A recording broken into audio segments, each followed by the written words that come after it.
What if you could not only master SQL but also leverage the power of AI to make smarter and faster business decisions?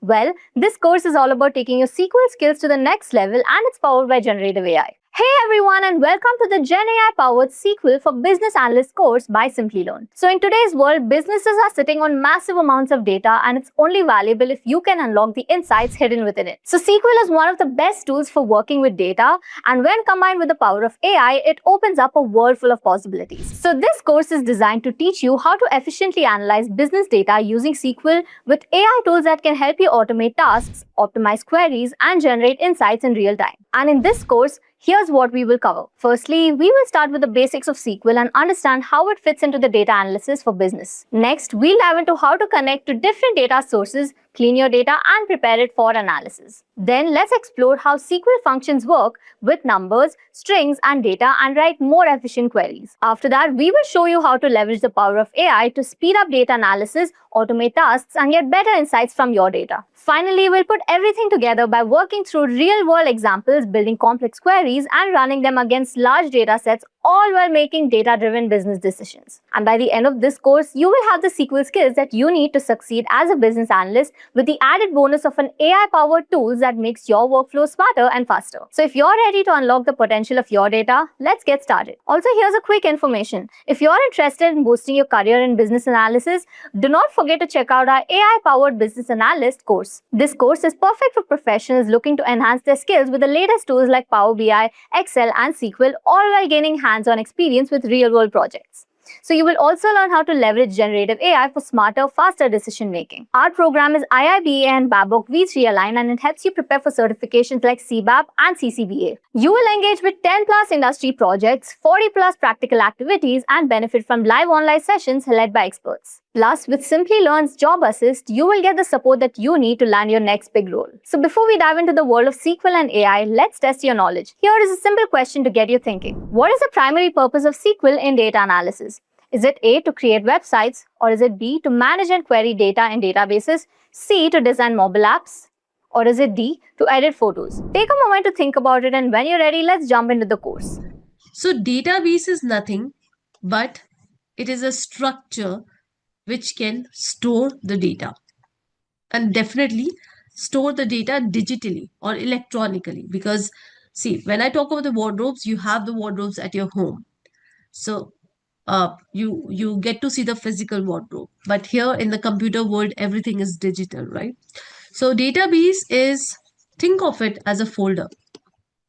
So on your machines, why do you create a folder? So that you can save your data in it, right? You can save your files in it. So here also we create the database in order to store the data, Now, when you have a database, why it is always better to have a database? So if I ask you again, just tell me one thing. Let's say that you've got a big wardrobe with a lot of clothes in it. Yep. So don't you think so that if you have got clothes, if you have got a wardrobe, first of all, you're getting a better storage, organized storage. Maybe I'm going to keep all my jackets over here. I'm going to keep all my shirts over here, and so on and so forth.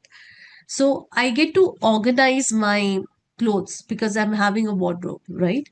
Also, I can easily access it. See, if I'm just dumping my clothes on the floor, if tomorrow I want a particular dress, yep, it will be very difficult for me to find it, right? But if I'm using a wardrobe, and definitely if the wardrobe is organized, then I can easily find the cloth. Yeah, so it is very easy. It will be very easy for me to access, right? Also, now that is not related to the clothes, but yeah, in case of database, we have one more thing. Maybe I'll talk about that. So talking about the database, which is nothing but the storage of data, it has organized storage. So I just explain you with the help of wardrobe analogy, right? So you have everything with the help of wardrobe. All your clothes are organized. Yeah, here also you've got database. So with the help of database, we are getting the organized storage. Then efficient access.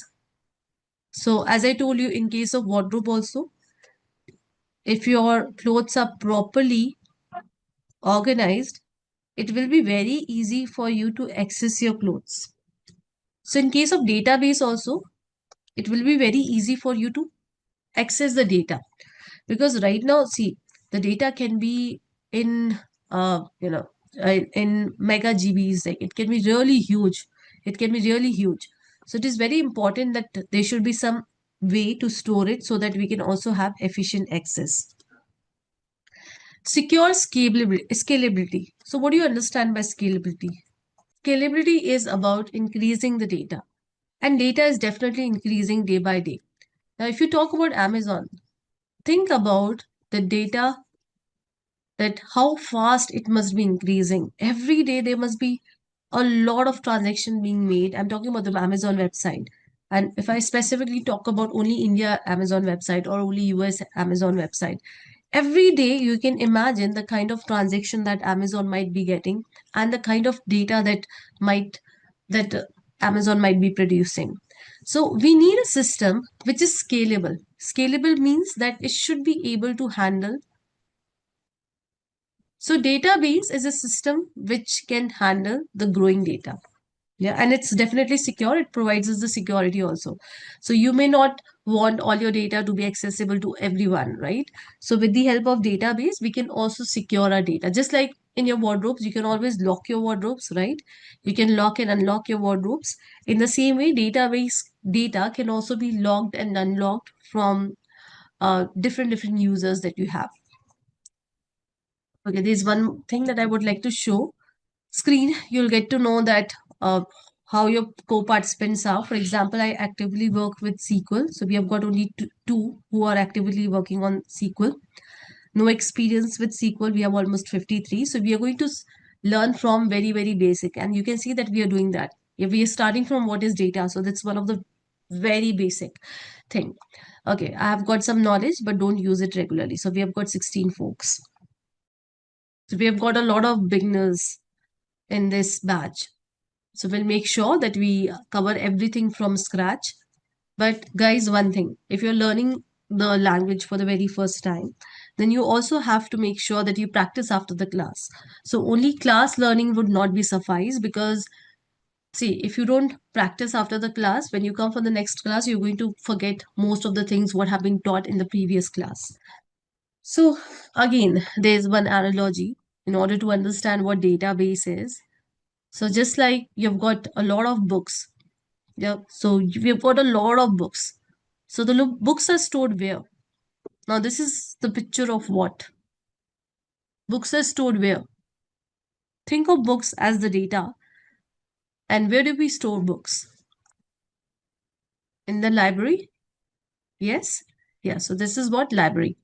You must have seen that when you go to any of the library, usually the books are arranged in a certain manner. For example, here you'll have all the science books. Here you'll have, let's say, all the maths books, all the fictions. So in this way, and then there might be some alphabetical arrangement. If you go to any good library, you'll see such arrangements. So why do we have such arrangements? What do you think? Why? What is the reason behind such arrangements? So library stores the books, easy retrieval, yes, easy accessibility. Yes, imagine that they are not storing the books in this way. And then you'll end up maybe spending your whole day or two in order to find one single book. Maybe more than that, depends on the size of the library. So database also works on the same concept. Guys, it's just that instead of books, we are now storing the data. And instead of library, we are having the database. A database stores the data, library stores book. Now, just like how the library is properly, just give me a second. Yeah. So just like how the libraries are properly organized so that we can easily access the data. And it's not only about access the data, I mean to say the books. It's all also about, let's say there's a new edition. Yeah. I've got a new edition. There's a new fiction book. So I know that I just have to add it over here. So it helps me to modify also properly, right? I'll quickly able to modify, make the modifications. So it's not that I'm very random with it. But yeah, it's mainly for the quick access. Now we're going to learn about these properties of database. So this is very important interview question also. So we have got asset properties. We call it as asset.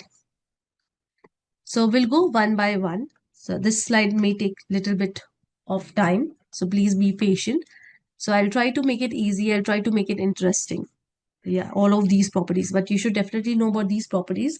These are the heart of the database. So when I say atomicity, any idea what atomicity could be? So I do not want you guys to read the slides. I want you guys to answer with whatever comes to your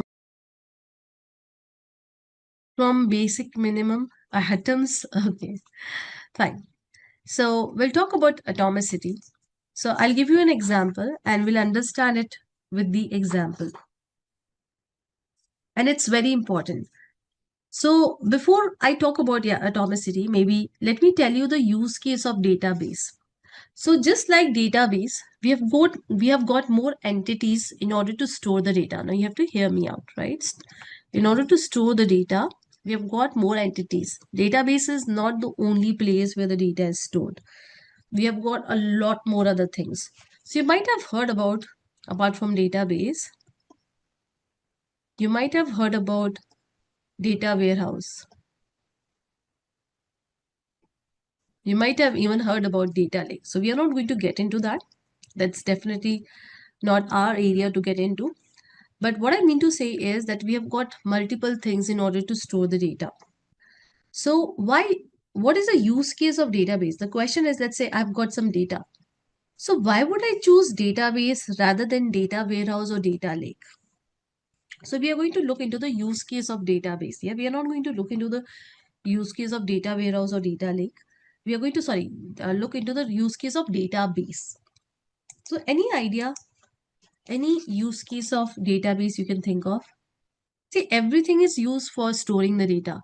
So why database? So I'll tell you why database. So database, or not why, I'm just telling you use case of it, and then you'll understand why. So we'll go step by step. So if I talk about use case of database, so let's say that I access any of the bank website. And when I say website, I'm talking about my account. So I just want to see that what is the balance, current balance of my account, what are the transactions that I made in last 7 days, and so on and so forth. So to save this data, now see my current balance, then everything related to me, my profile, then my transactions, whatever you see. So everything goes into the databases. So most of the companies, they use databases for such things. So databases are used for day-to-day transaction. So whenever there is any day-to-day transactions data, whenever there is a day-to-day transaction data, it goes into the databases. And the reason is that it provides asset. It provides asset guarantees. I'm going to talk about what asset is, but why day-to-day transaction data goes, uh, why do we go with day-to-day transaction? Because it provides, database provides with the asset guarantees. If I give you the other example, if I talk about, let's say, Amazon. So again, day-to-day transaction, right? You're making a payment, you're ordering something, making the payment. So mostly the company might be using the database in order to handle all of these things. So if you go to the Amazon, you see a lot of products. So let me go to the Amazon and I'll just show that to you. So all of these phones, etc. So these are, this is what, these are data, images, the description, the price, all of these things are data. So this might be coming from the database. This might be coming from the database. So the database might be storing all of these things. So for day-to-day transaction, we use database. Why for day-to-day transaction? Because database provides us with the asset properties. So we'll talk about atomicity. And you'll get to know that why asset is so important.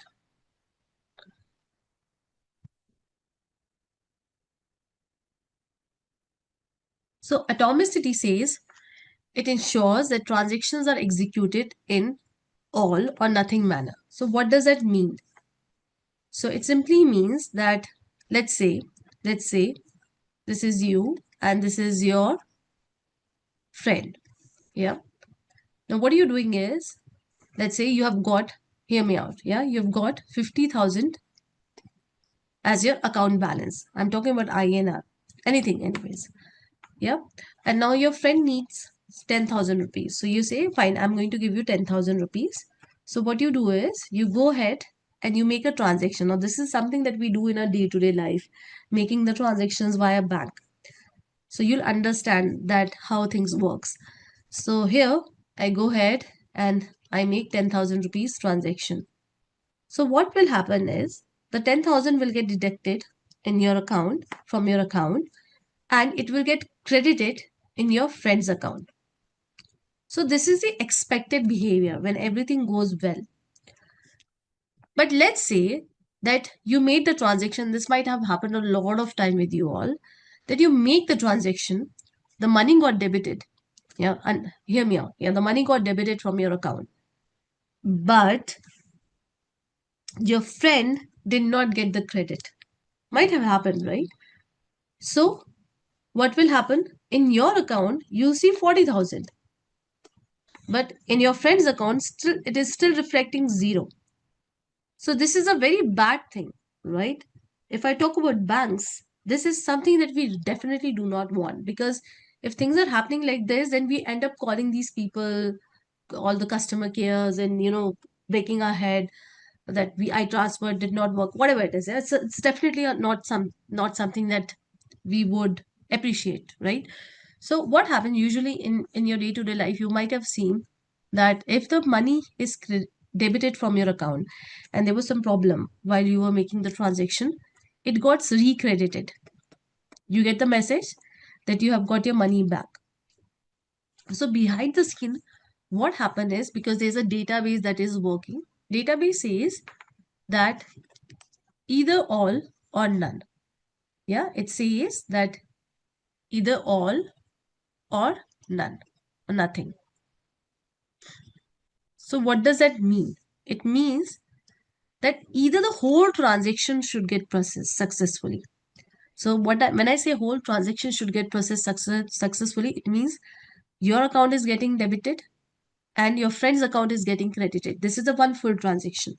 But if there's a problem in between, yeah, if there's an error in between, there's some problem in between, then the whole transaction should be rolled back. So either it should be the full transaction or there should be nothing. And that's why when there is the error, while you're making some transfer, and if there is some error, you'll get your credit back. You'll get your money back automatically.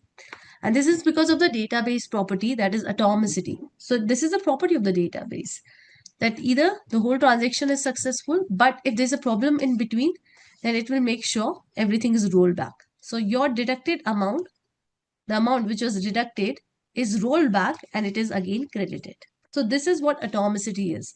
Now this is so important property. If I talk about banks, and if I talk about any other website also, Amazon also, you make an order. Yeah, either the order should be made or shouldn't be made. There should be nothing half or bit in between, right? So atomicity is very, very important. Now we're going to talk about consistency. So everybody knows the meaning of consistency. Yep, so here it is written, but still I write it. So again, I'll explain you with the help of an example. So let's say that you've got an account. Yeah, you've got an account with a bank and you've got 15,000 rupees.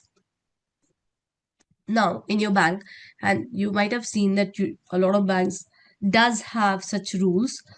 So let's say that your bank has a rule that you should maintain minimum balance of 10,000. So this is a rule, right?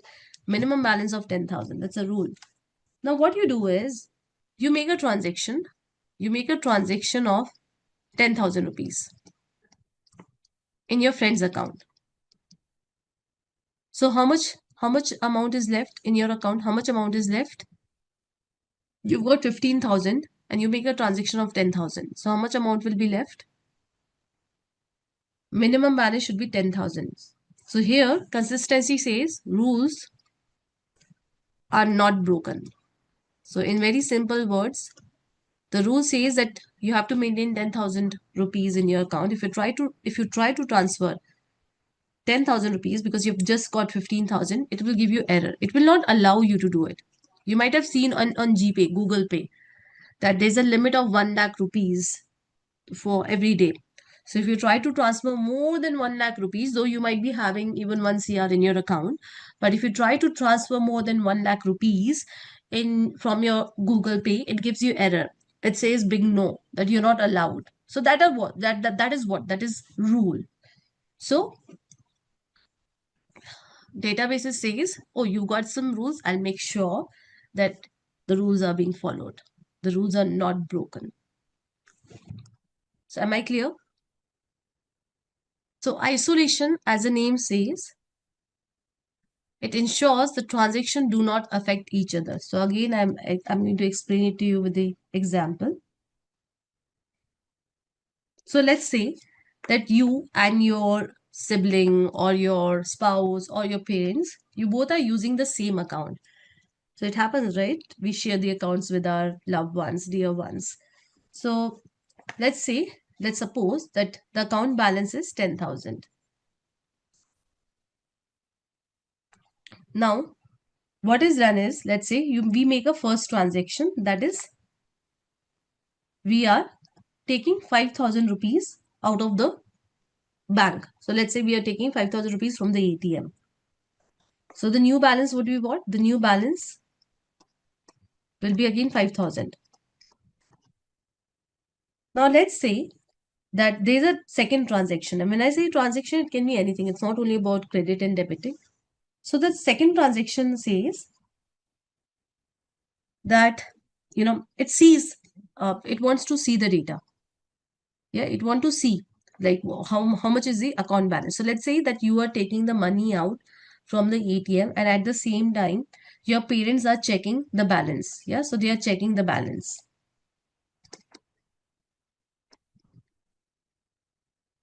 So they may end up seeing maybe 5,000 or maybe 10,000. So let's suppose they end up seeing 5,000. Yeah, so your mom is checking and she sees that there is 5,000 rupees.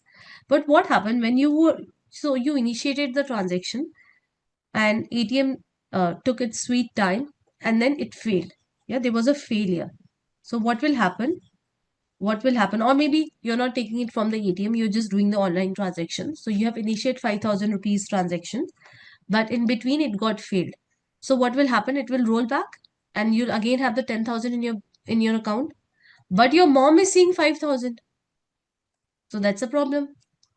You're getting, that's a problem. Actually, you don't have 5,000 because your transaction failed.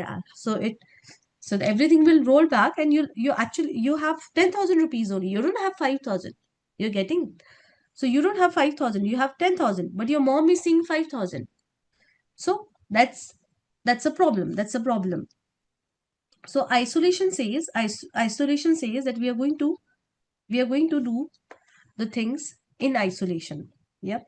So it means that T2, yeah, in the transaction 2, either it will see the old data 10,000, or it will not see anything. Sometimes the screen takes its sweet time in order to get refreshed or in order to show you the numbers, right?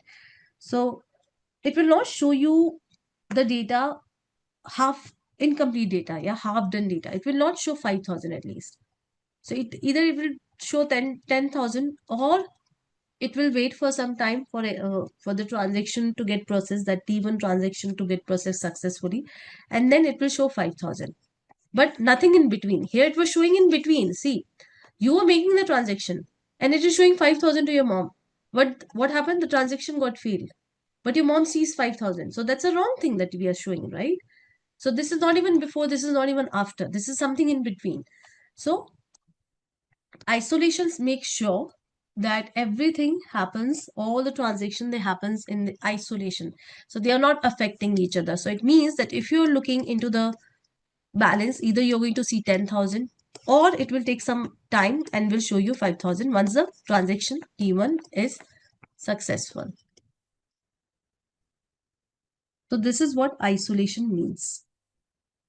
Yeah, means transaction 2 will not see the uncommitted deduction. As simple as that. So am I clear with isolation? Simple. Everything is something that we get to see in our day-to-day life. Yes, Rajpal, what you're saying is right. Now, what is durability? This is a very simple one.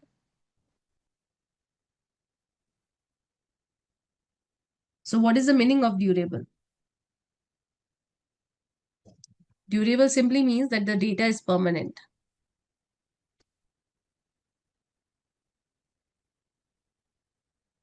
So it simply means that once the transaction is successful, see 5,000 deducted from your account and credited in your friend's account. Yeah. This, this should be durable, or the data should be permanent, as simple as that. So if there is a power failure, even if the system crashes, the data will be still saved. So it simply means once committed, it stays forever. And this makes sure that there is no data loss. So I'll just quickly recap. Atomicity says no partial updates. Either it should be full or should be none. Consistency says no rules breaking. Isolation says no transaction confusion. And durability says no data loss. So this makes database very, very special, and that is why we use it for day-to-day transaction. So there's a word for day-to-day transaction, that is OLTP. So you should definitely know about this thing. It's nothing but online transactional processing. So maybe I'll not write the whole thing. Transactional processing.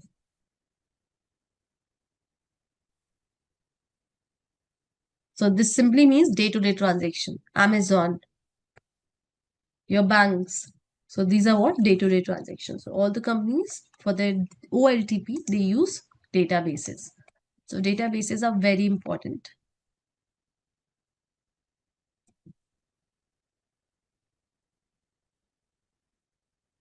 Okay, Viplav, I think I've already summarized, right? So what you have to say is for atomicity. So they usually ask like, what is atomicity?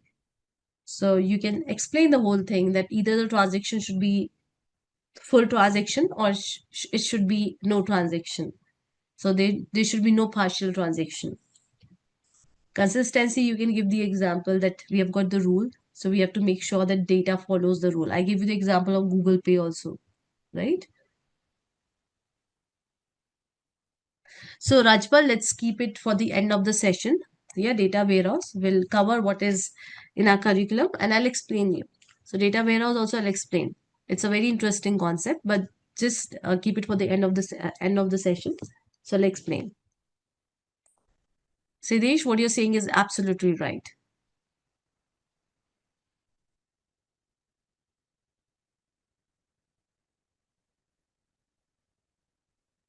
I'll quickly explain isolation once again. So isolation simply says, think of it. Maybe I'll give you maybe one more example. So let's say that you make a transaction, you've got 10,000 rupees. Yep. You make the transaction of 5,000. At the same time, so I'm explaining you with the same example. At the same time, your spouse looks into the account balance and sees 5,000 rupees. Now you made the transaction, but what happened? Something happened and your transaction got failed. and everything got rolled back. So basically, you have got 10,000, but your spouse saw 5,000. So your spouse was able to see incomplete data. So either when you're checking the account, it should be either 10,000 before the transaction or it should be 5,000 after the transaction. So it should not be in between. Yeah, when you're making the transaction, understand the transaction is still not completed. Just like, let's say you're taking the exam, and when you're taking the exam, so you're preparing for the exam, maybe, yep, and you're telling your mom that, oh, I'm going to top the class. So it's like too soon to say, right? So you have to take the exam first, and then you can say that, okay, you have topped the class. But here also it's the same thing, that the transaction is ongoing. And when the transaction is ongoing, this state shouldn't be shown to the user because the transaction is ongoing. So if the transaction fails, then if you are showing 5,000, see, if you're showing 5,000, then it's a bad data, right? You're showing the bad data. Actually, the amount is still 10,000 because the transaction failed, but you're showing 5,000, so that's a bad data. So either you have to either you should show 10,000 or you should show 5,000 after the successful transaction. Am I clear now?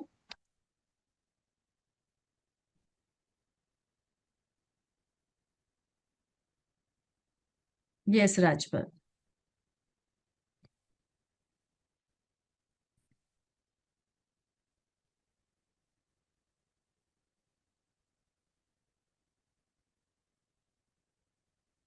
Now, there are different type of databases. So I'll quickly give you the brief of the different type of databases, but we are going to focus only on the one type of database which is used in major projects. So we have got different type of databases. The first one in our list is the relational database. So we are going to learn the relational database. Database is what? It's nothing but it's a place where you store your data. Yeah, where you store your data. So we have got NoSQL, graph database, centralized, distributed. In our curriculum, we have got relational database. SQL works with relational database only. So our focus would be on this. But I'll just quickly walk you guys through these also so that you understand these terms. We'll definitely not deep dive, that is not required. So let's talk about relational database. Database is what? It's storage of data. So relational database says that I am going to store the data, yeah, in the form of the tables. Now, what tables has? Tables has columns. Yeah, it has columns. Let's say student ID, student name, student number, all of these. Yep. And then it has got data.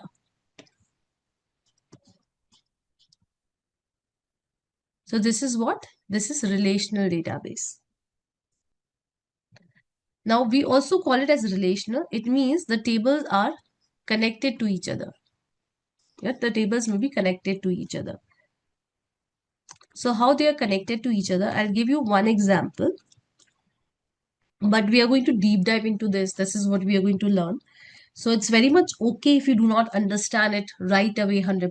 Yeah, that's very much okay. If you understand 50% of it, that's also fine.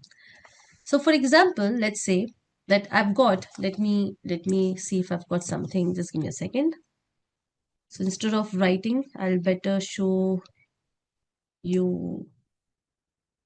Just give me a second.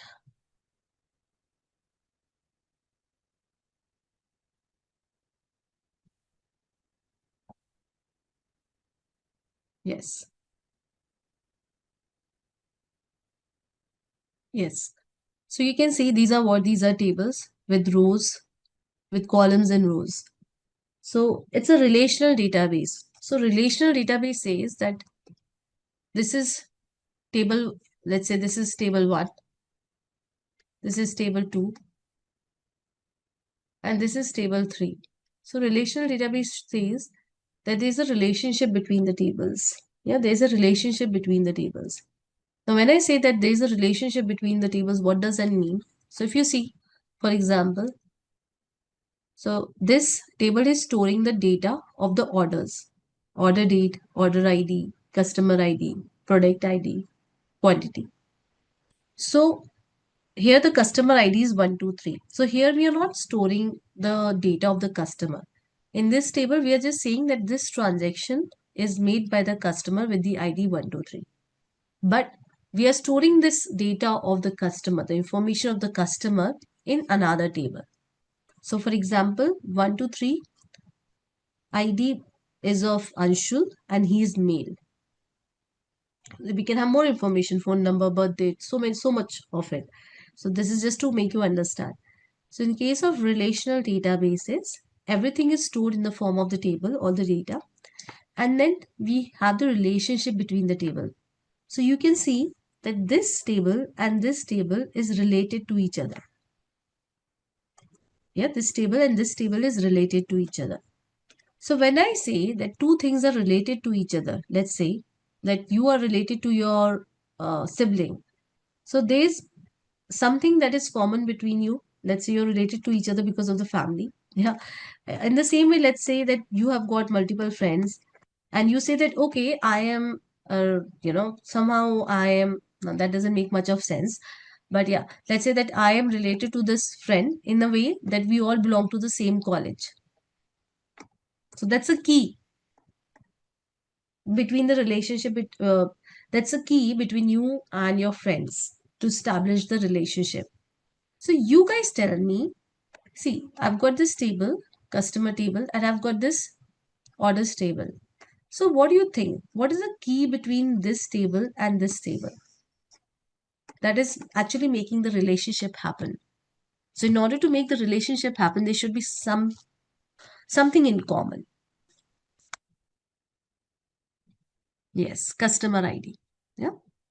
Tell me about this one and this one now.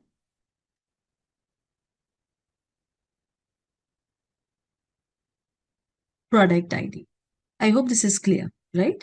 So this is how the relational databases are designed. We are going to deep dive into it. That's what we are going to learn for the next 8 classes. Now let's talk about the other databases that we have. Okay, here I've got, okay, I just totally forgot that I've got a PPT and here I'm showing that how the different tables are related to each other.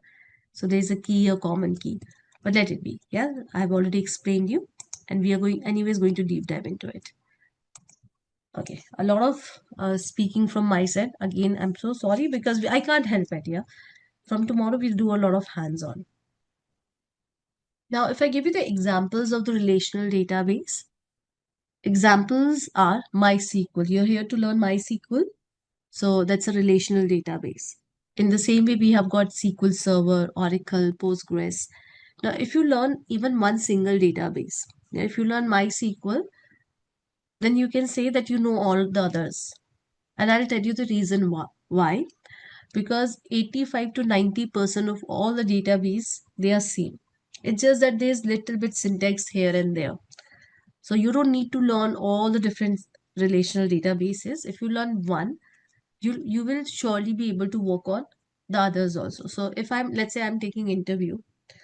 So if I know that the person knows MySQL very well, but in my project we are using SQL Server, I will not hesitate hiring that person because if that person is good, as in if that person knows, that candidate knows MySQL and he's able to answer all the questions and he understands the length and the breadth of the technology, then I'm sure that working on SQL Server will be definitely no big deal. So all these databases, relational databases, they are very similar. You don't have to worry about learning different databases. That is definitely not required. You will learn one properly, you can work on any database for that matter.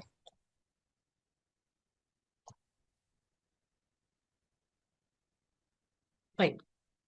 Now, there's one thing about the relational database, and why I'm talking about it right now, because after this, we have got NoSQL database.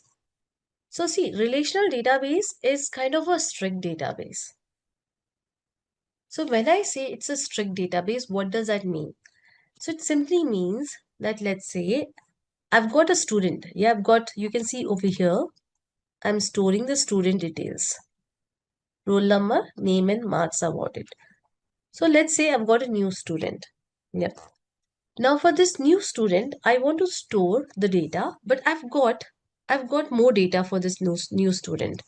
So I've got, let's say his roll number is 4, name is Neha, marks whatever, yeah. But I've also got one more data for him, for her. So let's say I've got city as Pune. So relational databases say, yeah, that I'm so sorry, you have something extra, I cannot accommodate. So it's very strict, you're getting. So this table says that you've got extra column, I'm sorry, I can just accommodate 3 columns. So I cannot provide you this flexibility of storing anything in me. Yeah. I've got 3 columns, you have to stick to 3 columns. You cannot give me 4 columns. So it's very strict. I'll give you one more example of strict. The second strictness, that now it says that this column is integer. It means that it can take only integer values. Yeah, it can take only integer values. So again, I go ahead and give the details, but let's say I've got some new string value. Yeah, I want to give, let's say 10. So again, it will say no. It will say, what are you doing? I can just take integer. What the hell are you providing me? You're providing me 10, like the string 10. Sorry, I can't do that. So it's very strict. Yeah, it says that, see, I've created this table with the 3 columns with a certain data type for all the columns. So for this one, we have got the data type as integer, this one, let's say, as string, yeah, varchar, and so on and so forth. So we have to stick to that. Yeah, we have to stick to that. We'll talk about that. Aparna, we'll see to that. Yep, it's very easy to set these rules. So you got that? The relational database is very, very strict. You get that? Am I clear with this point? How do we do that? Once we start writing the code, you'll get to know. And it's very easy. It's like one word things. Yeah, you just have to add one keyword and then you're done. Done and dusted. Am I clear that the relational database are super strict, very stringent? Fine. Now let's say there's a requirement. There's a requirement. The requirement is that we want flexibility. Yeah, we want flexibility. So what I want is, let's say that I'm the business owner and I do not want this, yeah, because let's say I have my own school and I say that fine, yeah, but let's say there's some student with some, more things. Let's say that he or she has got some certificates or maybe some achievements. So I want to store that data also, yeah. I simply do not want to discard it. Yep. So either you add one more column to your table, yep, or give me something else that is more flexible. I want to store everything, whatever, whoever is coming to my school, yeah, whoever is getting registered, whichever student is getting registered in my school, whatever information they are giving me, I want to store it. So I just simply do not want to discard any of the information. So here comes NoSQL databases. So NoSQL databases. Now we are not going to get into the architecture of it. As you can see, these are non-tabular databases. Yep. So it stores the data in a way. Now this also stores the data. Yeah, this also stores the data. But it stores the data in a way that it is super flexible. So do you know what JSON? So relational database stores the data in the form of tables. And in case of NoSQL, it stores the data in the form of JSON, and there are other ways also, but I'll show you the JSON one. I'm just looking for something that is quite easy to understand.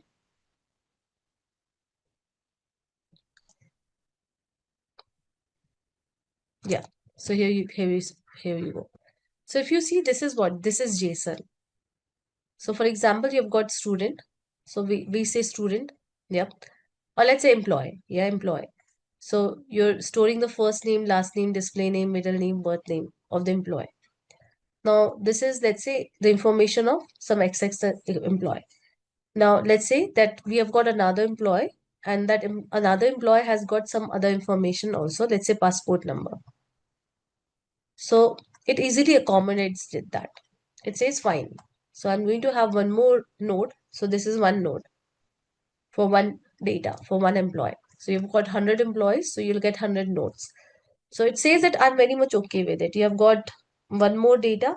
So I just have to add one more key value pair over here. Yeah, key, and this is a value.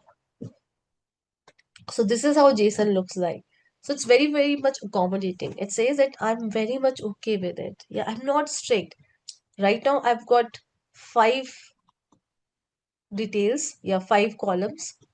If you got 10 columns for the next employee, I can easily accommodate it. So I'm not strict like tables. So that's what NoSQL says. Mm. So it stores the data in different formats. So it stores the data in key value, column, graph, and document format. You don't have to deep dive into it, but yes. So why do we use NoSQL? This you should know. So if you want that flexibility, see, tables are very strict.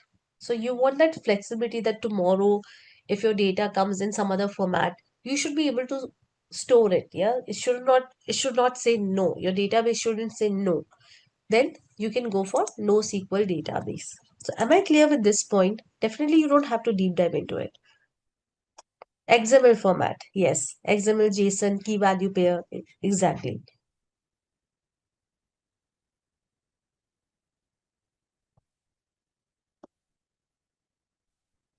Okay. The next one is graph database. So I'll take a pause.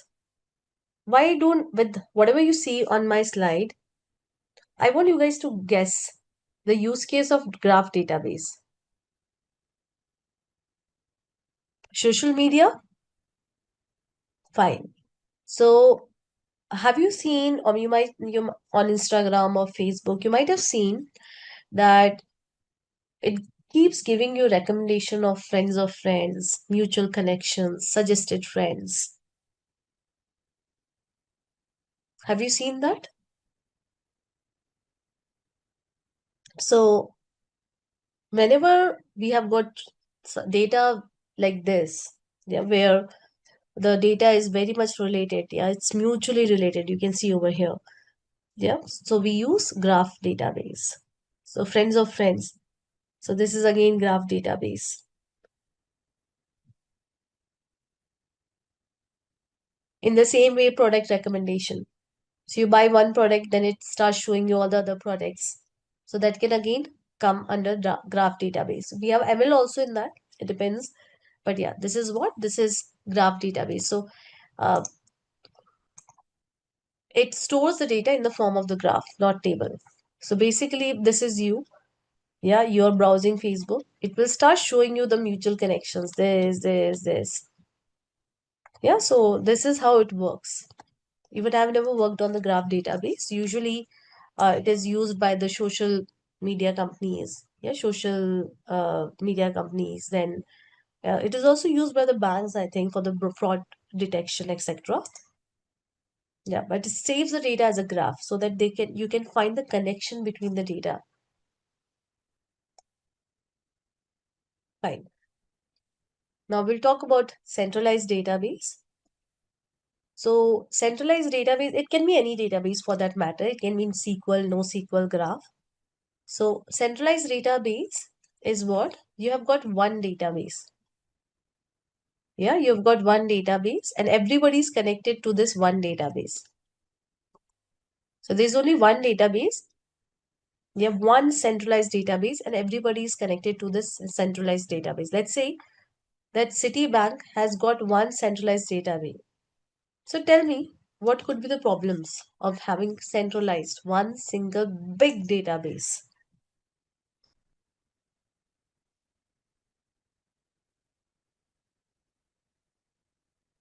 What if the database crashes? What if there's a power cut? there's a failure, what will happen? Everything will go down. Now you're not able to access your bank account, and so the other users.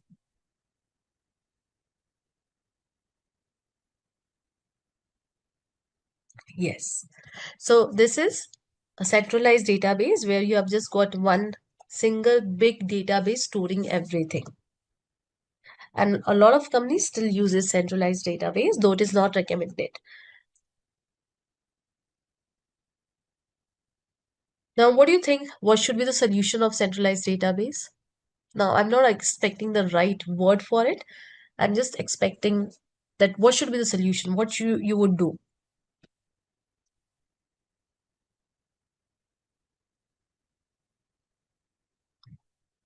Don't you think so? You'll have the copies of it, multiple copies. Yeah. So backups, yes.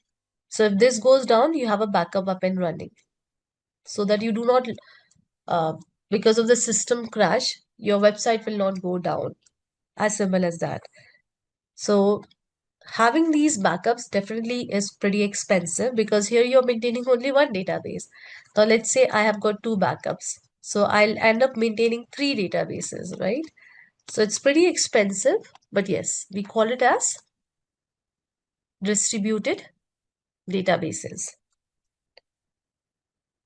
where the data is stored in multiple places. And that's it's again done by all the big companies. And that is the reason why these days you'll not see that your site is going down. Yeah, all the good big companies' websites, they're always up and running. So in Pune, this happened almost a year back. I think it happened in June, July. So I stay in Hinjawadi, those who are from Pune. So there was some issues with the power. Now, this area where I'm staying is the IT hub, one of the IT hub. So there was some big issue with the power supply of, and that was for the whole area. And we were without the power for 3 days, straight 3 days. And it was not only for the households, it was for all the IT parks also. And we have got some data centers. When I say data centers, uh, as in you can say servers which are storing a lot of data. So we have got some data center. We have got a data center also here in this part of Pune, Hinjawadi. So everything went down. So definitely these are very common problems. It can definitely occur. So that's the reason why the companies, they always prefer having the distributed databases. So instead of having one centralized database, they're going to have databases at multiple places to avoid any downtime. Am I clear?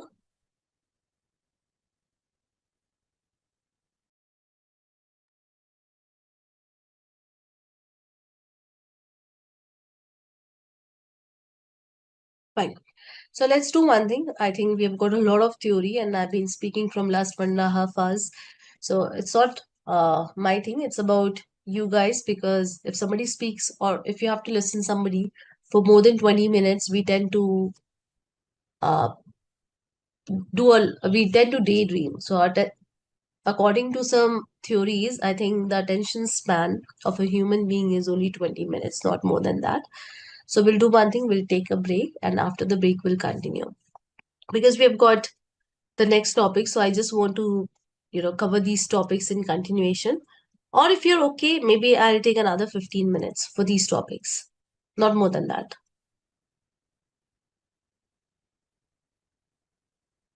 Oh, wow. Everybody is saying go ahead. I'm so happy. Fine. Let's go back to our library image. I literally have to go back. Now tell me one thing. We've got the data. We've got the books. We have got the library storing the books. Who manages the library? Somebody should also manage it, right? Who manages the library? Librarian?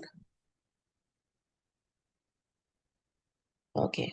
So we just learn about data, we learn about the database.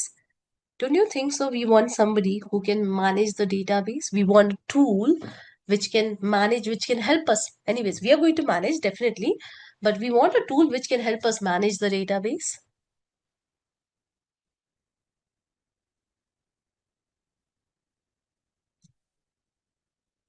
So let's say if librarian is also managing the library, the librarian might be maybe maintaining some book, some records.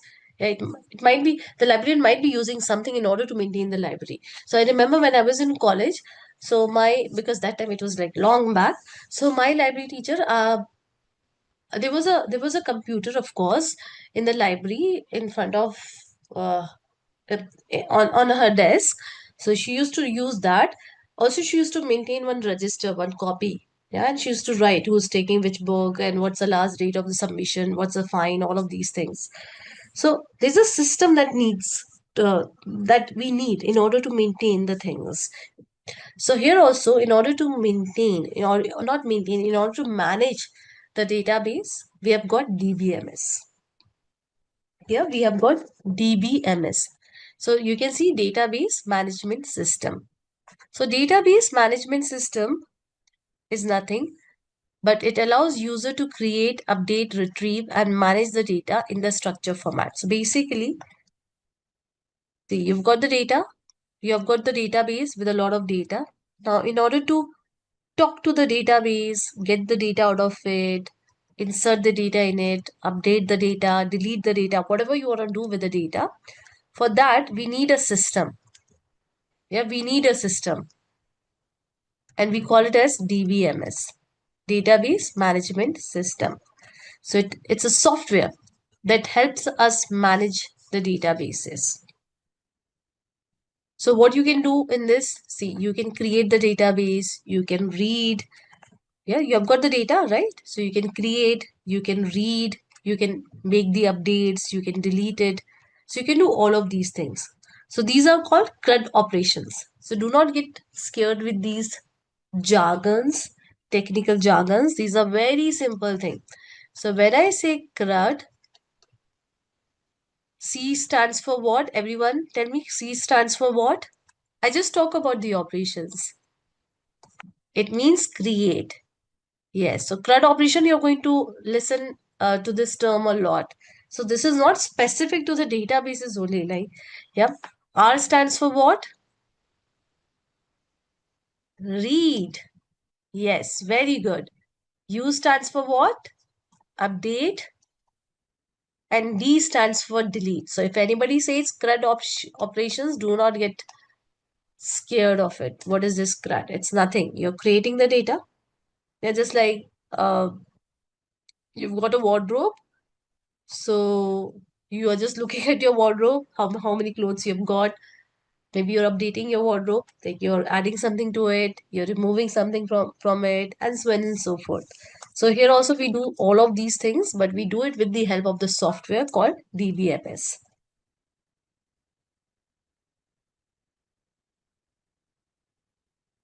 And guys, see, okay, maybe I'll talk about that later, not right away. Now, relational DBMS is what? Tell me what it could be. I just told you what DBMS. What RDBMS could be?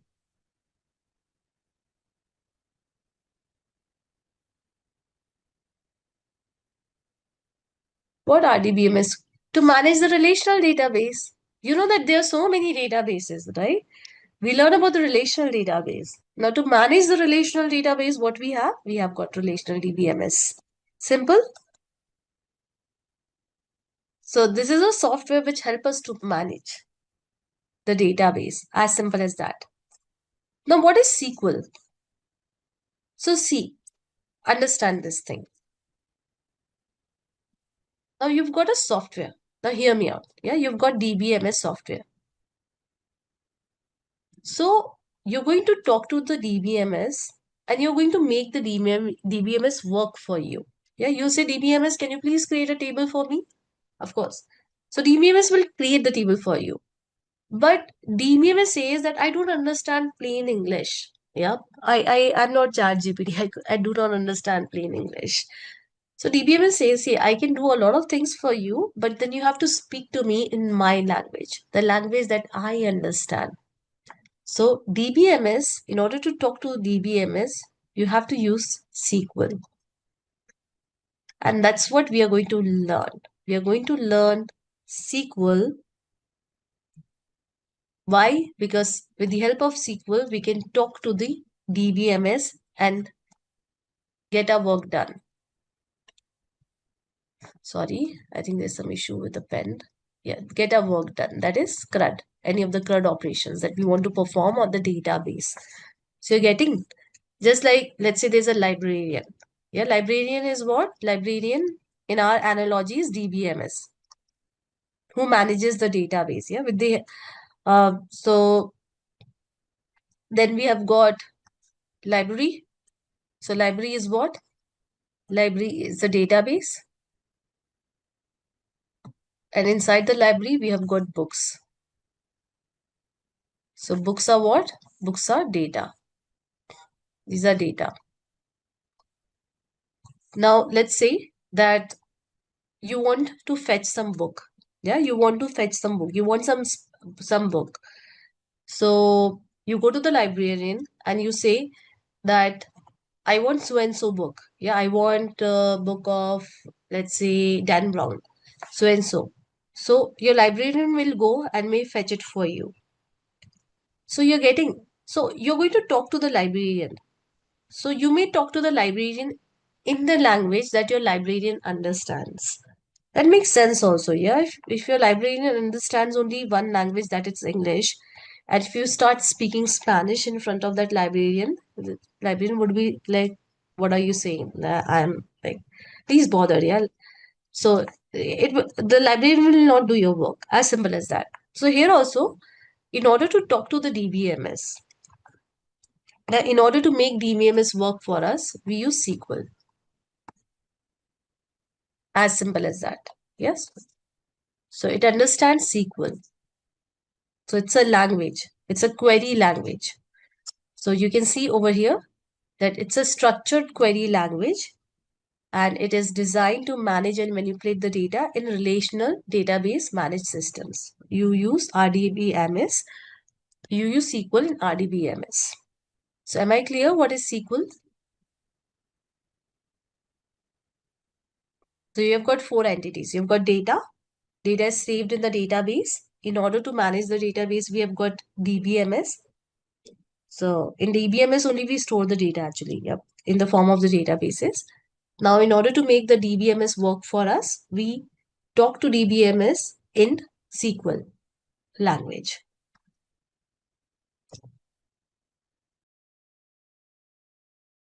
So Fatima, it's very simple. See, you're going to use a tool. Just like if I use Excel. So in order to use Excel, Excel only understands English. So I can just work, I can just use, I'm not sure if it has got more languages. I'm not aware about that. But till like now, I've just used English on Excel. So in case of DBMS also, in order to talk to the DBMS, you need to use SQL language. Yeah, that's a language of DBMS.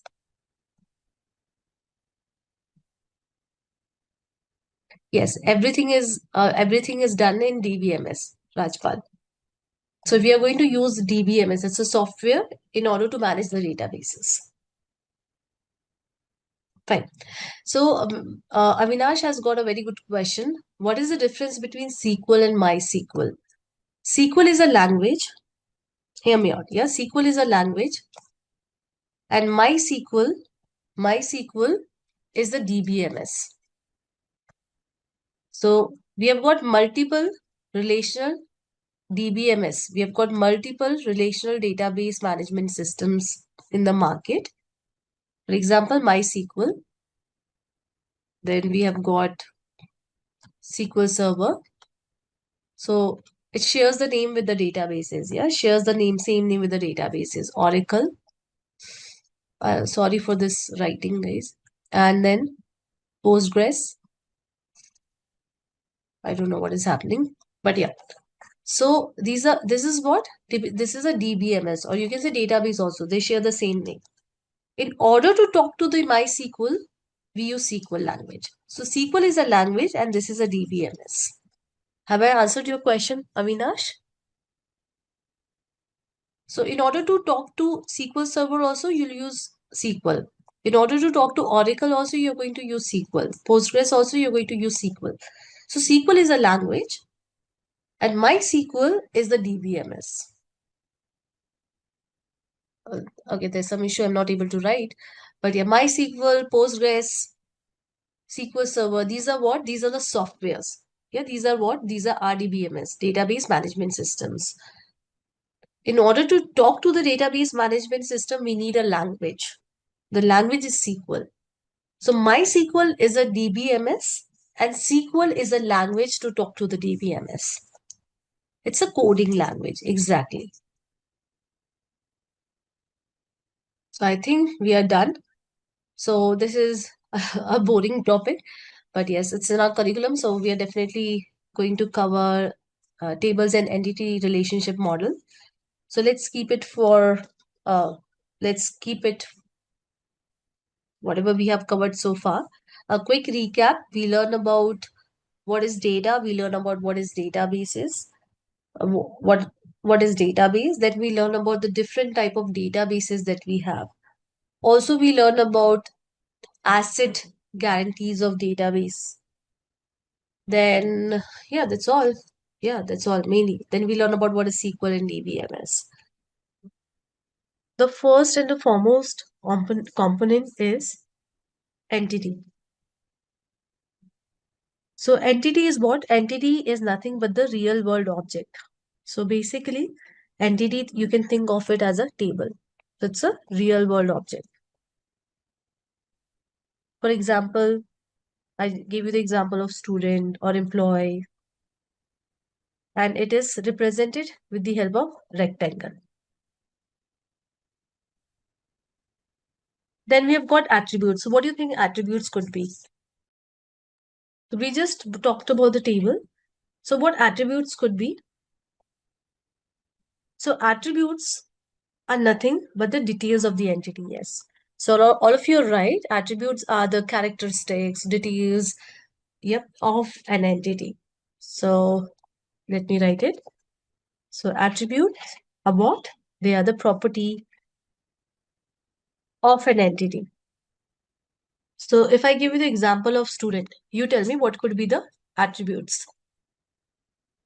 What could be the attributes for the student table, student entity, ID, name, age, class, marks, etc., etc., right? So these are nothing but the attributes. Attributes are shown using ovals. Yeah, so whenever you see oval, it means that it's an attribute. Then we have got relationship. Now you know that tables, they can be related to each other. Yeah, we'll talk about primary key and foreign key. Not right now, but yes, how entities are connected to each other. So I gave you the example of orders table. So you told me that the two tables are connected using customer ID, right? So relationship is how the entities are connected to each other. So if I give you the example, let's say that we have got two entities, students is one of the entity and course.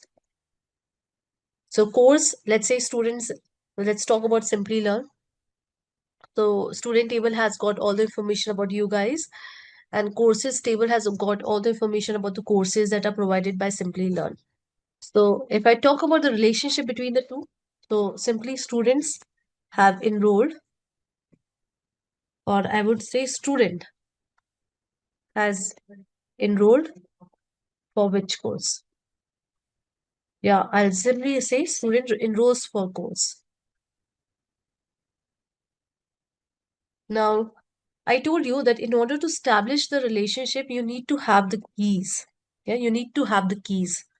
So I'll talk about the keys right away. At least I'll give you the little bit idea about it. So we have a primary key.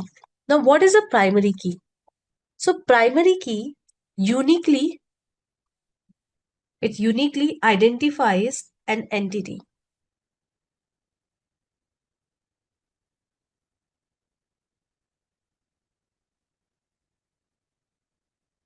So if I give you an example over here, so before I give you this example, let's talk about a day-to-day life example. So let's say that our government, now whether you're sitting in US or India, wherever your country is, whichever your country is, wherever you're sitting, so the government is maintaining the database of all the citizens.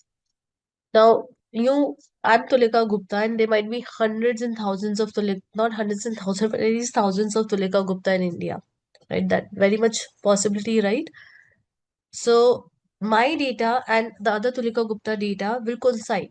So it has to make sure that it uniquely identify my data and it uniquely identify the other Tulika Gupta's data. So what do you think what government would use? What is my unique identity? In India, we've got Aadhaar card, those who are joining from US, those who are not Indians, maybe passport number, PAN card. Yes. So it uniquely identifies an entity. So over here, now you guys tell me if I talk about, okay, in this table, we don't have any primary key. Okay, in this table, can you see any primary key? Customer ID is a primary key, and that makes sense also. See, customer name can be repetitive. We can have a lot of customers with the same name as Anshul and Meel. So this can be definitely repeated. But how will we uniquely identify this Anshul, or how will we differentiate this Anshul with the other Anshul that we have got in our database using the customer ID? Fine. Can you tell me what is the primary key for this table? So we have got the data of the products. So we want a key that will uniquely identify each product. It's product ID. So am I clear with primary key?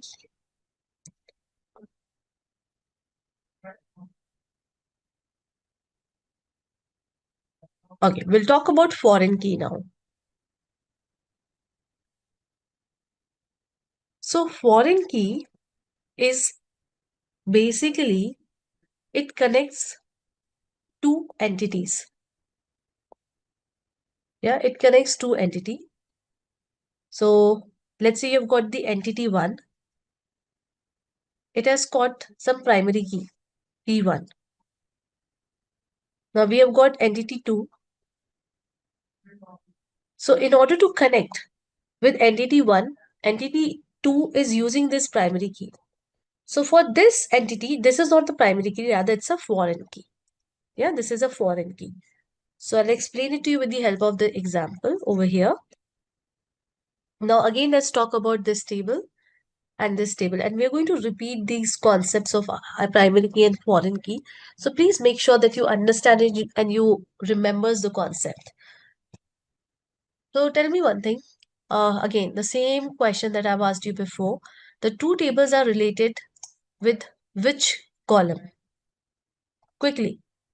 This table I'm talking about and this table I'm talking about.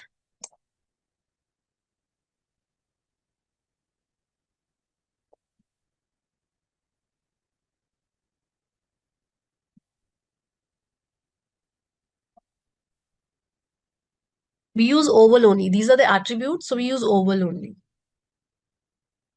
Yeah, customer key.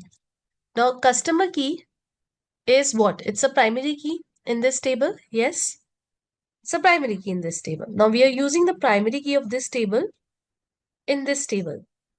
So, for this table, for let's say the name of this table is orders. For this table, orders ID becomes what? It becomes what? It becomes foreign. Yes, it becomes foreign key. So, I repeat. This is what? This is a this is a primary key. Yeah, this is a primary key. Now, in order to connect this entity, the customer entity with that of the orders entity, the column that I'm using, the common column that I'm using is customer ID. Now, for this table, customer ID is a primary key, But for this table, customer ID is what? It's a foreign key. It's not a primary key. So foreign key help us to connect the two entities. Yeah.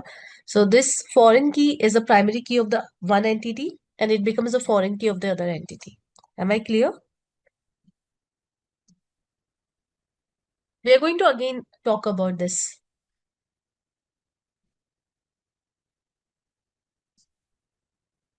Yes. So see, this is what? This is a primary key. So when the primary key is referenced in other table in order to establish the relationship between the two entities, I repeat, when the primary key is referenced into the other table in order to create the relationship between the two tables, in order to establish the relationship between the two tables, yeah, so it becomes the foreign key on the other table. So this is what? This is a foreign key. We are going to revisit this concept when we start our coding. Am I clear now, Shweta? Just remember this thing, that whenever you refer primary key in the other table in order to create the relationship between the two entities, it becomes a foreign key. Am I clear?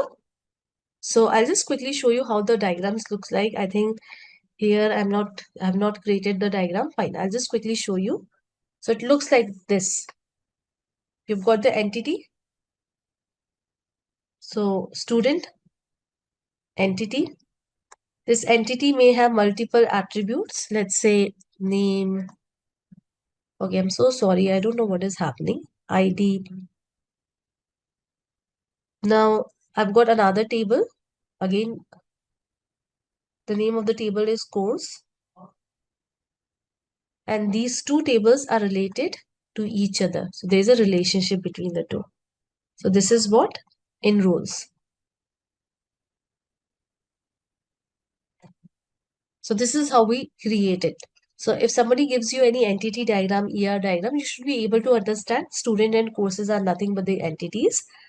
The ovals that you see are nothing but the attributes of the entities, and the diamond that you see are nothing but the relationship of the entities. Am I clear?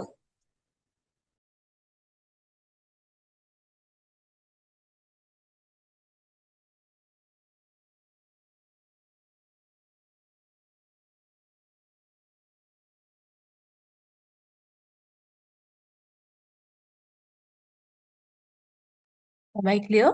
Fine. Now, in case of attributes also, we have got different type of attributes. No. So, there is one, I think, one exercise for you all. I'll see to that. If we can do it today, that's fine. Otherwise, we'll do it tomorrow. So, I'll ask you to create one ER diagram. So, we'll see.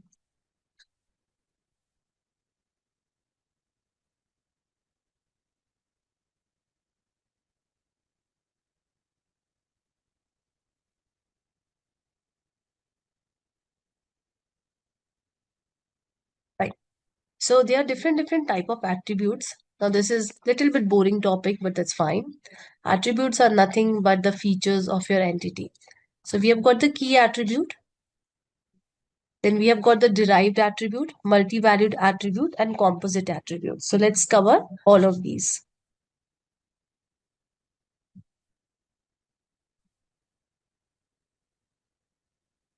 So key attributes are nothing, but it used to identify one entity from the group of entity. So I just explain you the key attribute. So employee ID, student ID, roll number, passport number. These are what? These are key attributes. So you can just have a look.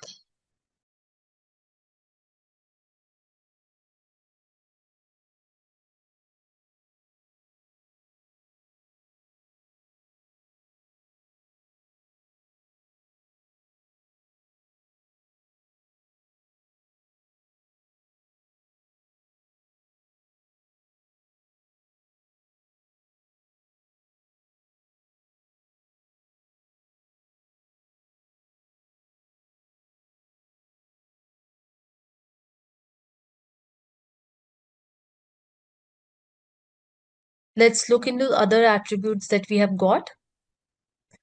Now, what are composite attributes? As you can see on my screen, it's very simple. Just give me a second. I think I've got something on the chat. Okay, please go back to the previous slide. Fine. Is this the one?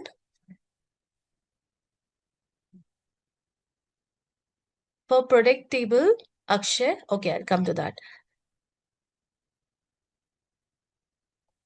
Yes, key attributes are primary keys. Okay, for product table, Akshay is asking for the product table. Now tell me for product table, I'm talking about the product table, the one that I've highlighted. What is the primary key?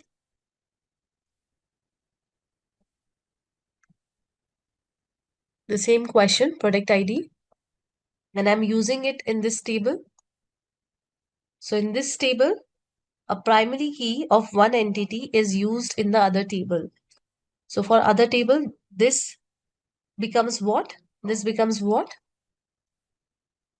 It becomes foreign key.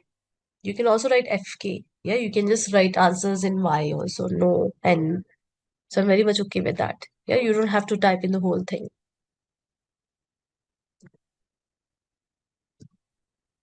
Fine. So key attributes, I hope I'm clear. Composite is also very simple. So a lot of time, we have got the attributes which are composed of several attributes. So for example, address.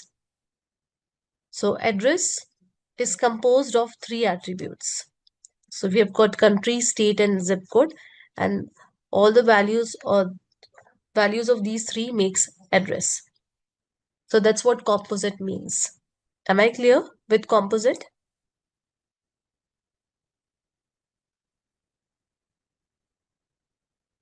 Okay, my laptop is acting up. Just give me a second. Yeah. Anyways, we'll continue. So what are multi-valued attributes? Now, there can be some attributes. There can be some attributes which may have multiple values. Yeah, which may have multiple values. For example, let's say that we have got the attribute order, or let's say we have got the attribute. Yep. So we have got the attribute order. So order, let's say that you make an order. Yeah, you make an order. So in case of order, let's say I make an order of a product. I'm not able to write. Okay. Okay, there's some issue with the writing thing. Just give me a second.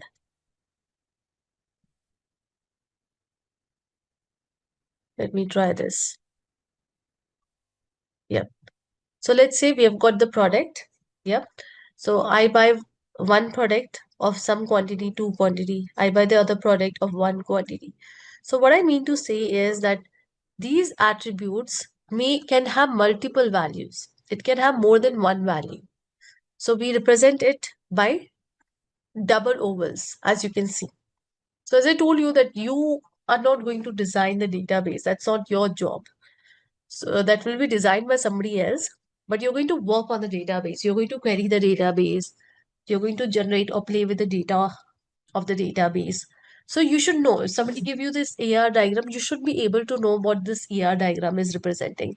And it's a very simple thing if you see. It's just like the walk in the park. It's so simple. Moving ahead.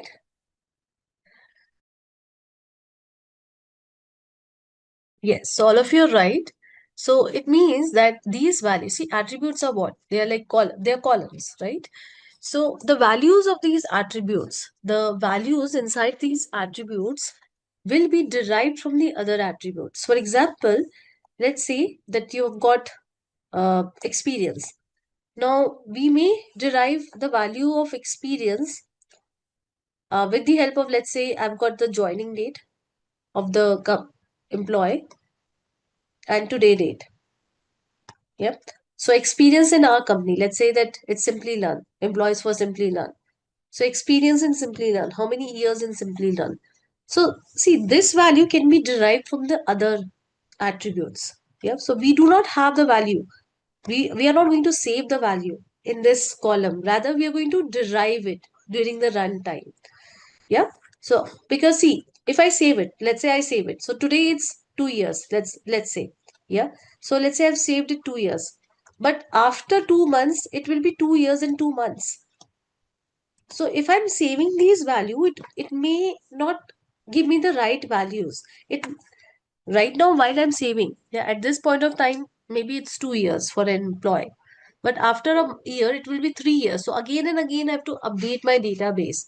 So I can simply derive it. If possible, I can simply derive it. So how I can derive it? Let's say I've got another attributes with the uh, start date or the joining date. So Rajpal, we usually create the column for the derived attributes. We are going to work on it. We usually create the column for it. But uh, so it's like you may or may not create the column.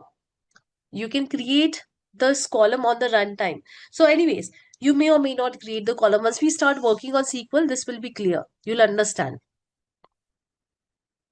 So am I clear what are derived attributes, everyone?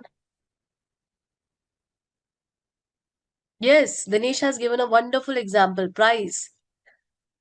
So quantity into unit price is total price. Derived attribute. Perfect. Very good, Dinesh. Okay, relationship you already understand. Now, there are a few things that just give me a second. I would like to just give me a second, guys. We'll just learn few more terms. I know these are boring, but yeah, we'll learn few more terms. So entity sets are what? Entity sets are nothing but the relationship. So for example, we have got employee. Yeah, we have got the employee. We have got 3 employees. Let's say we have got 3 employees. Employee one. So let's say employee one is Neha. Employee two is John. Employee three is Mark. So entity set will tell us the relationship that Neha is, let's say, working on so and so project. So let's say this is a project. Yep. So let's say this is a project, and this project belongs to so and so department. So with the help of relationship set, you at least give the basic idea of how the relationship is. So for example, I repeat, Neha is working on so and so project, and this project belongs to so and so department. John is working on so and so project, and that belongs to so and so department. So this is what? This is nothing but the relationship set. So you can see that it depicts that E1 works in D2 and E2 works in D3. So E, E1 works in D2 and E2 works in D3. So this is something that is not created as a part of the document also, to be very honest. That you see ER model for sure. That is created as a part of the document for the database design. So it just give you the brief of some data, some dummy data of the entities and how it is connected to the other entities data. So just give you the glimpse of it. So right now you know about the table, so I'll talk about table only. So tables, they can have relationship with each other. So relationship degree basically tells that the degree of relationship that is between the entities. So basically it tells the number of entities that are related to each other. Yeah, the number of entities that are related to each other. So for example, if I talk about this one, so you can see that I've got only one. Okay, can you tell me how many entities are there? How many entities are there? No. So those who are saying two, it's not two, it's one. Can you see that yesterday we learned that entities are represented by the rectangle. And what is this? This is a relationship. So this is a relationship. So basically what it is saying is, now hear me out. It's very simple thing. So unary relationship is a relationship where the entity is related to itself. So it's a self relationship where an entity, a table, is related to itself. So if I give you this example of employee, let's say that we have got the employee table. Now hear me out. It's very simple.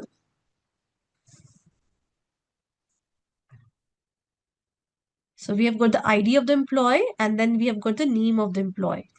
So let's say 1, 2, 3, 4. And name I'll say A, B, C, D. Yep. I'm not writing the proper names.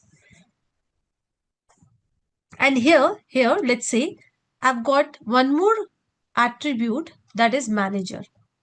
So manager, maybe manager ID. So let's say that A's manager is D. So I will say 4. B's manager is again D. C's manager is let's say B. And D, they no manager, yeah, no manager. So over here you can see that the table is related to itself. You're getting? So the table is related to itself. So here, because if I talk about the manager ID, you can see that if I tell you, okay, let me ask you the question. So can you tell me what is the name of the manager of A? What is the name of the manager of A? D, right? So this is what? This is self relationship where the table is related to itself. So here, because the entity is related to itself, we call it as unary relationship. Am I clear? Should I move forward to the next slide? It's a very simple one if you see.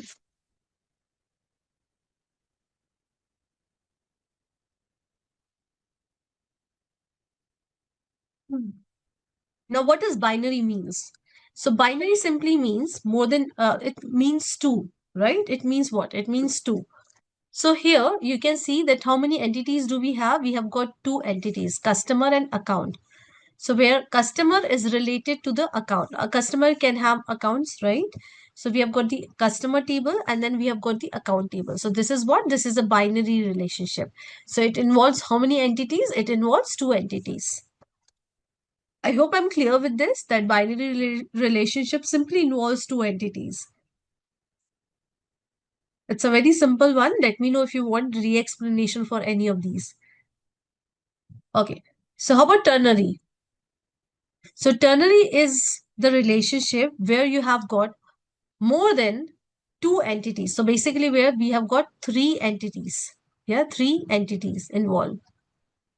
And think of entities for now as a table. Think of it that entities is nothing but the synonym of table. So over here you can see that we have got three entities and all the three entities are related to each other. So employees works in a department, also employee works with the organization.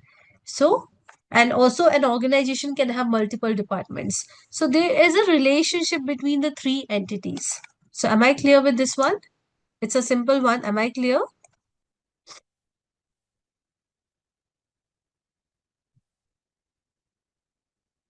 Perfect.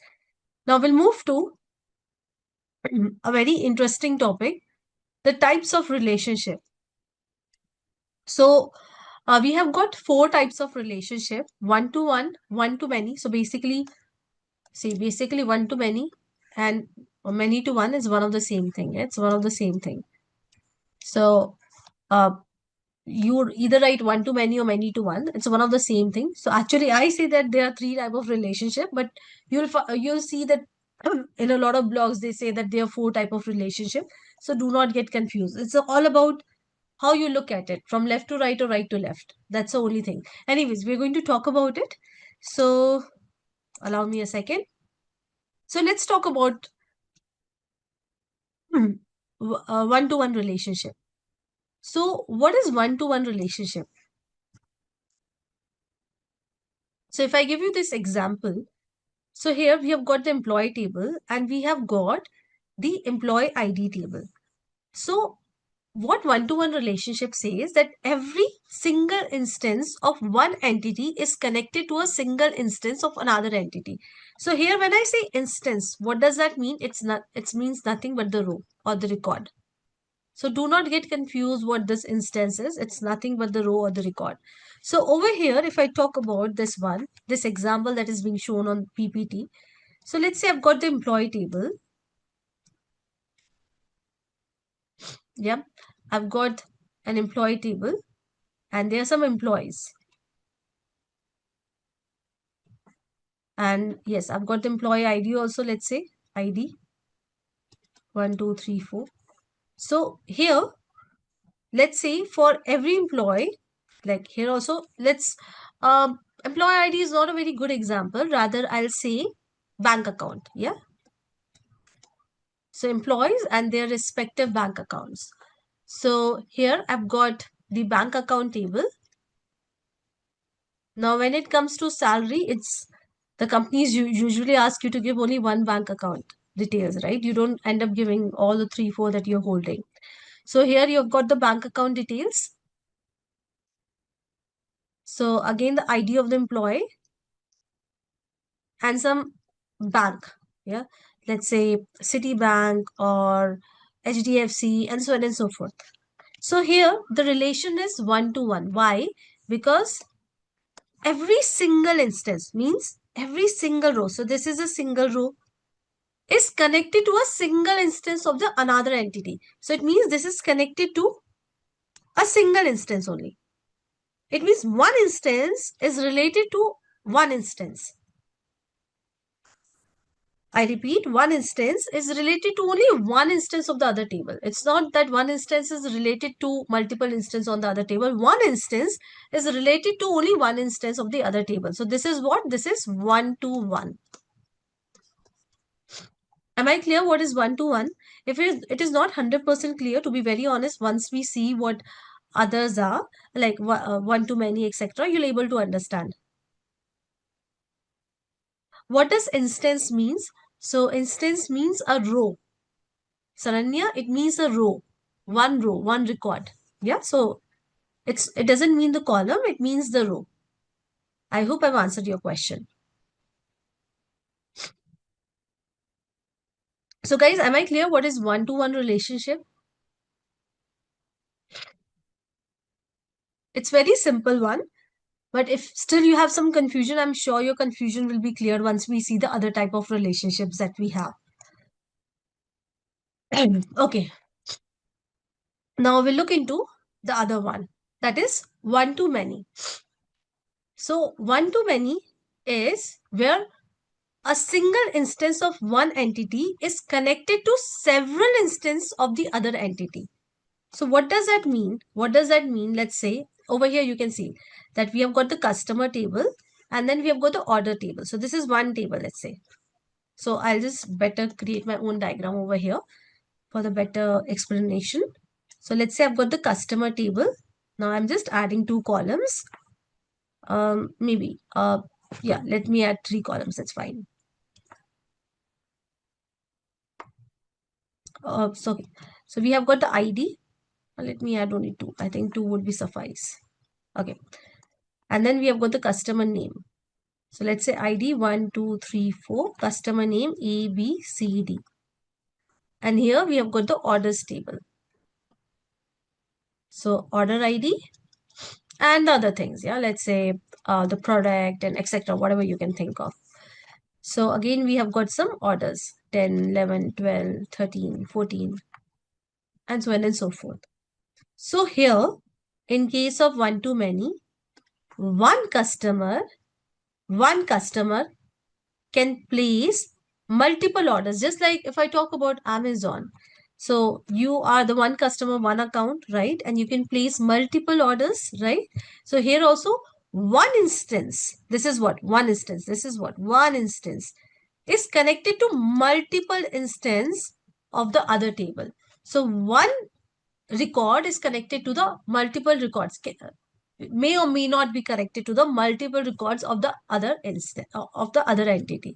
So this is what one-to-many. This is what one-to-many. So tell me, this is, just give me a second, I'll just write, this is a customer table, let's say, and this is the orders table. Now tell me which table is on the one side. Which table is on the one side? Customer. And which table is on the many side? Order. Perfect. Now, as I told you that one-to-many and many-to-one. So this is many-to-one actually. You can see over here. But whatever it is. Yeah, one-to-many or many-to-one. It's one of the same thing. It's just that if I put order over here on this side, and if I put customer over here, so right now it's here it is one and here it is many, right? So it's just that if I put order over here, then one customer can order multiple can order multiple orders. So here we have got order, customer. So order is on the many side and customer is on the one side. So this is one to many or many to one. It's one of the same thing. It's just that you see it like this or this. I hope I'm clear with this point that one to many and many to one is nothing. It's just that right to left or left to right. Okay. So here also I think, see, they don't have the PPT. Oh no, they have the PPT. Anyways. So yeah. So anyways, we'll talk about many to many now. So many to many. Okay, before we maybe hop into many to many, let's make the class interactive. Why don't you give me some example of many to one or one to many? Any example. Now guys, one more thing. So when you create the relationship between the two entities, it's not that it's a rule. Like when I say it's a rule, I mean to say that it's not that the employee will be on the many side, the department will be on the one side. This is what we see. So, but as per the requirement, you can keep any table on the many side and any table on the one side. I repeat, as per the business requirement, we can keep any table on the many side and any table on the one side. So it's not that it follows a rule that this has to be on the one side and this has to be on the many side. As simple as that, right? So now I want you guys to give me some examples of many to one or one to many. So I'll give you one example. Okay, I've started getting the examples. Yes, patient appointment date. Very good. Then, okay, I'm getting a lot of student subject, patient appointment, okay, student school, yes. One school, at least in India, yeah.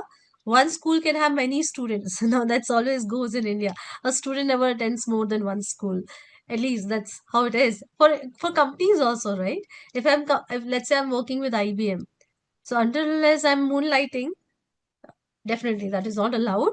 So one employee, sorry, one company being worked by one employee working in what I'm saying.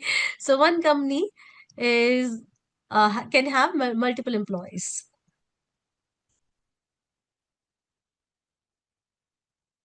Patient table, a medical test table, very good. Bank customer, right? Yes, very good. One nation, many states, very good. One state, many cities. One city, many colonies. Perfect. So now we'll move to many to many. One person, many bank accounts. Hmm. So many to many is when you have got, let's say, again, we have got the employee table and then we have got the project table. So one employee can work on multiple projects. Let's say we have got the projects, let's say, okay, I'll just name some of the projects that I've worked on, SunTrust, etc. So definitely, uh, there are situations in the company where one employee works in the multiple project, right? So you may end up working on multiple projects. Also, one project is most of the time being worked by multiple employees. So here it is one to many. So A, B, C can work on Amex, but A can also work on SunTrust. So it's what? Many to many. So I want you to contribute some examples on the chat, please, for many to many. So this is very similar to what we have just covered. But when I say what does cardinality means? Cardinality means how many in a relationship, how many. So cardinality tells, just give me a second. So basically cardinality tells that how many rows of one table can be related to rows of another table. So how many rows of one table can be related to rows of another table.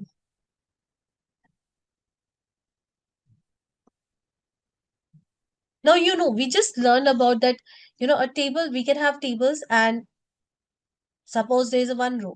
So one row can be related to only one row of another table, or one row can have multiple, can be related to multiple rows of another table.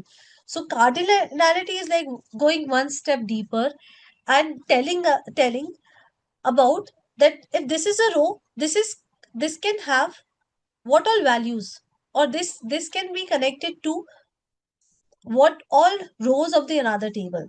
Yep. So a relationship cardinality is a number of occurrence of the entity that can be associated with another entity.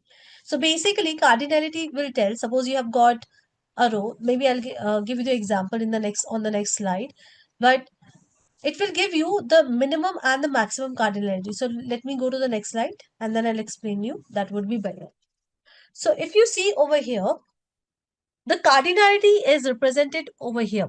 So it says 0, which is the minimum cardinality, and n is a maximum cardinality.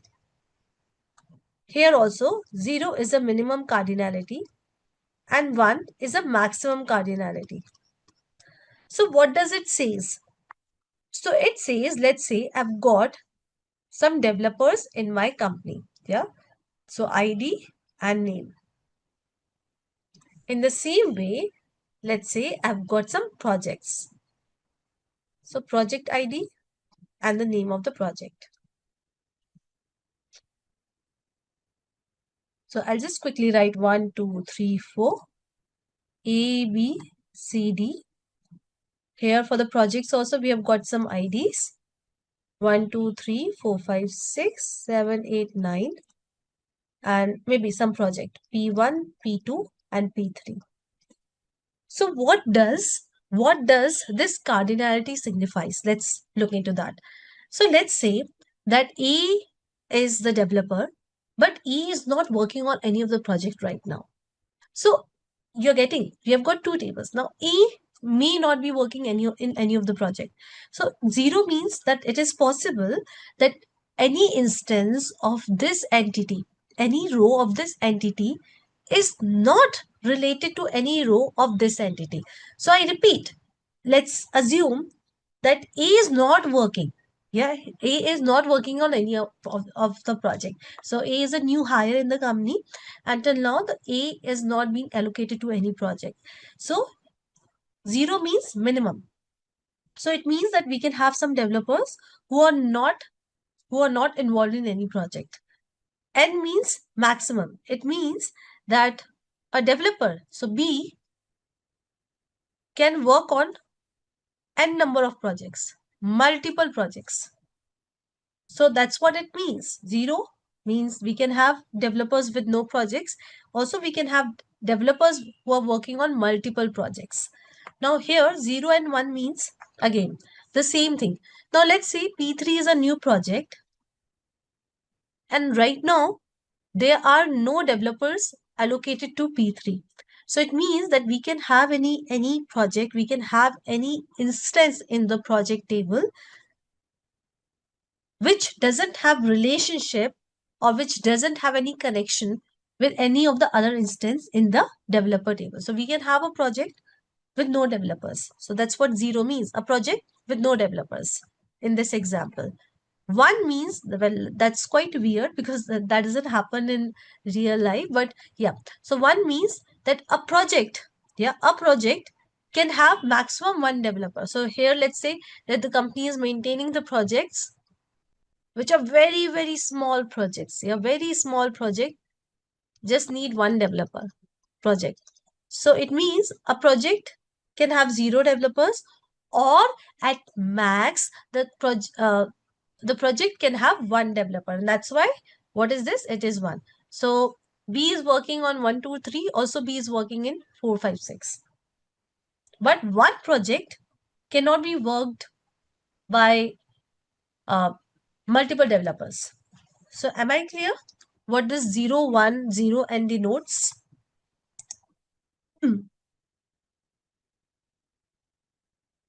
Yeah, ideally should be n for both, but fine. Anyways, we have understood it. That is more important. So am I clear? What does cardinality means? What does 0 n 0 1 means?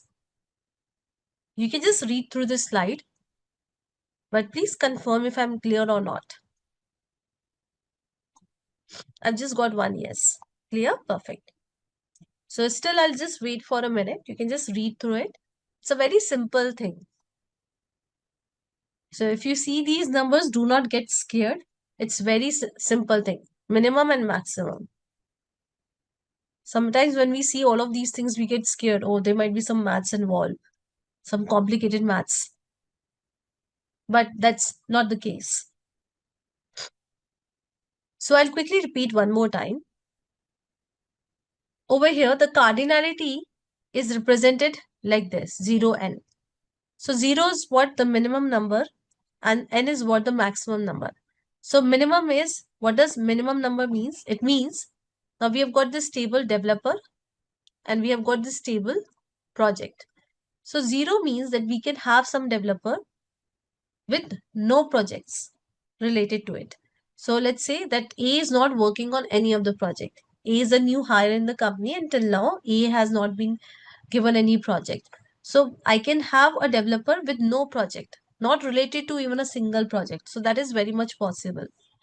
N means a developer can work on multiple projects. So B can work on 1, 2, 3. B can be related to 1, 2, 3, 4, 5, 6, and 7, 8, 9. So that is very much possible. Okay. So this is what 0 and n means.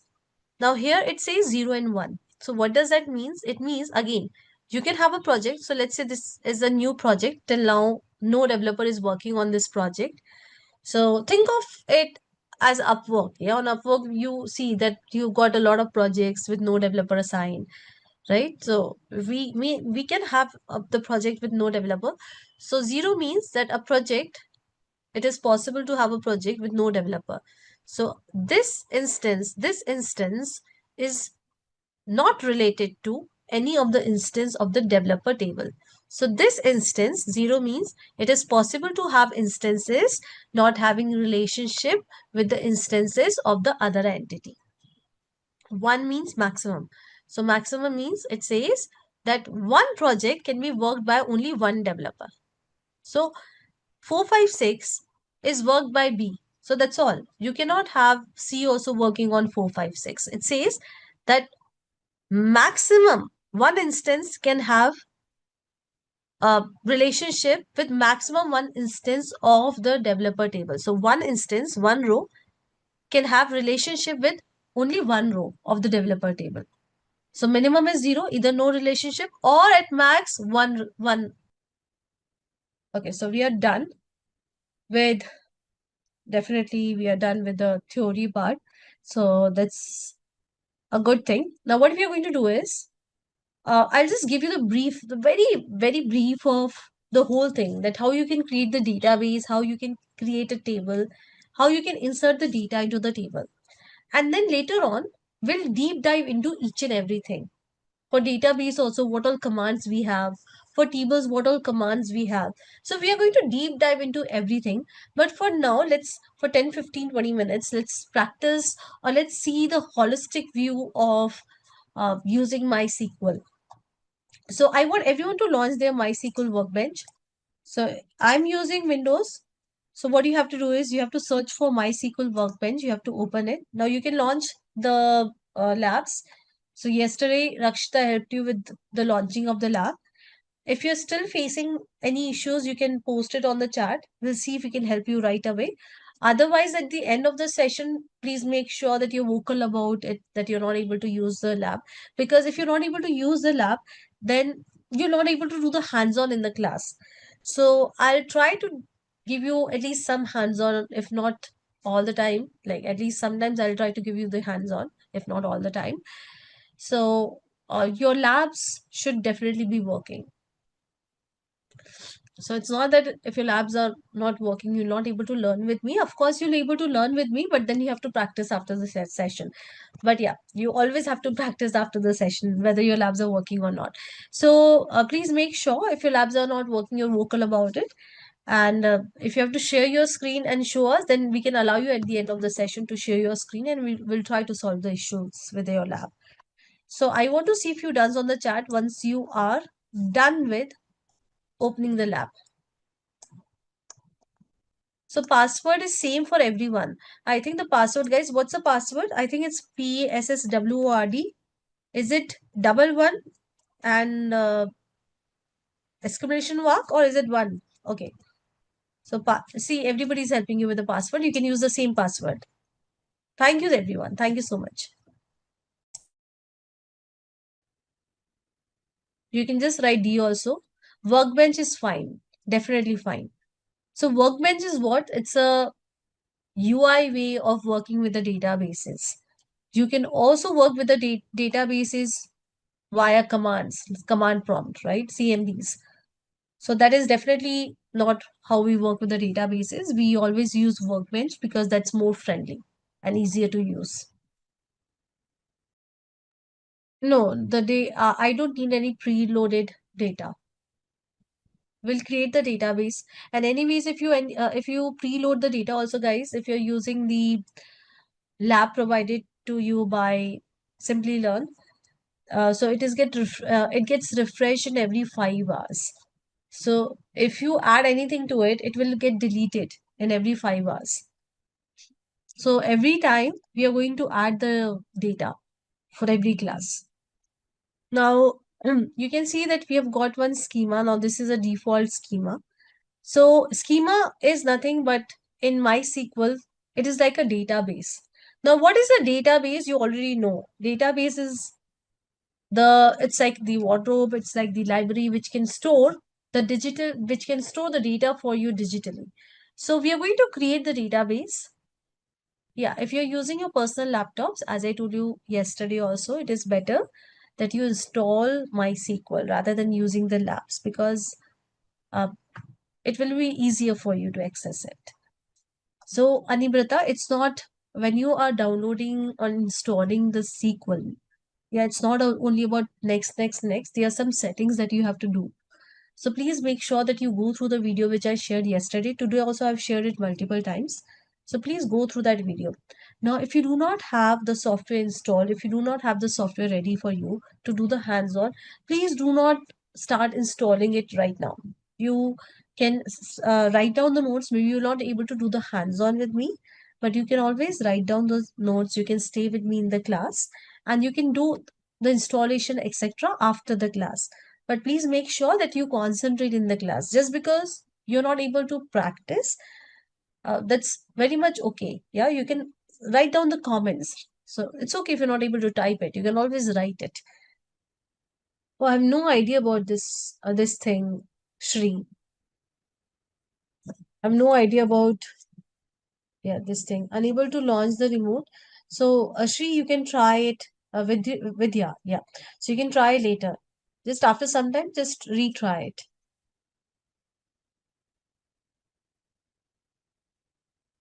So guys, let's get started. Again, if you're facing any issues with the lab, you can keep it parked for now. So I'll try to finish everything by 10 today, 10:5, so that we can take up your questions on the lab. So you can share your screen and we'll try to help you out. So let's continue with our learning for today. And as I told you, if you're having issues with the lab that is provided to you all by Simplilearn, if you're using your personal laptop, please download and install MySQL. So I will not be using lab. I'll be using MySQL on my personal laptop. So the first thing that we are going to do is we are going to create a database. So as I told you that today, I'm going to give you the holistic view of creating the database, the tables, inserting the data into the table, and then querying the table. But after that, we are going to deep dive into each and everything. So in order to create the database, we start with the command create. So we are going to write the SQL in order to talk to the DBMS. Now I want to tell DBMS that I want to create the database. So I'm writing the SQL command in order to create the database. So I'll say create database, and I can give any name to my database, but this has to be as create a database only. So you cannot have anything else. These are the keywords. Whatever you see in blue are the keywords, and you have to make sure that you write the statements like this. So, and then you can give any name to your database. So let's say that I give the name to my database as school. Yeah. And then see, I can always end my comment using the uh, what do we call this? No, it's they are no limitation. You can use uppercase and lowercase both. Yeah, using semicolon. Thank you so much. So I can end it. And if I don't end it also, if I've just got one SQL command, it will still run. Now, in order to run it, we have got this button. Can you see this icon, a small icon? Let me increase the size. I think the size is already increased. Just give me a second. Yeah, I think the size is already increased. So anyways, so this is the button that you need to use in order to execute a command. So if I just hover on it, it says execute the selected portion of the script or everything if there is no selection. So if I'm not selecting anything, yeah, I'm not selecting anything. If I execute it, it will execute everything, each and every line of code, each and every word that is written on my SQL file. This is what? This is a SQL file. You can say SQL file.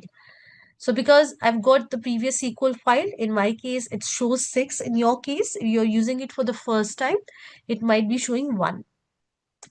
So I'm going to run it. Once I run it, over here, you just simply have to expand the lower panel, and you'll see that create database school, one row affected, and you can see this in green. It means that the database has been successfully created. So if you see in red, it means there was some error when you were creating the database. Guys, please make sure that you are attentive in the class. Otherwise, what will happen is that you may get some errors because you're quite good in number. So if you're not attentive, then you may get the errors that I can always resolve. But if I get a lot of queries from you guys just because you're not attentive, then I will not able to cover everything, whatever I want to cover as a part of this training. So I don't want to cover anything on the surface level. I want to deep dive into the topics. I want to make sure that you understand how things are working. So for that, I have only one request from all of you. Just be attentive, because if you're attentive, I'm 100% sure you'll able to learn it. SQL is very easy. So you can see that the database has been created. In my case, I've got the other commands. So if you have noticed, I was deleting the databases. So these are because of that. But yeah, the database has been created. So I want you guys to create the database and let me know when done. So you can just write D also instead of writing the whole done. So few dones will give me here. So it's okay. I'll come to that where you can see the database. Right now, I just want you to be sure that the command that you have written is executing successfully or not. So just that you have to write this command, Rajni. Yeah, so you have to create a new SQL file in case if your new SQL file is not open by default. So this is from where you have to open the new SQL file. And this is a command that you have to run. Once you run, this is a command that you have to write. Once you're done with writing the command, you can run it from here.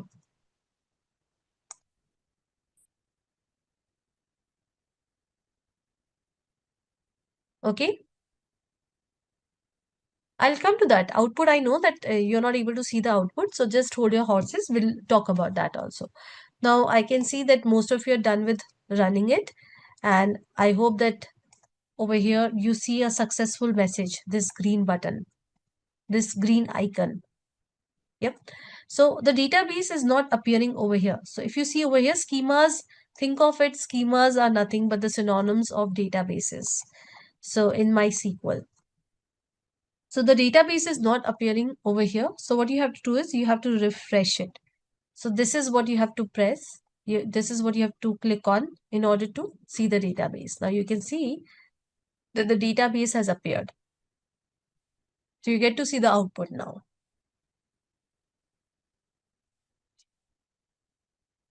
So those who are saying that unable to see the output, I hope that you guys are able to see the database created. Now guys, maybe this panel is also collapsed for you. So please make sure that you expand it. I'll wait for a few seconds. Output window. So you have to scroll up. It might be collapsed like this. So you literally have to expand.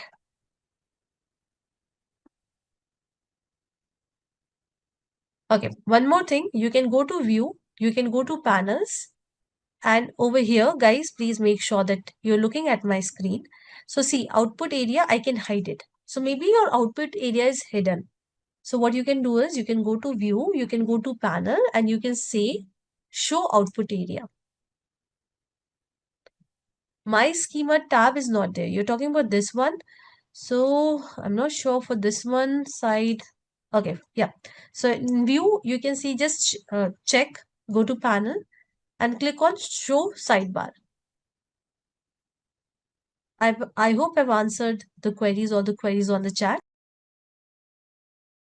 So guys, if it's okay, if you're not able to see the sidebar or if you're not able to see the output panel, you can still continue practicing with me.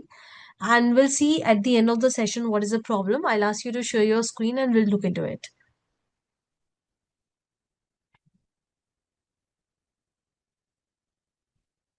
At least you can start writing the queries because I've told you that these could be the problems. Still you're not able to see, then you have to share your screen. Okay, so at least you can write the code. Fine. Now see, this database is created.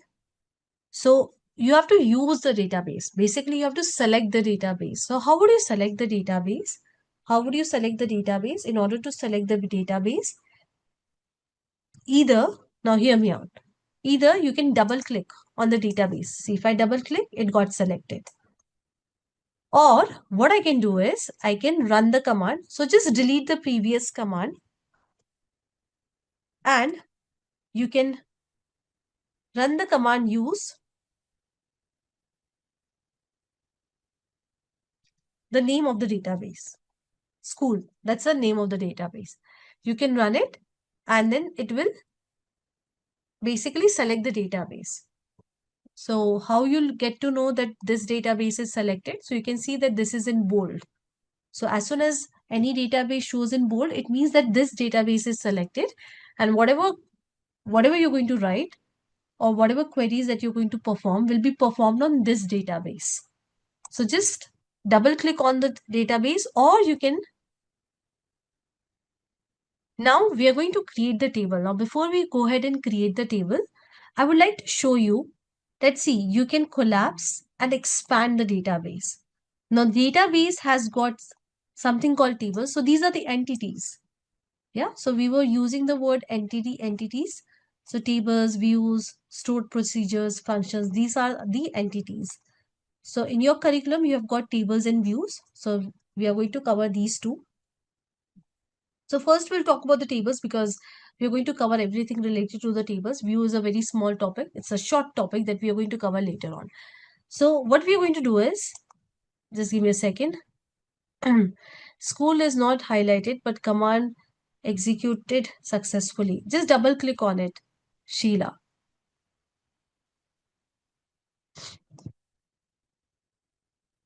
So Rajpal, I'll come to that question. So you'll get to know all of these things. Yeah, hold your horses, everyone. Today is the second day of the class and we've just started coding. You learn everything. Fine. Now what we are going to do is right now you can see that we do not have even a single table in our database. So we are going to create the table and guys, as I told you, please don't worry about not able to see the output panel, not able to see the schema panel. We'll see to that at the end of the session. Right now, just focus on the learning. So I've already helped you with it. But if those options are not working, then I have to look at your screen and then I have to help you. Okay. So we are going to create the table. So how do we create the table? So in order to create the table, we write the command create. So you can make it uppercase, lowercase, everything is okay. So let me make it uppercase. So create table. And then I'm going to give the name of the table. Now I want everyone to see my screen. Then I'll give you time.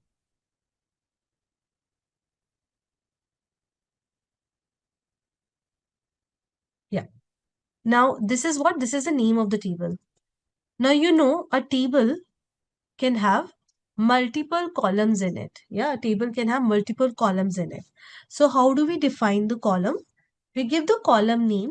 ID is a column name. And then we give the data type of the column. So yesterday when I was teaching you the different type of database that are available in the market, I told you that RDBMS is very strict. It means that you cannot play around with the data. Like if you've got 4 columns, you have to stick to the 4 columns. Then a column also has a data type. When I say data type, what does that mean? It means the type of data a column can hold.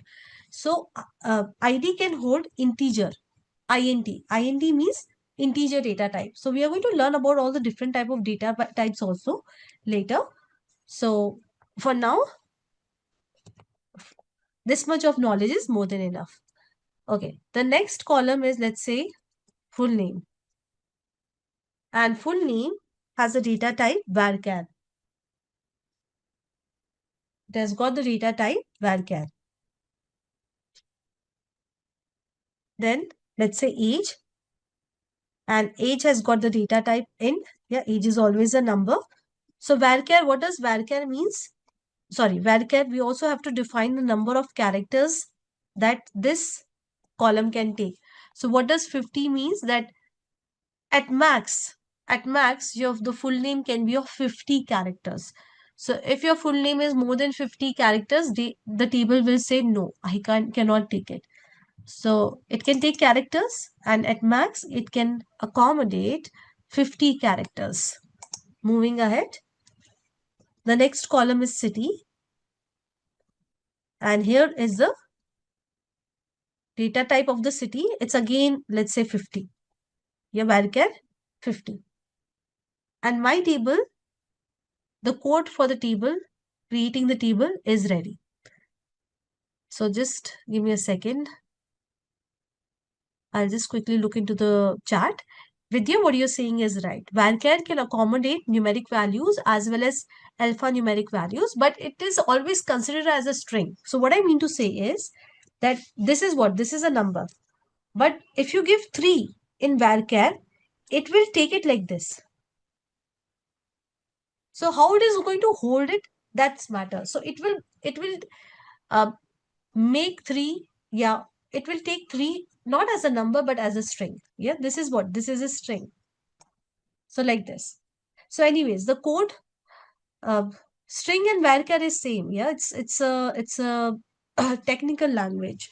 So string means text. So if I say string or if I say text, it's all about the data type. Yeah, or if I say varchar. So in SQL, we say varchar, right? In Python, we say string. Text, we don't say in any of the language, computer language I'm talking about. So they can hold strings. Strings can be anything, yeah? It can be anything. It can be this, it can be number, it can be anything like this. So anyways, I'm going to simply remove this. Now I'm going to run this command. You can see that it got created, and I have to refresh in order to see the table created. Now, if I just expand it, you can see the table has been created. So I want everyone to run this command. I'll wait for a minute, for 2 minutes. Now guys, please make sure if it is showing error, you also read the error. So please delete the above commands that we have run before. Or what you can do is, let me, so maybe this time I'm not going to delete the command. So I'll show you how does the error look like. So what I've done is I've created the table. The next thing the next thing, come on. think about it. We are done with creating the table. Now we are going to insert the data into the table. You don't need to use the table as such, just like DB databases.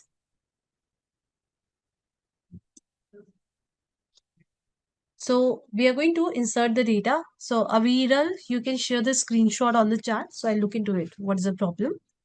So in order to insert the data, we run insert into command. So insert into the name of the table. The name of the table is students. Now I can give the columns of the table. Now that is optional. We'll come to that later. But right now, as I told you, it's just a helicopter view of everything. A small snippet of SQL, how we can create the table, insert the data into the table and query the table. So anyways, I'm going to give the column names.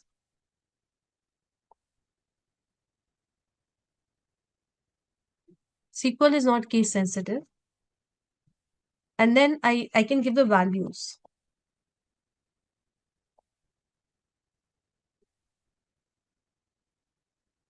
So in values, let's say ID is 1.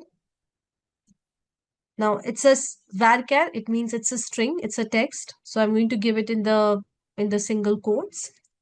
Amit, age, any age, and city. Comma, I can give multiple values. So I'm just copy pasting it. So let's say ID is 2, the name is Reha, okay, anything, and Mumbai. In the same way, I can insert more and more records. So I have to add comma, then again I can insert more records. Yeah. So you can see that I'm done with writing the command for inserting the data into the table. So this will insert 3 rows into the table. Now guys, I'm intentionally going to throw the error. So please make sure that you look at my screen because you may also get the same errors again and again. So please understand how things are working. So right now, if I execute it, you can see that it is giving me error. So I want you guys to tell me what is the error. What is the problem? So I'll tell you the problem. The first problem is that, first of all, student table is already created. So that's okay. I'll talk about the first problem. So there is a problem with the syntax. The syntax is, hear me out. This is a separate command and this is a separate command. Yeah, this is a separate command.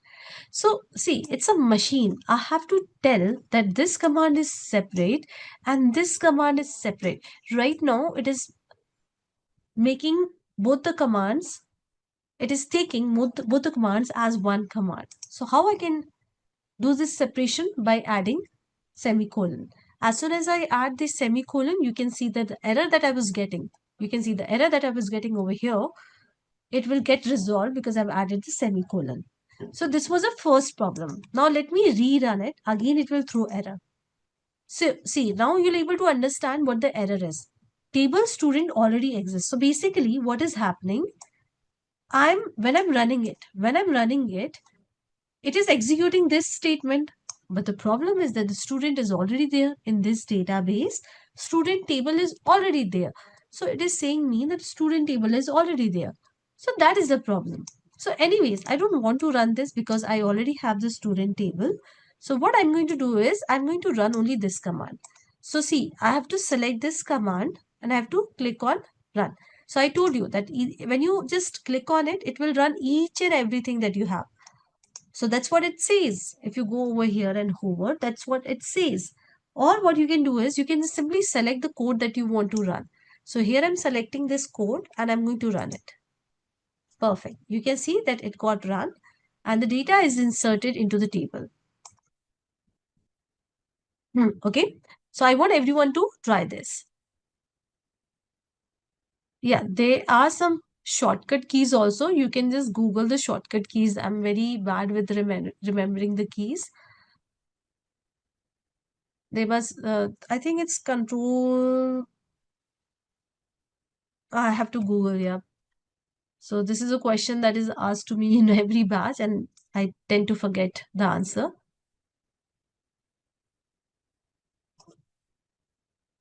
Yeah, so I'll help you. Just give me a second. I can also Google.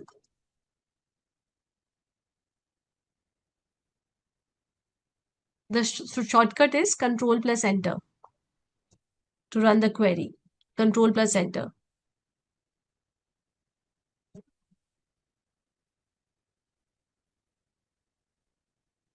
So space, whenever you have a new word, you're going to give this space, Shweta. So here ID. Now I'm not giving any space. I'm just giving comma. Then full name. Then again comma. And so on and so forth. Yeah, Aparna, you can just run the command use school. If you're not able to see the tab, this left panel, just you run this command use school and then create the table. So guys, let me know when you're done with inserting the data. Also, I'm sharing the code on the chat. Done. What about codes? So you're going to use the codes for the varchar, Shweta. So whenever you're writing the strings are always represented in computer, in machines, uh, whether you're writing SQL or whether you're working on Python, C++, strings are always denoted with quotes. It can be single quotes or double quotes, but the strings are always encapsulated in quotes. Always remember this. So, okay, Shri, so you can try working. Okay, got it, Shri. So Control plus Shift plus Enter. Now, definitely you have entered so much of data. Here I've got 3 rows of data. I would like to query the data. So yes, I'm going to write the query. So here we go, guys. So I'm writing in the same file. Select star.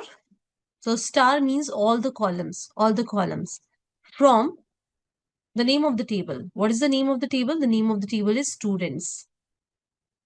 Again, please highlight it and then run it. Do not just run it without highlighting it. Otherwise, if you have the previous code, this will also run and you may get error that the table already exists and so on and so forth. So please highlight it and run it. So now we are going to learn about some of the database commands. So you've already learned most of it, but yes. So what I'm going to do is I'm just creating a new SQL file. The reason is that I will be needing this code and I do not want to delete it because I will be needing it, as simple as that. So anyways, I'm going to create a new database. So you already know about this command create database and then the name of the database. Now if I run it, it will create the database for me. We have already seen it. But if I rerun it, then it will throw error. You can see over here. Okay, so I'll try to keep my pace low. So I just told this thing to you quickly because I thought that we have already worked on this command, but I'll keep it low. So what I've done is I just added a new SQL file in order to write the code. Okay. So what I've done, I am creating the database. So you can see that the database got created. It got created. Now, if I rerun this code, if I rerun this code, you can see that it is giving me error. Yeah, you can see over here. Create database DB, it means the error is in this command. And what is the error? The error is that can't create DB100 because the database already exists. So this is the error. So we have got a keyword called if not exist. So what I can do is I can say create database if not exist. It means, as a word says, that create the database only if it doesn't exist. If it exists, then you don't need to create the database. No need to create the database. So if I run this command, now see, you know that this database is already created. This database is already created. But if I just simply add if not exist to my SQL command, it will not throw error. And that makes sense also, because now what we are saying is that create the database only if it doesn't exist. Otherwise, no need to create the database. So if I run this command, my command is running without giving me any errors. Yeah. So it is not giving me any errors. It's just say it is giving me a warning. Now over here you can see just a warning. So it's not the error but a warning that we cannot create it because the database exists. So this is the error. This is a successful operation and this is a warning. So here all I have done is I've used this keyword if not exist. So I want everyone to do this. So let me know when done. If you done will give me heads up. All you have to do is you have to run this command in order to create the database, and you can rerun this command in order to see the warning. Make sure that you run it multiple times in order to understand the working of it. Sheetal, if you want to go to the previous page, if you have not clicked on the cross, so if you see over here, there's a cross, right? There's a cross. If you cross it without saving it, it means that you have lost all the changes. But yes, these are the tabs. You can hop on and hop off.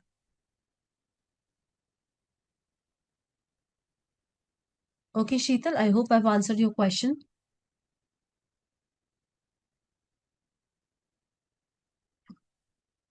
Fine. So we have created the database. Let me end this command with the help of semicolon.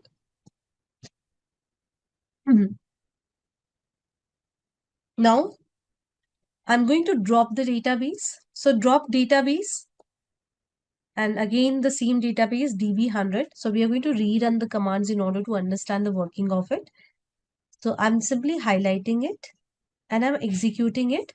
The database has been dropped. Now, if I again execute this thing, let's see what happens. So why don't you guess what will happen? So the database has already been dropped. So if I rerun it, what do you think? What will happen? Error, no error?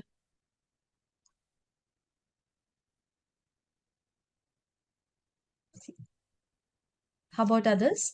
So guys, I'm not expecting the right answer. I'm asking you to take a wild guess that what will happen. Make a wild guess. Drop database DB100. Okay, let's do it. You can see that it is giving error. Why it is giving error? Because it says, oh, you're asking me to delete something that doesn't exist. So machine doesn't understand, like we are having that history that we have created it and dropped it and blah blah blah. But machine says, oh, you want me to drop a database, but I cannot find it. I cannot find this database. So that is why we are getting the error. So what you can do is you can add if not exist, the same keywords. So if you add this, then sorry, if exist. Drop database if exist. If this database exists, then drop it. If doesn't exist, that's okay. Yeah. So now if I run it, it will show me warning. If not done, let me know. So whenever I'm asking you to do the hands-on, make sure that you do the hands-on. It's not that I'm going to ask you to do the hands-on every single time, because we also have to make sure that we cover the curriculum and we cover the maximum concept. But I'll try to give you as much as hands-on as possible in the class. Now, let's recreate the database. Right now, it's like we do not have even a single database. So let's recreate it. So Shireen will look into this problem. At the end of the session, I'll ask one of you to share the screen and we'll look into this problem. So please do not get bothered about the same. Fine. Now let's say I'm deleting this drop database if exist. Now I want to know that what are database I've got in my machine, in my, sorry, not machine, in my workbench. So let me do one thing. Let me create another database. So DB100 I created before, and now I've created DB200. So just for the sake of creating, I'm creating two databases. So you can also go ahead and quickly create the two databases. Fine. Now let's say that you want to know that what all databases you have got in your MySQL. So what you can do is you can run the command show databases. So this will show you all the databases that you've got in your DBMS. So see, we have got these databases. Now you'll see some extra databases. For example, you'll see information schema, performance schema, system. Anyways, you can see over here. So these are system defined databases. And maybe I'll tell you about these databases, not today, but yeah, in some one of the class, that what these databases store. So today is definitely not the right day to tell you about these things. But yeah, we're definitely going to talk about these system based databases. Oracle I've never worked on with, yeah, show databases. So I've never worked on Oracle and Postgres. I've just worked on MySQL and SQL Server. So you can Google it if it works on Oracle or not. Or if you want, I can Google and I can tell you the answer. Okay, no problem. Fine. In the same way, let's say that, okay, I'm going to use the database. So I'll say use DB200. I'm using this database. Now, once I'm done with using this database, I would like to create this table and insert some data into the table. So basically, I'm using this database and then I'm creating the table and I'm inserting the data into the table, into this database. So this we have performed previously also. You can see that the table has been created and the data has been inserted into it. So I'm just copy pasting this code on the chart. You can also go ahead and use any of the database and you can create the table into that database and insert the data into the table. So I'll wait for 2 minutes. Go slow, no need to hurry. Like this is your first coding class as such. But later on you'll get used to it. So please make sure that you do not come without practicing in the next class. Okay. So Fatima, first of all, see, I asked you to create multiple databases. In my case, I've created 2.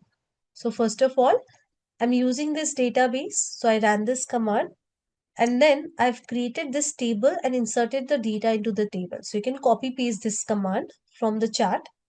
I've shared on the chat and you can run it so that you have got a table created. So we are done with all the major database commands. So now we are going to learn about the data types in SQL. So if you remember, when I was telling you to create the table, when I was teaching you how you can create a table, I told you that for every column, you also have to tell the data type. The data type is what? The type of data the column can hold or will hold. So here we go. We are going to learn about the different data types that we have in MySQL. Now, before we get on to that, I will just quickly tell you that how you can save your code. So one of you was asking me that Tulika, this code we have written, how we can save it. So how you can save it is, can you see the save button over here? So all you have to do is, now all of these things are something that if you just try it by yourself, you'll able to do it. Because we all are using laptops, yep, since ages. So a lot of options are same for every application. So you can go over here, you can go to file, maybe here, do we have the save option? Yeah, we have got the save option over here also. This is a shortcut, save script as. So the same options we have got. So what you can do is you can click on it and maybe you can save it. So I'll just quickly show you and then I'll give you time to just try it at your end. So let's say MySQL 100, this is what I'm saving this file. Now I'll just quickly show you on the desktop. Okay, yeah, this is the file, the MySQL 100. Now if I want to open it, how can I open it? Let me close it. How can I open it? Just like how you use any other software. Yeah, the first thing is if you want to open something, you go to the file. So here also I'll go to the file and you can see open SQL script. And I literally have to find where I've saved it. Yeah, here we go, and I'll open it. So in this way, you can save the SQL scripts that you're writing. So maybe I'll wait for 2 minutes. You guys can just try saving the SQL script file.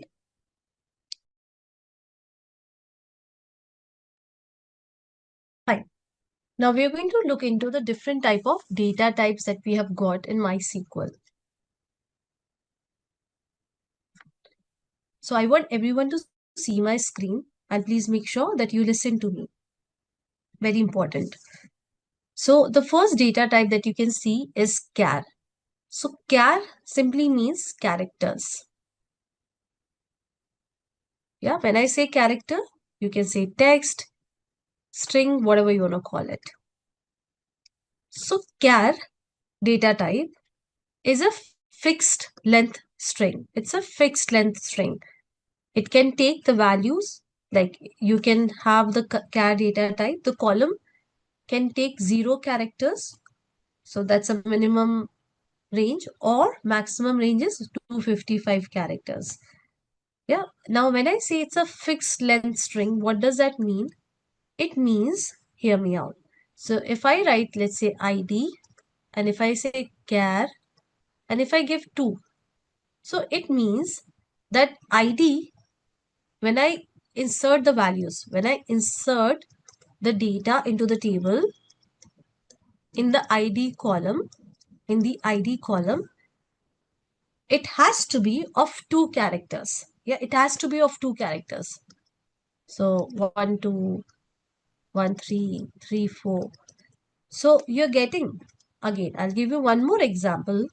So let's say that I create a column. Let's say the column is, okay, I'll create the column code. Yes, state code. And I give the char as a data type, and I give 3. It means that whenever I insert the values, insert the data into this column, it has to be fixed length. See, it says it has to be fixed length, means that it has to be fixed length. So I have to give 3 characters only. Yeah, 3 characters only. Or let's say if I give anything else, let's say something else. So I'm just thinking of something which will have the text as such. Okay, so I'll just say state only. Yeah. Again, I give, or maybe let me give month. Yeah, months. Now I create a column months, and I give the data type as char, and then I give it the length of 3. It means that whenever I insert the data, it will have the values like this. So if I try to insert this, it will give error. Or if I try to insert M, it will give error. If I try to insert MA, it will give error. So it means that we have to adhere to the length. It is fixed length. It means that it will not take more than this, and it will not take less than this. Am I clear with char? I've given you multiple examples. Am I clear?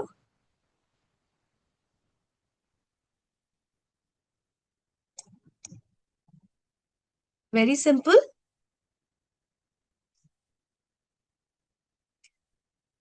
Now let's talk about varchar.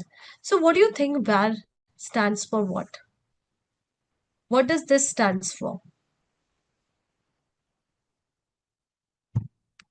Variable, right. So here it is what? Variable characters.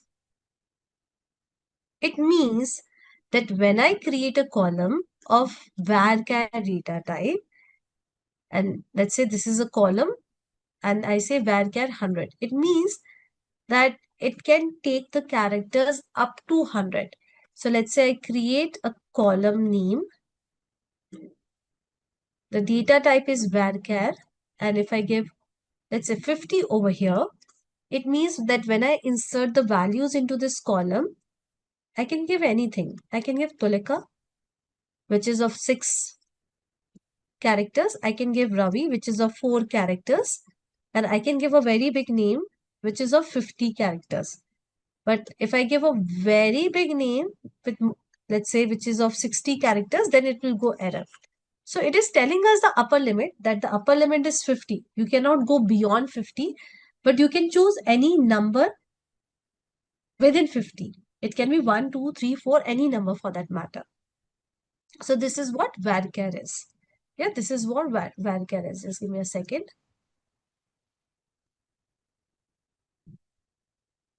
And you'll see that you end up using varchar a lot. Now, some of the data types you're going to use 90% of the time. So varchar is one of the data types, int is one of the data types. Anyways, let's talk about text. So see, varchar says that I can accommodate characters up to 255 only. So that's my upper limit. So if you have a very big something, let's say you have a description, let's say you want to capture reviews, you know that on the products we have got the reviews of the customer. So varchar is saying that no, oh, I can capture only 255 characters. I can't go beyond it. That's not in my nature. So what you can do is, for a column like review or description, you can simply make it text. So text can accommodate large text data. Large text data. The next one in our list is blob. So what does blob means? Blob is binary large object. So do not get uh, petrified with this term. Yep, this is a very common term that is used in the technical world. So blob simply means any file for that matter. It can be any CSV, text file, Excel file, it can be image, yeah, it can be etc. So any file is called as a blob file. So you can also have blob files inserted in your tables. So for that, you need to create the column with the data type blob. Int, you already know that int says integer. And this is a limit of it. You don't need to remember the limit, but it can take negative numbers and positive numbers as well. Positive you have seen. It can take negative numbers as well. Now, if you want, if you know that your column is going to store the integer and the integer is going to be very small in number, right? It's going to be very small in number. So usually, let's say age. Yeah, age, you know that age cannot go beyond maybe 120, not more than this. You know that. Yeah, that 120 is also like a very high age that I'm talking about. So what you can do is you can go with tiny int instead of int. So let's say that you want to save salary. So for salary, int is uh, you can go with int. But when it comes to age or the numbers that you're going, you know that they're going to be very small. So you can go with tiny int, small integer. Now let's say that you have got really big integer, really big integer. You're talking about the revenues of the companies like Amazon or what Tesla. We have got so many companies with really huge revenues. So int may fail because again it has got some upper limit. So then you can go with big int. Okay, we can ignore this thing. Let's talk about float. So float is what? Float can store decimal.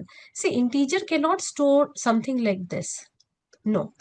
If you want to store decimals, if you want to store decimal data, then you can go with float. Yeah, you can go with float. Double is again for the decimal. Yeah, you can, double is also for the decimal numbers. But double is high precision, whereas float is less precision. So what does that mean? What does precision means? It has nothing to do with my SQL. What does precision means? So precision simply means, precision, sorry, simply means, just give me a second, I'll write it. Yeah. So it means precision over here. So what does it mean? It means the total number of digits stored. I'll write it over here. total number of digit stored.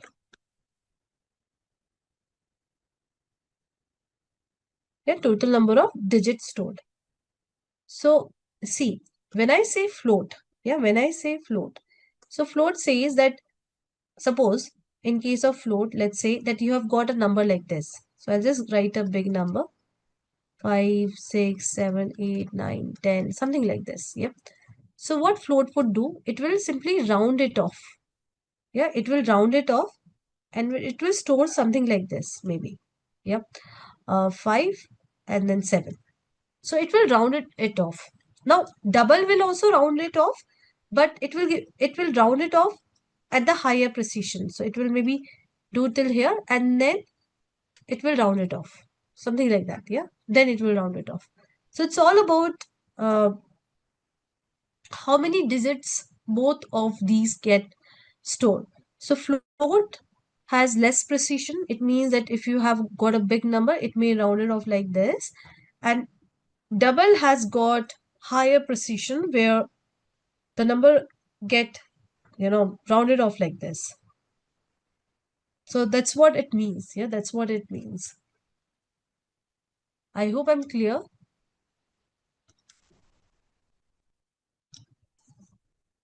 So higher precision means more accurate digit stores and lower means fewer digits stored. Fine. Moving ahead, we have got Boolean. So anybody who doesn't know about Boolean, you can be very, very honest here because I understand that a lot of you are coming from the non-technical background. So this will give me the clarity how do I have to explain you Boolean. Anybody who doesn't know, okay, I'll explain. So Boolean is a very important data type which stores two values. Yes, which means 1. Yeah, either you can also denote it with 1. So yes, it's not yes, actually, it is true. So let me write true. True means yes. So true. And then we have got false. False means 0. So it stores only two values, that is either true or false. And it is a very important data type. So for example, if I just give you one layman example, you might have seen check boxes. Yeah, when you're filling the form, you might have seen check boxes.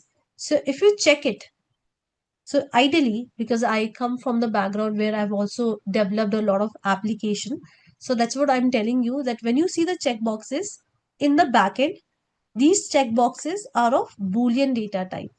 It means that if you check it, it will hold the true value, and if you do not check it for this one, it will hold false value. So that's what Boolean means, true or false, only two values. Then we have got date.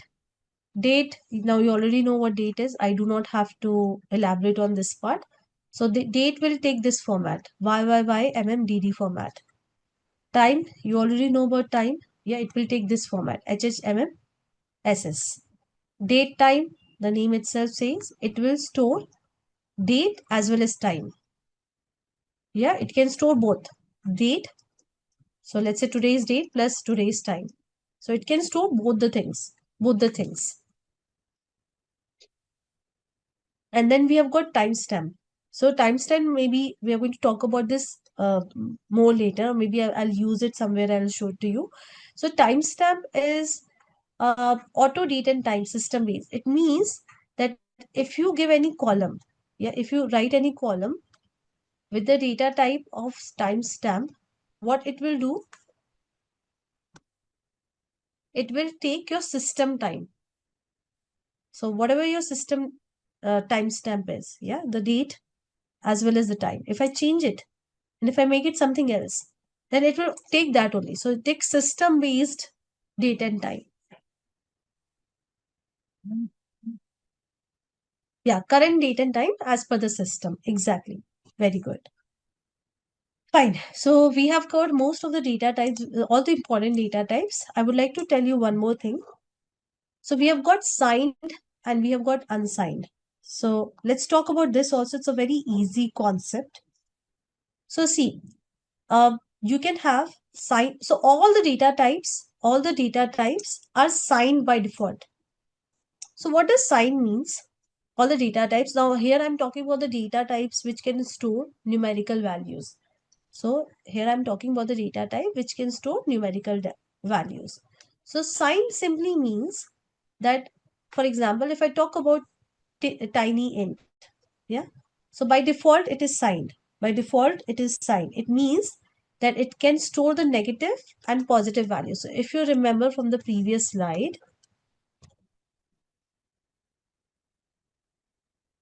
see, we have got tiny int, small integer, this minus 128 to 127. So here tiny int can take the values from minus 128 to 127. And if I create a column, let's say I create age column. And if I give tiny hint, so by default, it is signed. So maybe I'll not write it. It is signed. So it means that I can store minus 128 up to 127. This is the upper limit and this is the lower limit. Fine. What is unsigned means? Unsigned means that if I make it unsigned, so if I again say age, tiny, okay, here it is already written. So maybe, okay, let me write it. The writing is so bad. Okay, tiny. So difficult to write on the note, on the pad. Anyways, tiny int. And then if I give unsigned, what will happen? So this will give me extra cushion. How it will give me extra cushion? It means that I'm explicitly telling SQL, hey SQL, I want to use tiny int, but I do not want this negative numbers. I know that age is never going to be negative. Well, age is never going to be 200 and 255 also. But yeah, that can happen if we are working on tortoise age. I think tortoise can live till 300. So anyways, so let's say that I'm just telling that I do not want negative numbers. Rather, can you just give me extra cushion? So just remove the negative, all the negative numbers. And can you just give me extra cushion for the positive numbers? So that's how we can use it. Yep. So here you can see the limit is 0 to 255. So whatever numbers we had over here, they have been added over here. Yeah, you just have to do the calculation. This will come around to be 255. So we are saying I do not want negative numbers. So do not waste my range in negative. Yep. So I just want the positive numbers. So unsigned will help me to increase the range. Am I clear with what is signed and unsigned?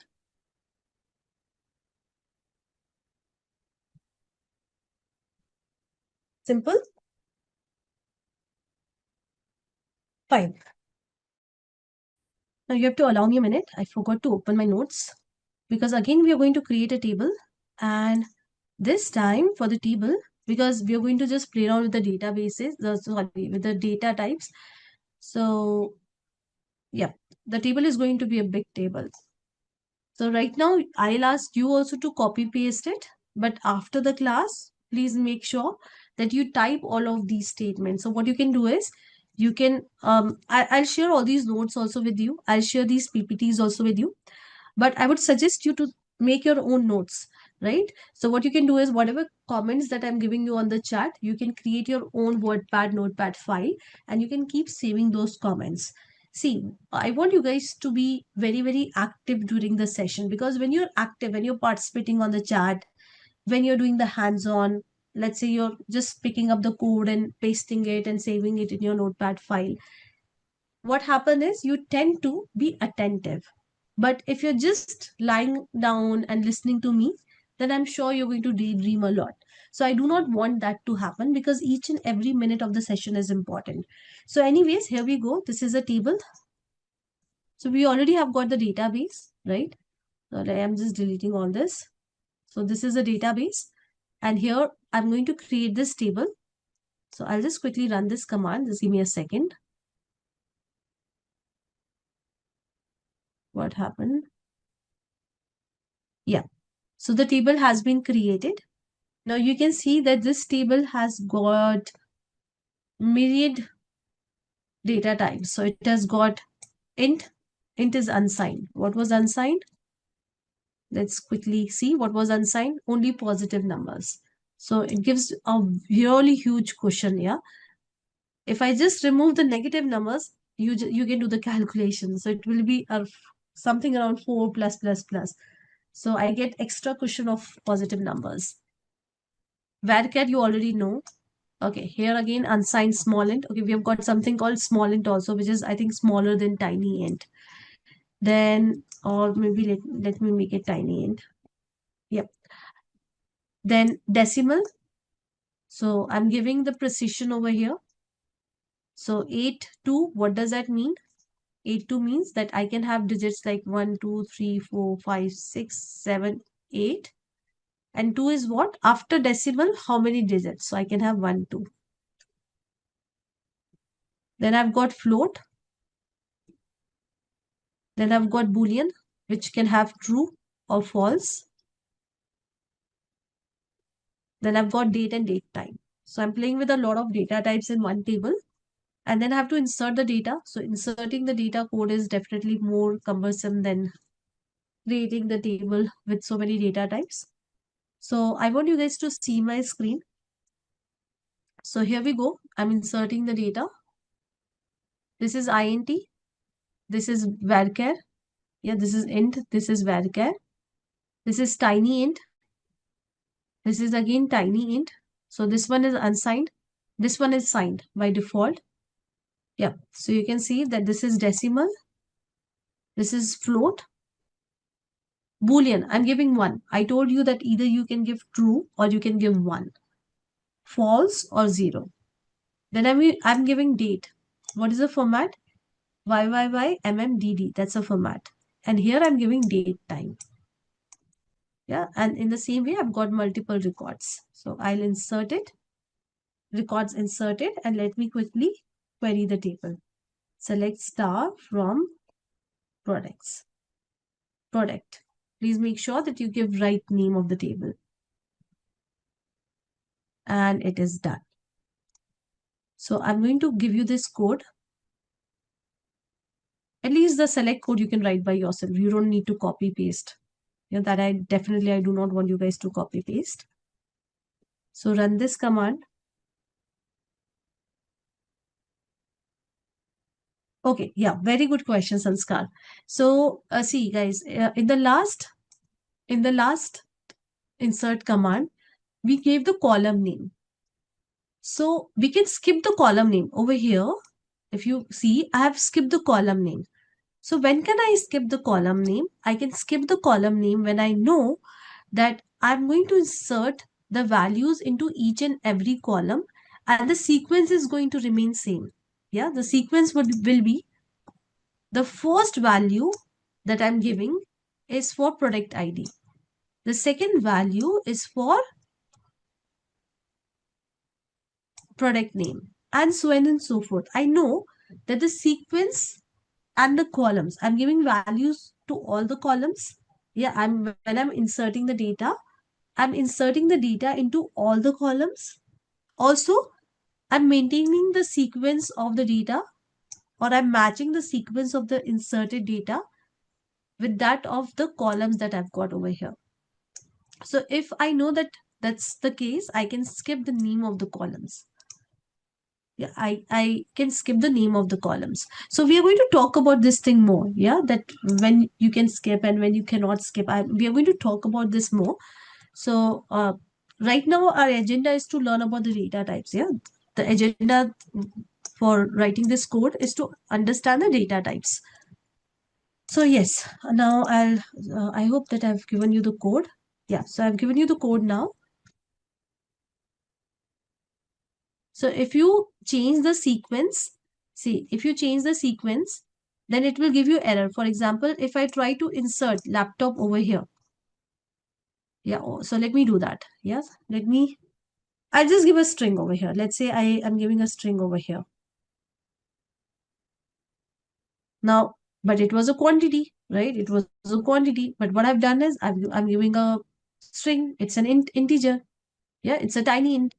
So it will throw error. Now, if I run this, it will throw error. It has thrown error. See. So when you're inserting the values, you have to make sure that these sequence, this sequence matches with this sequence. This is very important. So I want everyone to run this code, create the table, insert some data into the table. You just check the format of the table, the data, yeah, and then query it. And we are done with today's learning. So you can take the screenshot, Sheila, but I'm going to provide you with all these slides also. But yes, you can take the screenshot. I'll hold for some time on this slide. I'll also hold for some time on this slide. So in order to create a table, this is a basic syntax of creating the table. So I want everyone to see my screen. Now you already have the idea of it because we have created multiple tables in our previous session. So we start with the keyword create. Then we have got the keyword table, and then we give the table name. And then after this, we give different columns and different data types of the column. Now this you have already seen, right? But apart from this, you can also add different constraints. Now, what are constraints? We are going to look to that today itself. So let's do one thing. Let's quickly create a table first. So what you can do is you can open a new file. And the first thing that you can do is you can create a database for today. So let's say 28, I'll just give it a name, Feb. Yeah. So I'm going to create the database. You can see that the database has been created. And I'm going to select this database. So either you can select it by double clicking on it. Now, these things we have already done. So I'm quickly telling you, it's like I'm reiterating. So that's why I'm pretty quick over here because the things which we have already covered, I would definitely be a little bit quick over those things. Now the database is created and I'm going to use this database in order to create the tables. So I'll wait for a few seconds for everyone to have their database created.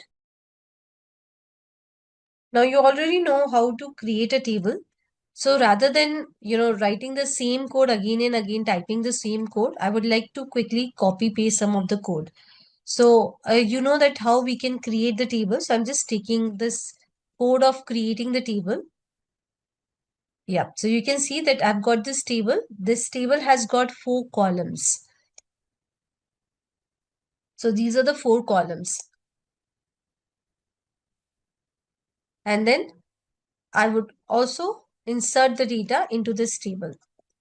Now guys, if you have missed any of the previous class, I'm afraid and I'm really sorry for the same that I'm not able to repeat the concepts because we have got limited classes. These are not unlimited classes. So every class has an agenda associated to it. So please make sure that you go through the recording. So you'll find recording in the LMS portal. So here it is. We have got the student table. I'll copy paste the code. Hold on guys. And then I'm inserting the data into this table. Now I want everyone to see my screen. See, this will create the table for me. I'll just quickly check. Yes, table got created. Now I'm going to insert the data into this table. Data got inserted. Now there are few things that I would like to show you, that I would like to tell you. So here, see, I'm passing the names of the column.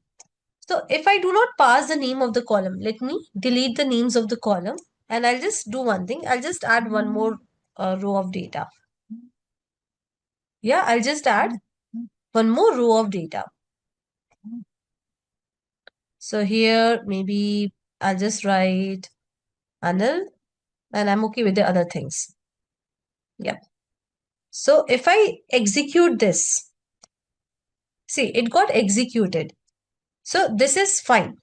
But if let's say that I've got some data of some of the students, I've got a data of a student with a name, let's say Mark, but I do not know the city of of Mark. So let's say this is the data I have.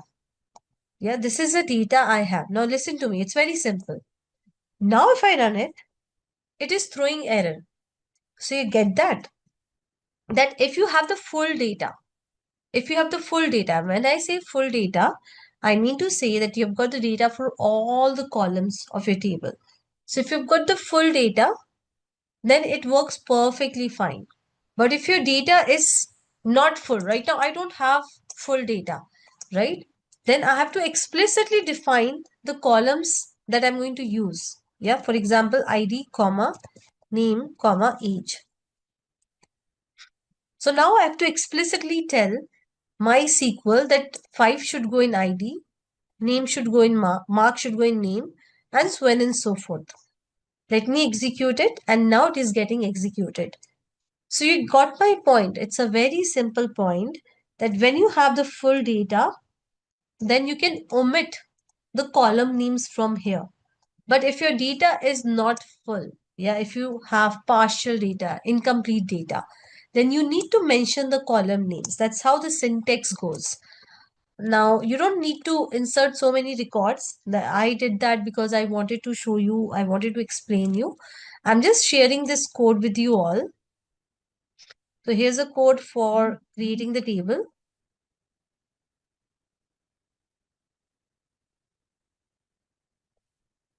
And here's a code for inserting the data into the table. Yeah, so you can copy paste this code, avoid typing each and everything in the class. Because if you type each and everything, see, I don't mind it. You need to understand my predicament also over here. That if I give you time for typing each and everything in the class, then I may not able to cover all the concepts.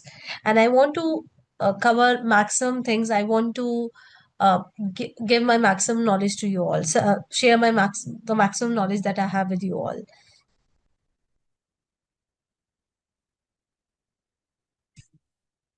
Subject, I don't have any such column name, Kunal. In this table, I've just got 4 columns, as you can see.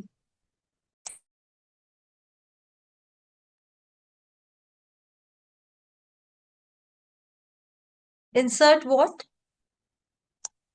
Subject, but subject is not there, right?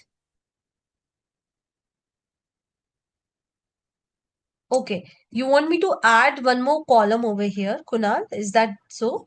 So, Kunal, we are going to look into that also, that how we can alter the tables. Let's not do it right now, otherwise everybody will get confused. But we'll see that you have got some data, your structure already created. So, how you can alter, how you can play around with it. Done, everyone. So, I told you that in case of when you create the table, you can also add the constraints to the table. So what are constraints? So constraints are, think of it, they are nothing but the rules that you apply on the column. Yeah, they are nothing but the rules that you apply on the column. So we'll learn about few of the constraints, and then we are going to write the code around these constraints.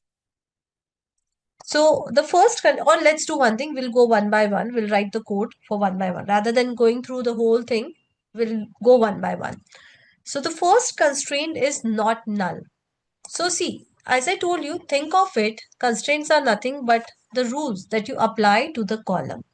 Now, if I say that, let's say I have a column, ID column, and I want to apply some rules. So we learn about atomicity, right? We learn about, not atomicity, sorry, we learn about acid. So if you remember, we learn about consistency. So means that you're basically applying the rules to your database. So here also we are doing the same thing. We have got multiple columns in our uh, table, and we simply want to apply some rules to those column. So let's say I've got the ID column, and I want that whenever you're inserting any of the students record, the ID shouldn't be null. You're getting the ID cannot be null. As simple as that. So I can use not null constraint for that. So you can see what it does. It disallows null value. So it means that the value should be provided. Yes, it means that you're making this column required. As simple as that. Yeah, if you enter any of the row, this column should have value. Okay. So we'll do one thing. We'll just give me a second. Yeah. So we are going to create a table using not null. Yeah, not null column.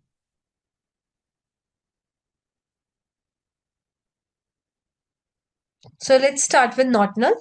So I'm going to create a table. Now we are going to create a lot of tables. And let me name this table as my students. I'm just naming it anything, that's fine. Always remember that what we are trying to learn. Yeah. Now this table may have multiple columns. So one of the column is ID and the second column is, let's say, name. Okay, I'm not going to make it a very big table. So what I can do is I can make the columns as not null. How I can make that column as not null? So all I have to do is I have to write not null in the front of that column. So it means that in order to add the data into this table, I have to make sure that the ID is not null. If I want, I can do it for name also. Let me do it for name also. Doesn't matter, right? So let me do it for name also. So now it means that in order to insert the data, both the columns should have some value. Let me create this table. The table has been created and I'll just quickly say insert into. I want everyone to see my screen. If I give 1, comma, any name, for example, A, let it be. I am just giving any name for that matter. Doesn't matter what name I'm giving. Yeah. So if I insert the data, see it is getting inserted. Let me also show you the data. Select star from my students.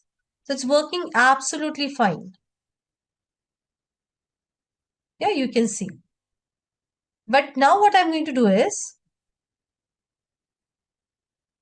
just give me a second. I will insert the data, but let's say that I am skipping maybe A.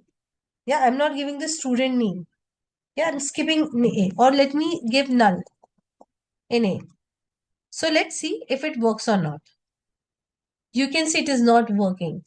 So it says that column name cannot be null. And this will happen for the other column also. For this column also. Sorry. So this also cannot be null.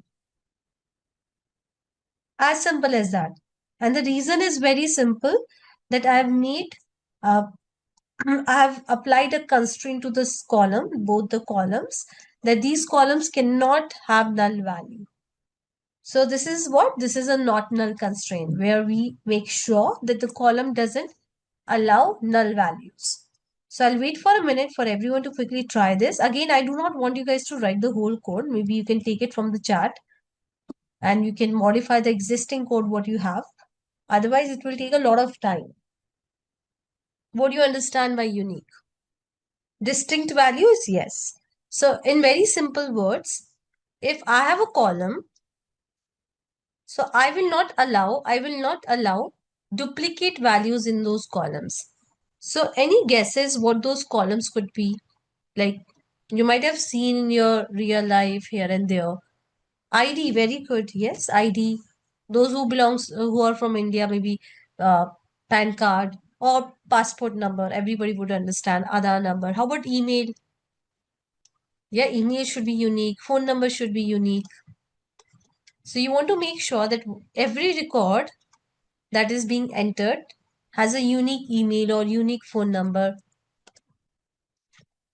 So here we have created a table user. It has just got one column. It's okay. We are learning the concept, so we don't need to create big tables with a lot of columns. So I'll just quickly run this code. Sorry, just give me a second.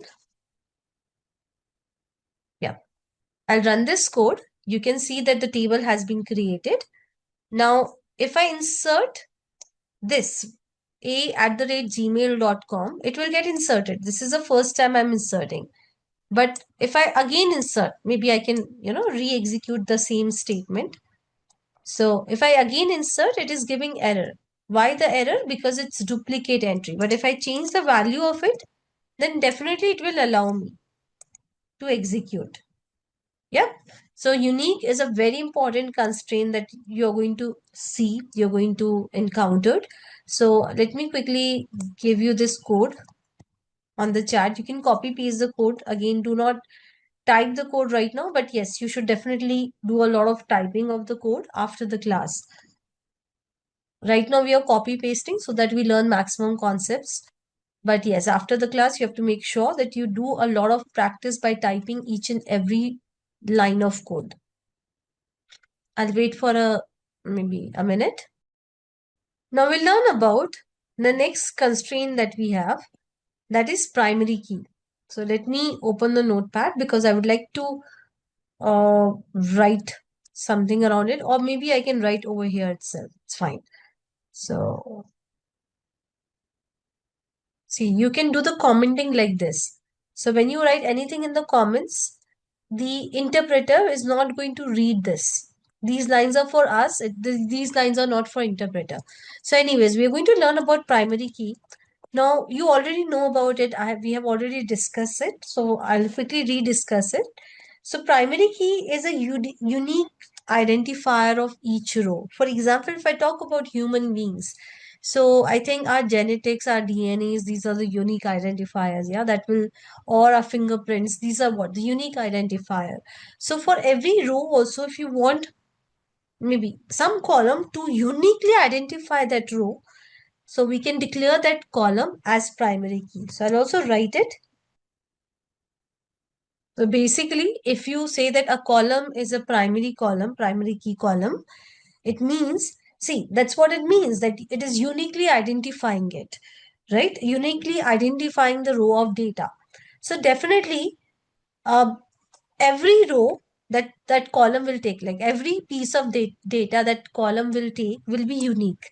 Also, it cannot be null. So it doesn't take nulls. As simple as that. It's a primary key. It doesn't take nulls.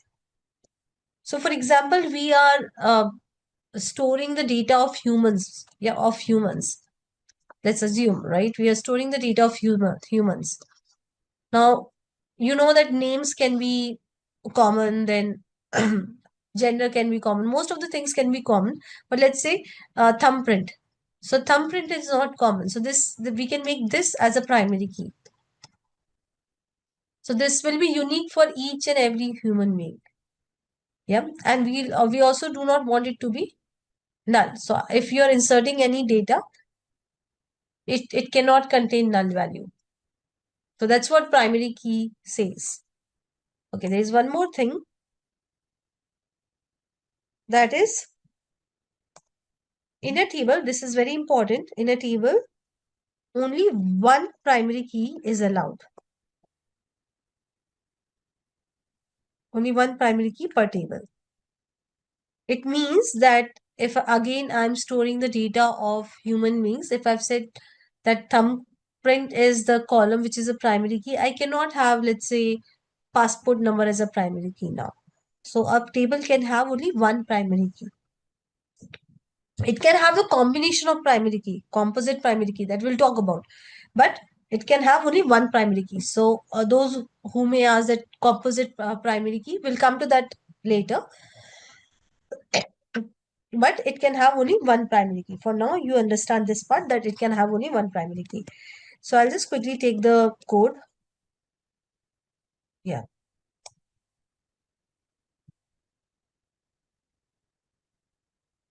So you can see over here that I've got this table employee. It has got two columns, employee ID, name. Now, employee ID is a primary key. I'm declaring it as a primary key. Let me create the table. Now, I am inserting the values in it. Yep. So you can see that this is a first value, 1 and Ravi. So employee ID, this 1 is what? ID. Yeah, employee ID. So anyways, so this will work. let's say that I've got another employee with the name Reena, and if I give the same employee ID to it, Reena, it will throw error. Why? Because it's a primary key, and primary key makes sure that each and everything is unique. Also, if I try to insert null in a primary key, again it will give error. So that's what I wrote, that it has to be unique and it cannot take null values. It cannot take null values. Now, let me do one thing. I'll just make a small change over here. I'm just changing the name of the table. And I just want to show you that if we can have multiple primary keys in a table or not. So let me execute this. You can see that it is giving error. It says multiple primary key defined. Always read the error. I'm not sure if my screen is visible to you or not. But yes, it says multiple key defined. So it simply means that your primary key can only occur once in a table. You cannot have more than one primary key in the table. So let me again, yeah, uh, make it to the previous code, change it back to the previous code. I think we are good. So I'll share this code with you. Before you run it, maybe let me also tell you one thing. So what is the difference between unique and primary key? See, first of all, I can have multiple unique columns. So I can have multiple unique columns. This is very much possible. I can have 10 unique columns. I can have more than one unique columns in one table.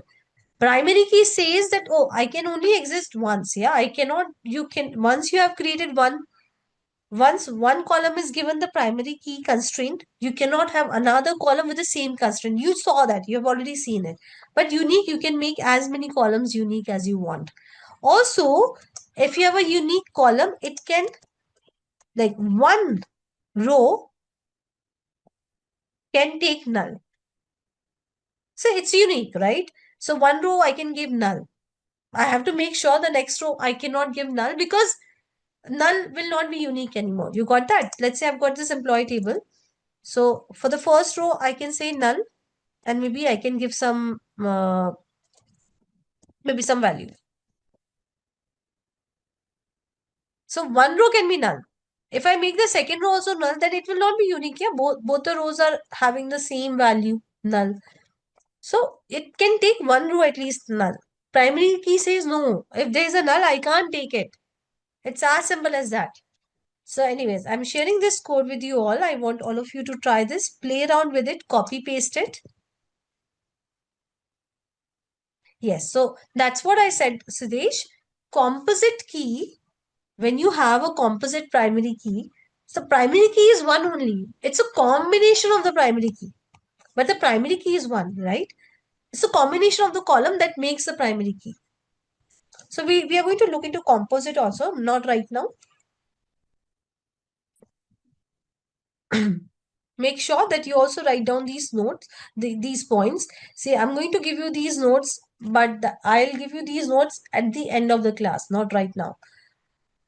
On a last class or second last class. So you'll have everything handy. Now, passport number is a primary key. Now, I've got another table. This another table is storing the passport number.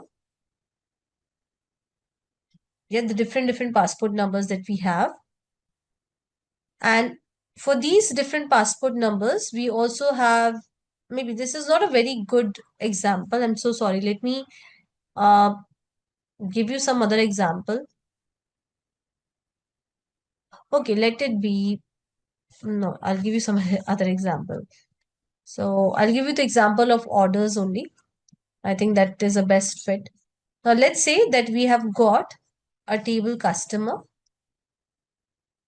In this, we have got the details of the customer like ID, name, phone number, etc. So ID is what? This is a primary key. This is a primary key for this table. It uniquely identify a customer. Okay. Moving ahead, we have got the orders table.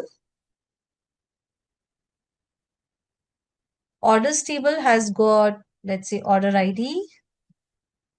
So it has also got multiple columns. It has got order ID and let's say the date of the order, maybe something else, the product. And then it has got the customer ID. Yeah, who made the order. So this customer ID basically takes the values from this ID.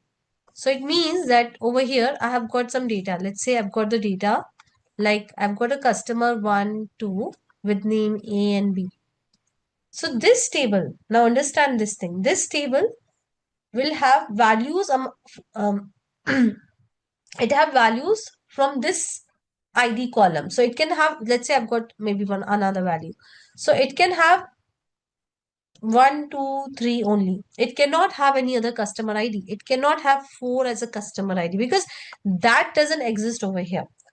So this is a foreign key. What is a foreign key? Foreign key is a key which is a primary key of the another table. So ID, customer ID is a primary key of this table. And we are using this as a foreign key in the orders table. So what is the significance of the foreign key? Foreign key makes sure that whatever values that you're filling in over here, you're getting whatever values you're filling in over here should come from this column. Yeah, it should always come from this column. So if I try to fill 4 over here, it will give error. It says, oh, 4, we don't have any customer with the ID 4. But if I give 1, 2, 3 values over here again and again, orders made by 1, orders made by customer ID 2, it will happily take it.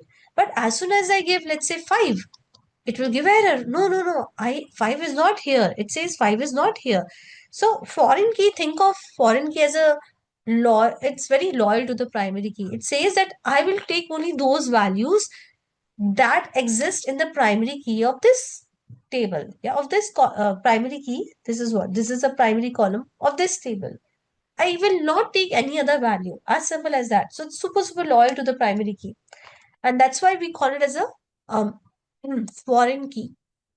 So this is the significance of having the foreign key, that it only takes the values which are present in the primary key of the another table. Yeah, it cannot take any other value. Anyways, I will see the practical part of it and you'll be able to understand. It's very easy. So here, okay, here I've got 2 tables. So I'll just quickly create these 2 tables. So you can see department and staff. I've got these 2 tables.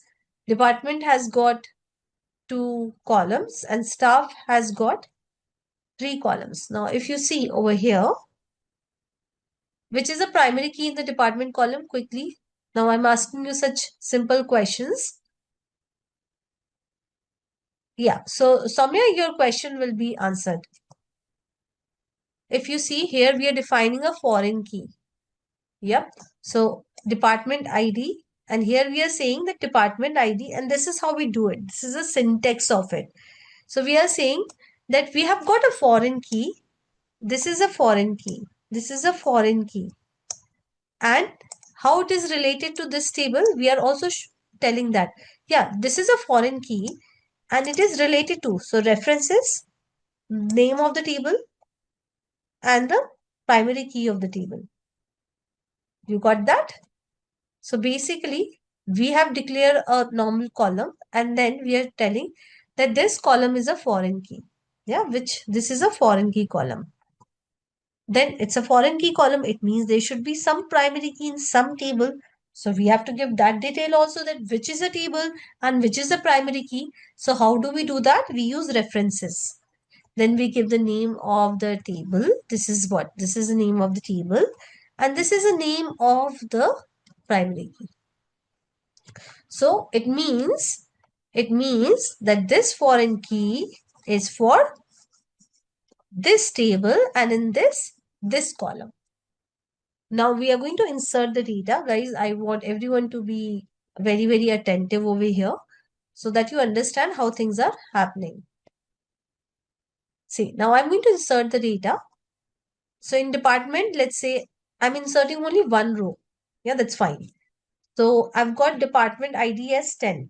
I've got department ID as 10.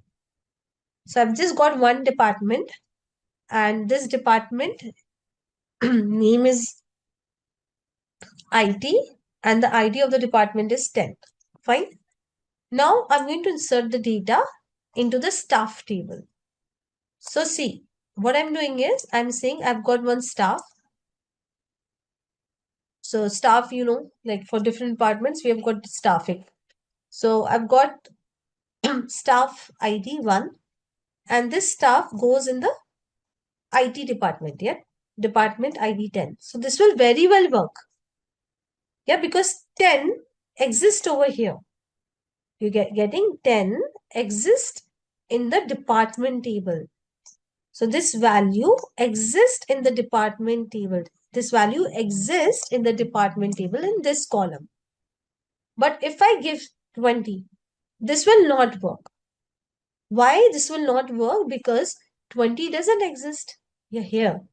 20 doesn't exist. If I simply query select star from department, it just has got one row of data. You just saw that we have inserted only one row of data. You can see over here. So it has just got one row of data. We'll make sure that department ID only have those values.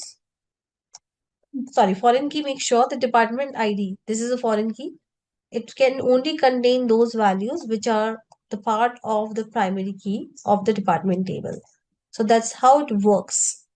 So you can see that again, I've got the student table. I think it will throw error because I already got the student table. So I'll just quickly make a change to the name of this table. And that makes sense also because it's already there. It will throw error that this table already exists. Fine. So you can see that the table has been created. Now, I've given a check over here that the age should always be greater than equal to 18. So if I insert the data, which is greater than 18, it will happily take it, as you can see. But if I try to insert any data which is less than 18, yeah, if it is less than 18, it will throw error. So if you're seeing the error, as you can see on my screen, guys, if you're getting the error, this is how the behavior should be, yeah? So you should definitely get the error. This is how we are expecting it to work. So it shouldn't allow anything lesser than 18. As simple as that. If I give 18, then it will allow. See, now it will allow. It will work.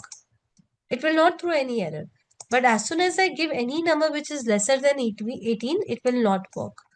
So I want everyone to quickly run this code. It's a very simple one.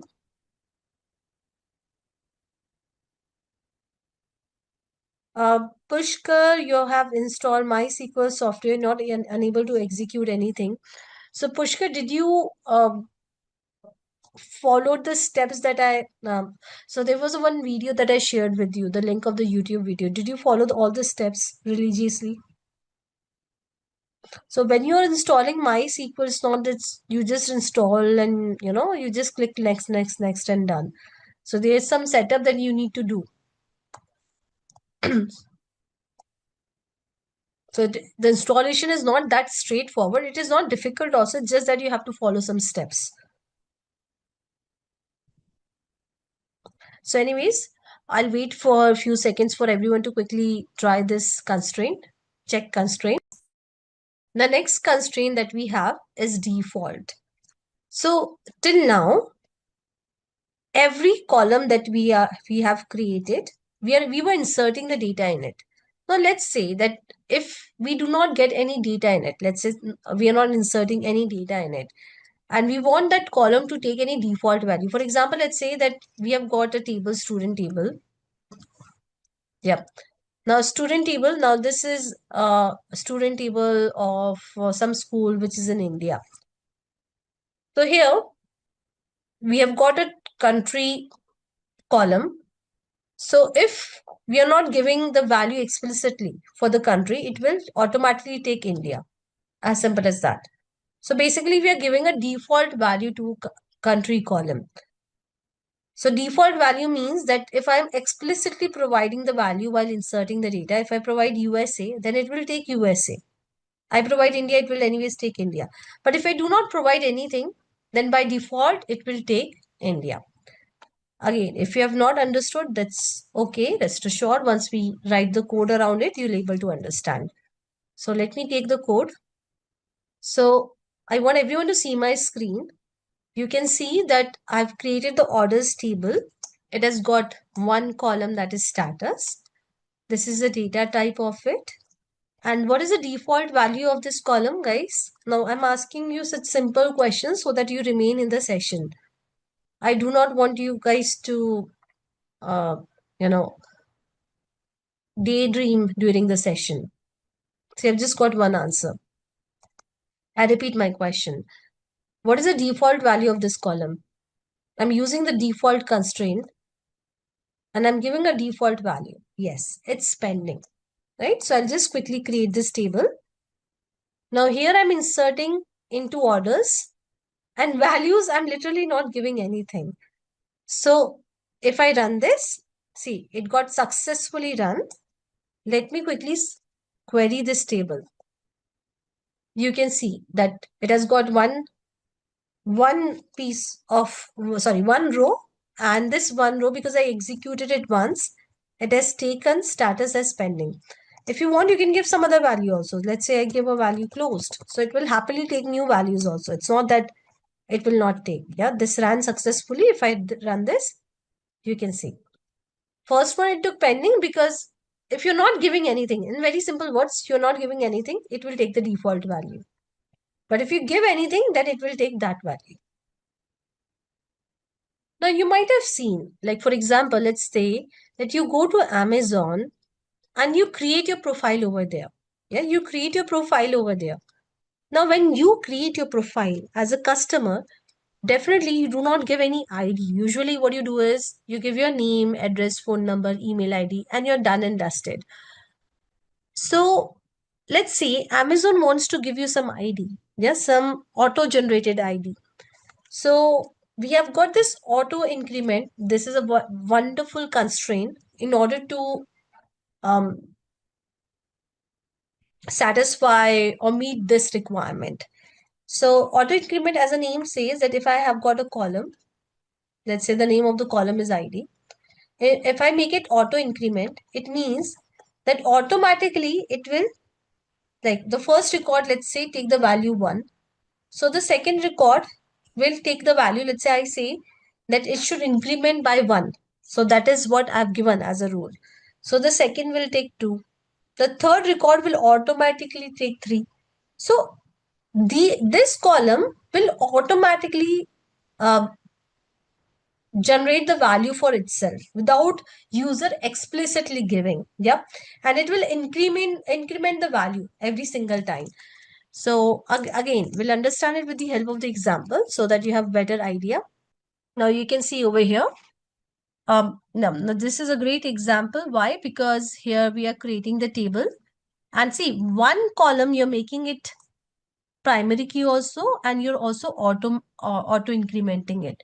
So that is very much possible that one column you're giving 2 rules in it. Yeah, it happens, right? So this one column has got 2 rules. First of all, it's a primary key. Also, it's auto increment. So, Abhi, Neat, what you're saying is right. So, auto increment is that it will automatically increase. The value will automatically increase. So, I'll show it to you. So, first I'll create the table. Then I'm inserting two products in it. Now, if you see when I'm inserting, I'm just inserting the value in the product name column. I'm not inserting any value in the product ID column. I'm not inserting. No, because this column is self-sufficient to auto-generate the value for itself. So I'll quickly run this and let me show you the result. Sorry. Yeah. So you can see automatically it is taking 1 and 2. Yeah. Now if I insert more data, let's say if I insert maybe keyboard, it will take automatically, it will take 3. Let me show you. You can see. So automatically it is getting incremented. So by default, it takes 1. The initial value is 1 and the increment value is also 1. No, not at all, Aparna. You can use it for any key. You can, so what you can do is, so guys, I want everyone to see my screen. Yeah, then I'll give you time again. So I'm just making the changes to the name of the table because this table already exists, and if I recreate the table with the same name, it will throw error. So definitely I can remove this. Now, product ID is auto incremented column, but it's not the primary key. Now let's say, yeah, I'll come to that also. Let's say you want to increment it with 5. So what you can do is over here, this is the syntax of it. You can give auto increment equals to 5. Okay, so auto increment has to be primary key. I'm so sorry for that. So it has to be primary key. I think in SQL Server, we can have a table auto increment column without having the primary key. So I got confused because different databases, different rules. But yes, it has to be primary key. Now you can see that I'm saying that auto increment by 5. Let me quickly insert these products. Just give me a second. Okay, sorry. I have to insert the product. So I'm also changing the name of the, because I've given auto increment equals to 5. The first value it is taking 5 and then 6, 7. This is how we are defining the first initial value. And you can also change this increment value also. But we'll not cover that right now. When we alter the table, that time I'll tell you. So we have got something called set. And then we have got at the rate auto increment. So there's a property that we can define when we alter the table. Yeah, Rajpal, if you delete the second row, the next increment will be the next one. It will not be the previous one. Yeah, it will always take the next one. So, Abhineet, as I told you, that we have a property. So, maybe I would like to talk about that property when we learn about how we can alter the tables, not right now. So, this was a very simple property. So, I just told you right away. As I told you, right now it was asking for the primary key. I need to check because in SQL Server, you can have an auto increment column without having it to be the primary key. But here in MySQL, when I was trying to create it, Vidya, it was asking for it to be a primary key. I'll just check it if we can auto increment a column without having it to be primary key. In fact, in MySQL, auto increment feature wasn't there till some time back. We had it in SQL Server databases, but not in MySQL. Now we'll learn about composite primary key. So what is the meaning of composite? What is the meaning of composite? No, it will not throw error. You might have said that there might be something off with your syntax. And maybe I'll just read for another 1 minute and then we'll move to the composite primary key. I do not want your questions to be unanswered and you're still trying and hanging around this part. I do not want that. So we'll wait for a minute and then we'll move to the composite primary. Now we'll learn about composite primary keys. So what is a composite key? So here what happens is, if I give you this example, just give me a second. Let me see the example that we have got. So let's say you've got a table. Yeah, you've got a table. Now in that table, it is not possible to define one column as a primary key. You're getting? It is not possible to define one column as a primary key. Let's say, suppose that I've got a table, and the name of the table is, let's say, country. Yep. Now here I'm having the name of the country, and then I've got more details about the country, let's say the latitude, longitude, all of these things. And then the code, country code also I've got. Now I want to define a primary key. I've got this table and I want to define a primary key. Well, latitude, longitude can also be a primary key because every country will have distinct latitude, longitude. Let's talk about something else. Let's say number of states, yeah, something else, or number of cities. So some details about the country. Now we have to decide on the primary key. Now I may make, see, number of cities and number of state cannot be the primary key for sure. So what I can do is Now, country code can be the primary key, of course, but let's say that it's a hypothetical thing that countries can have sometimes similar code also. Yeah, they can have the same code also. So what I can do is now name also. I think there is one country, I don't know, sharing the name, something like that. Now countries may share sometimes names also. They can have. Let's assume that that's hypothetical. I know. So what I can do is now I want to define a primary key.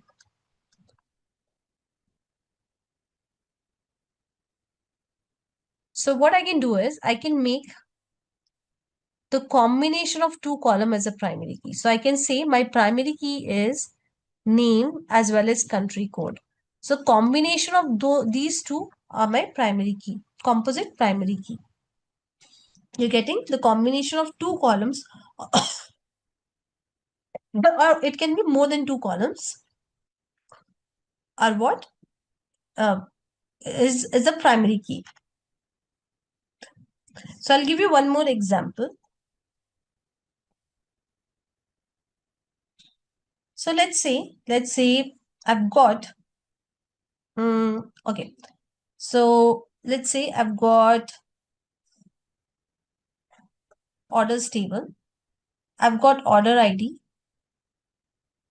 I've got, let's say, product ID. And let's say I've got quantity. And then I've got name, customer name, etc. I've got these columns. So I have to define a primary key. Now the order ID is also repeated. Product ID definitely will be repeated. It's a orders table. Quantity definitely will be repeated. So I am in a soup. I am in a fix that from where should I get a column which is completely unique? Now, I don't have any column which is completely unique. Let's say order ID is also getting repeated. So, order ID is actually repeated sometimes. So, let's say I make an order. I'm just giving you one context of it. And in that order, I am purchasing three products. You're getting? So, I'll have the order ID repeated. So, 1, 2, 3, 1, 2, 3, 1, 2, 3, product 1, 2, and 3. So that is again a problem. Now I have to define a primary key. What should I do? So what I can do is I can use a combination of the columns. So let's say I make these three columns combine as my primary key. So what does that mean? It means, now hear me out. It means if my order ID is 1, 2, 3, product ID is 1, and let's say quantity is maybe 1, 1, 1. Let it be, yeah, 1. So the combination of these three should be unique. So if you see, this is, I'll just take the second one. I'll take the third one.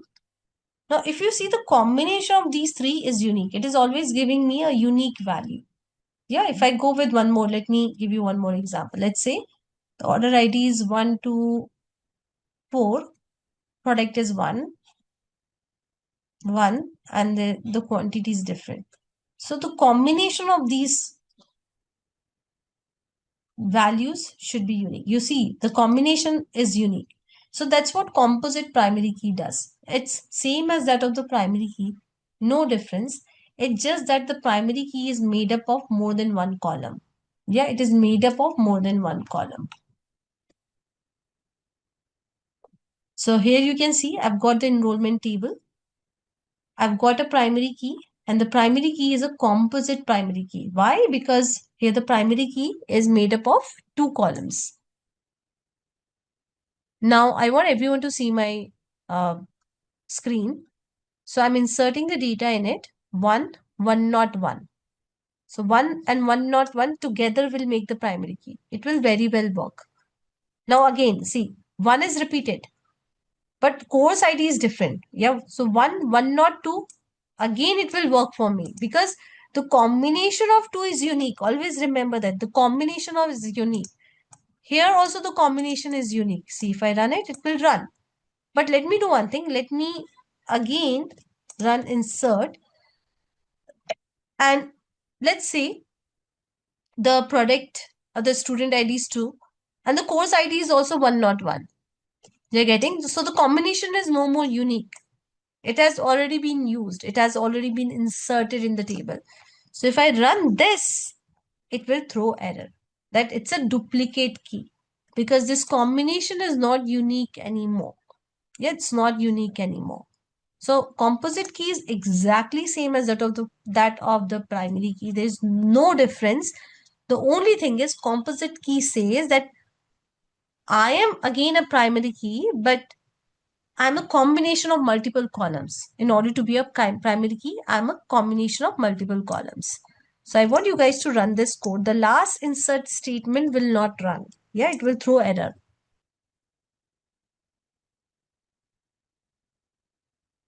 You've been using select statement. So it's not a new thing, but we'll see that what all we can do with the select statement. So we start with the keyword select. Then we were giving star from the name of the table, right? So star basically means that return all the columns. So star means all the columns of the table. Now let's say that you do not want to return, you do not want to see all the columns, rather you want to see some limited columns. So what you can do is you can say select and then you can give the names of the column that you want to be the part of the output. So you can give the name of the column again from and then table. Now what we are going to do is we are going to create a table and we are going to add some data into that table. So let's see, I'm not sure if we have got the students table or not. So let me quickly drop table and then the name of the table. So the name of the table is student. Yeah, if it is there, yeah, so I think this table is not there. As you can see, it's giving error. So if you guys already have this table, please make sure that you drop it. So this is one of the way to drop it. Other way is that you can go over here and you can right click on the table and you can say drop table.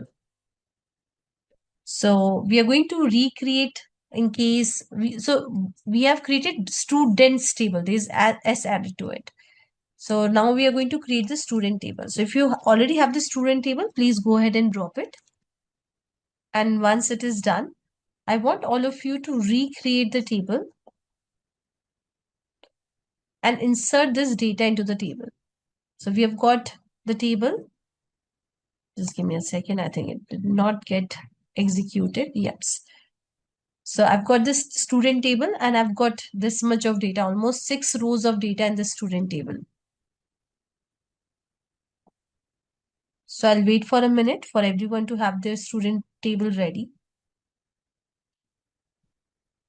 Now I'm just opening another SQL file. So I've got this data also in front of me. The table structure, the data that I've inserted into the table. Yeah.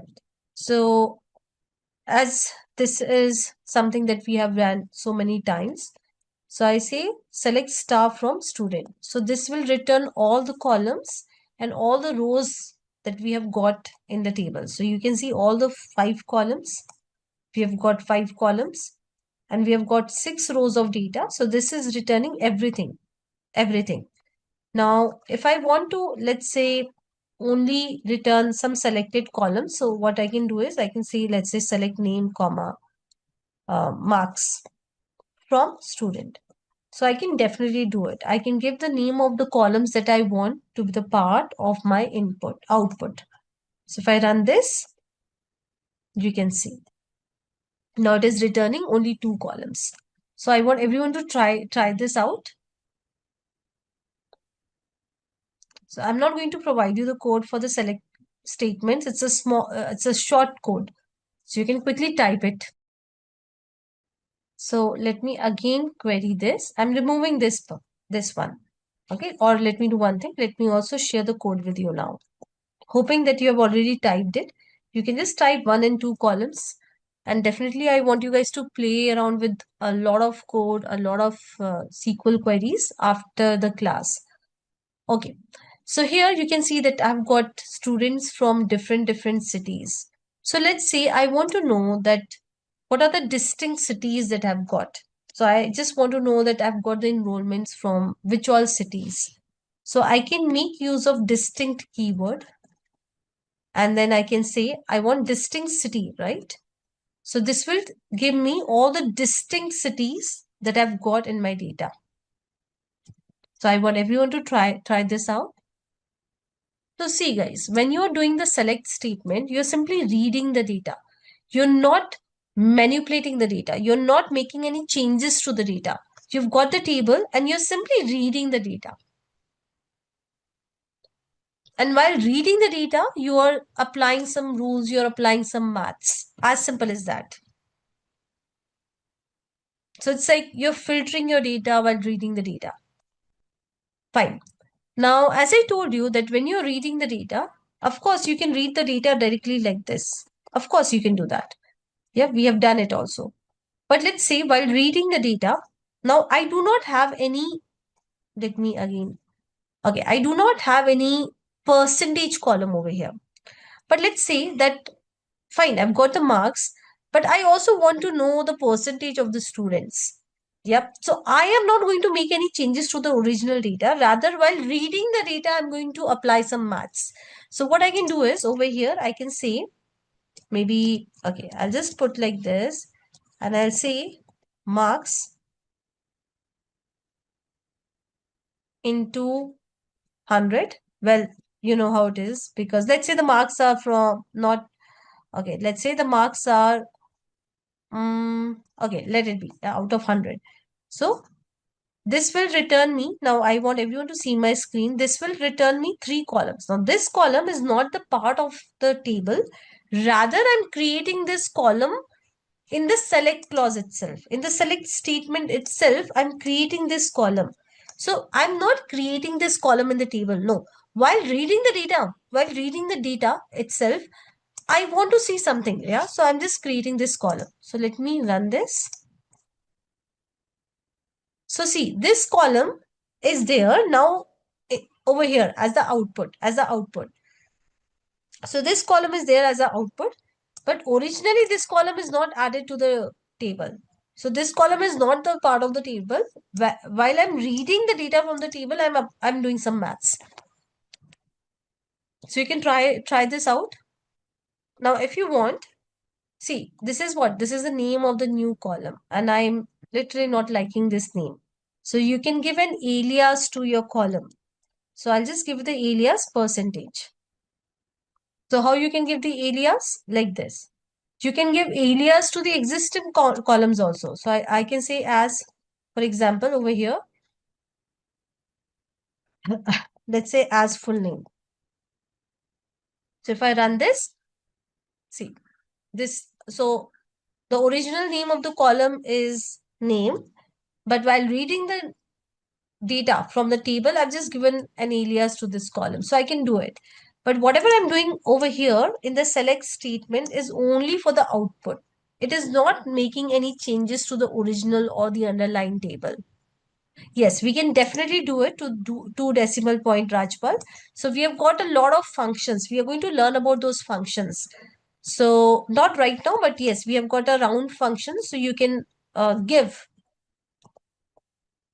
you can make it only for 2 decimal points. So we have got a lot of functions, and definitely we are going to cover all those functions. You can see. Yep. But it's not something that I would like to maybe talk about more. Now, till now, what is happening is it is returning all the rows. Yeah, it is returning all the 6 rows that we have. Now, what I want is I want to filter the data. Right now, we just learned about that how you can return all the columns, how you can return limited columns, how you can do little bit with the columns, how you can do little with maths, with little bit functioning on the columns. This we are going to cover more.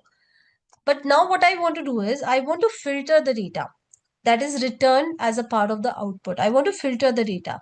So how I can filter the data? So I'm just making the changes to the same. Right now, it is showing me all the students. Let me also say, let's say city also. Yeah, I've got 6 students. So it is showing me all the students. But I do not want all the students. Rather, let's say there's a requirement, and the requirement is I want to see data of only those students that are from city Pune. Yes, students that belongs to Pune city. So I can use where clause. Let me see if I've got anything on the PPT for the where clause. Syntax still here, and then you use the where clause. So where, and then you give condition over here. Okay, you can give a Boolean condition over here, not necessary Boolean condition. You can give any condition for that matter. So basically, you can give any condition, but for any row. So anyways, we'll not talk about the condition right now. But yes, so this will help us to filter. So we have to give the condition which actually gives a Boolean answer, but I'll talk about that later. Right now, let's first look into some of the example. So here, I want the students who belongs to the city Pune. So see, this will help me to filter the data that is returned by my query. So where clause is very important. Again, I'll give you one more example, then I'll give you time to practice it. So let's say I want all the students who have got distinction marks. So marks greater than equal to 75. So this will return me all those students with greater than equals to 75.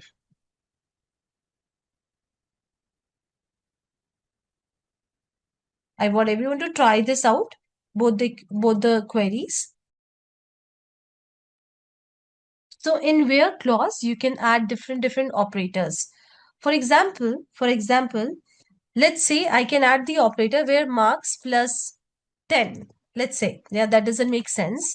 But you can see over here, I'm just adding arithmetic operator that is plus. So I can say that where marks plus 10 is greater than 75%.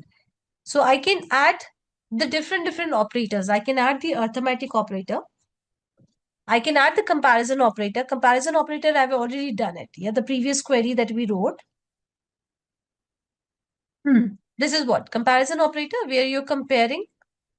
You have marks greater than equal to 75. So you're comparing the two values, right? That's what comparison. Less than, greater than equal to, less than equal to, equals to. So these are what? These are comparison operator. In the same way, I'll just give you some examples of the different operators. Then you can give it a try. In the same way, I can also have logical operators. So logical operators, let me maybe take this query. So I can say that I want all the students who belongs to city Pune. Yeah. And so here I'm adding a logical operator and marks greater than 75. So here and is what? And is a logical operator. We have got 3 logical operators. I hope that you guys know about it. I think I've already asked you and everybody told me that you know about the logical operators. So we have got 3 logical operators. I'll go slow. And, or, and the last one is not. So here it is going to return us. It is going to return us the students who belongs to Pune as well as the marks are greater than 75. So this will return us Amit, only Amit. You can see. But if I put or, it means that it will return me the students who belongs to Pune. So it will return me, first of all, it will return me Amit and Priya. Also, it will return me all those students whose marks are greater than 75%. So whether they belong to Pune or not doesn't matter. So either like so here students who belongs to Pune also marks greater than 75%. So if I run this, you can see that I'm getting the students from Pune as well as students with marks greater than 75%. So this is what or. In the same way, we have got not also. Yeah. So let's say I'll give you the example for not as well. So let me add another query so that you guys have it. Like I'll just give it to you. So I'll say that, okay, I want all those students who do not belong to Pune city. So I'll just say where not city. So I want the students who are not from Pune. So here are the logical operators, all the three logical operators. Then we have got more operators, but I would like to take 2 minutes of halt over here. And I'm just sharing these queries with you all. So what you can say, Rajpal, see, a student will belong to either Pune or Mumbai, right? So you can say city equals to Pune or city equals to Mumbai. So here you can give another condition. City equals to Mumbai.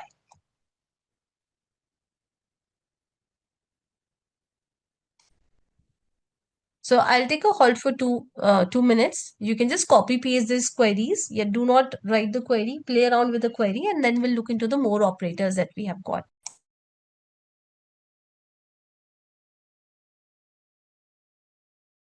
Yes.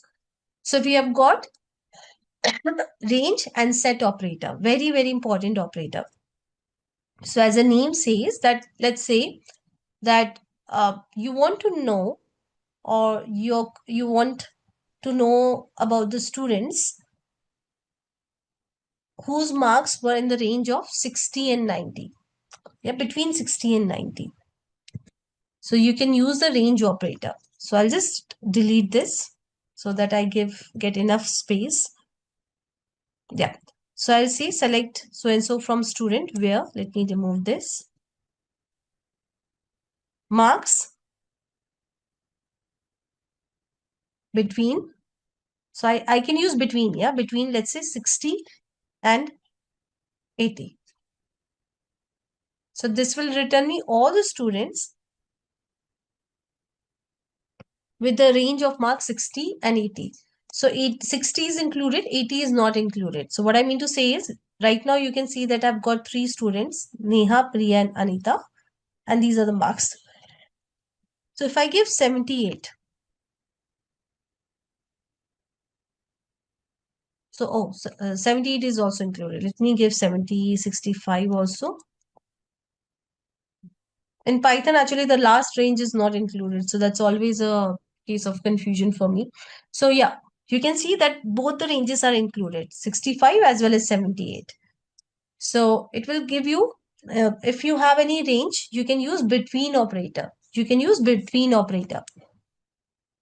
Now, Rajpal had a question. What if I want to return the students who belongs to Pune as well as Mumbai? So what I can do is over here, let me put star.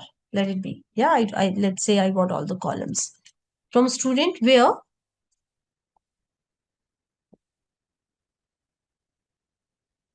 city, and I'm going to use in operator. Yeah, in operator. And here I can give multiple values. So let's say I'll give the value Pune, comma, I'll give the value Mumbai.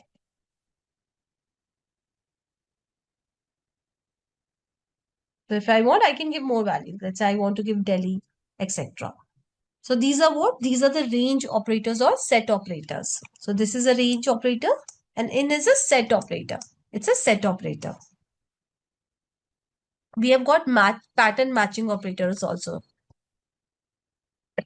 Pattern matching is like, see, sometimes it's not that we have the exact value. Let's say I do not have like city equals to Pune. Rather, I say all the cities that starts with P or all the cities that ends with E, something like that. So I've got some pattern to match. So I'll quickly write. So select star from student. Okay, let's match the pattern for name. Let's match the pattern from name. So let's say that I want all the students where the name like, so anything that starts with A. So here percentage means, hear me out, percentage means any number of characters and any characters. So this will show me all the students where the name starts from A. Yeah, name starts from A. So let's say I'll just maybe give it a twist. So I just want A letter, or let's say I just want T letter between their name. So I just want that the student with the letter T. So now if I run this, okay, again, we have just got, okay, let me say R. I'm not sure if we have got any students. Yeah. So I'm just saying that I'm okay with any characters, zero or more than one character, more than zero character on the left side. I'm okay with zero or more than zero character on the right side. I do not care about that. All I care about that the name should have R. So now it is returning me all the students having R in it. Let me try some more permutations and combinations. So guys, you also have to play like this. Okay, so I'll say that, okay, so I'll say that I want only one character. Yeah, only one. So here hyphen means only one character. It can be any character, but only one character. Percentage means any number of character. Hear me out. Percentage means any number of character and any character. But when I give hyphen, it means it can have only one character before R. You're getting? Before R, it can have only one character. So Priya, why? P is the only one character before R. And then any number of character after PR. So this will return me, this is returning me Priya. So this is what? This is pattern matching.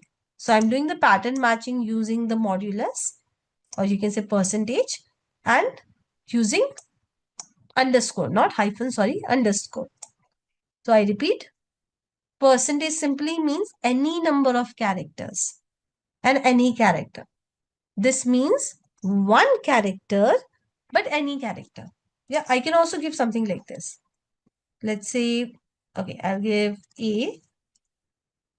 Okay, anything before A and any two characters after A. Any two characters after A. I'm not sure if it will, so I don't have any such student. But if let's say I've got a student, I'm just giving any random name. Let's say I've got the student SITARB. Yeah, suppose I've got a student like this. So this will return, this query will return this. So I've got two underscore. It means any two characters, but it has to be two in number, not more than that. Percentage is like any number. Yeah, one underscore means one character, one character, two underscore. So this one and this one. So that's how it is working. So am I clear with the pattern matching?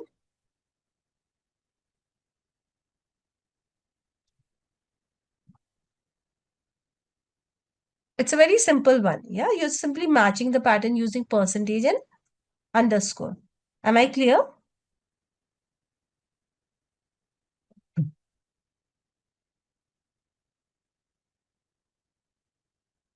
I've just got one yes. Fine. So we'll look into more operators, then I'll give you time. So we have got the last operator, null operator. So let's say you simply want to return the rows where maybe the column is not null. So the column is not null. So I can simply say where name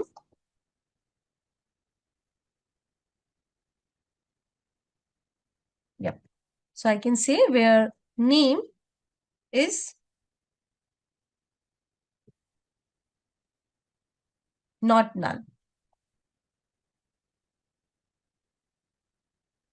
So this will return me all the rows where name is not null.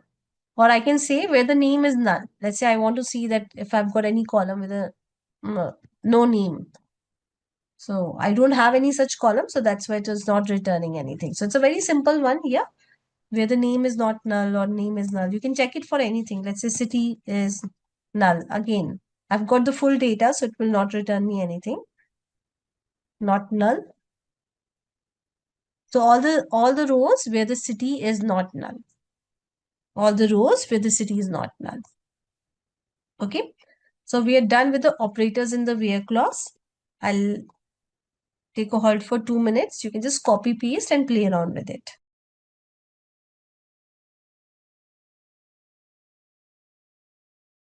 Okay, so you can take more time, Siddharth.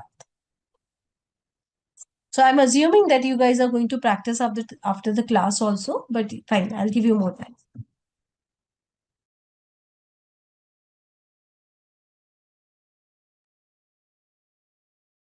No, Rajpal, see, where clause has nothing to do with the primary key.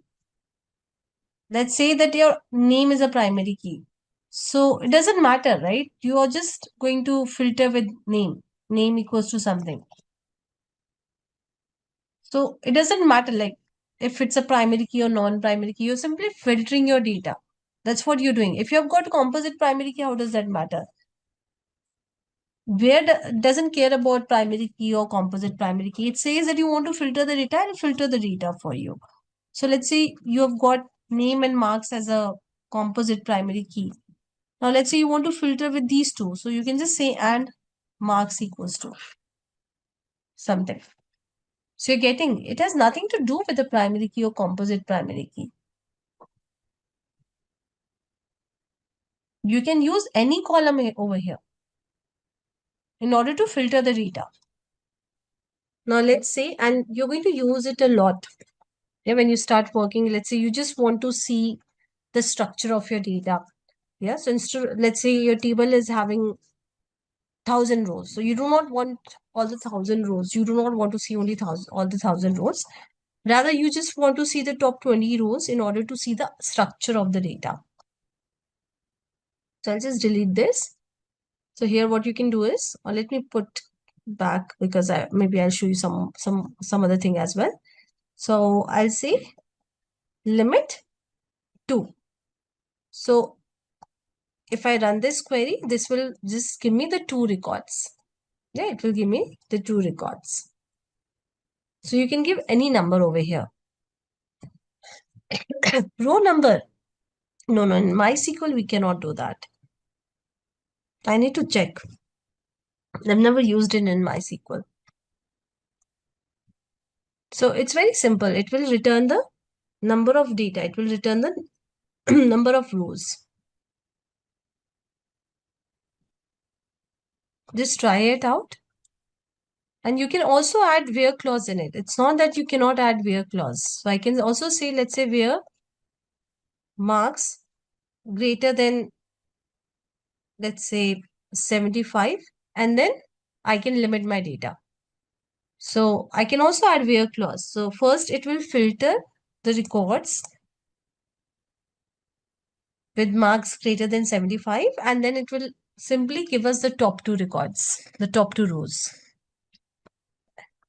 Anyone who has not understood what limit is? A very simple clause that you're going to use a lot in order to understand the data. Okay. Now we are going to learn about the next clause, that is order by.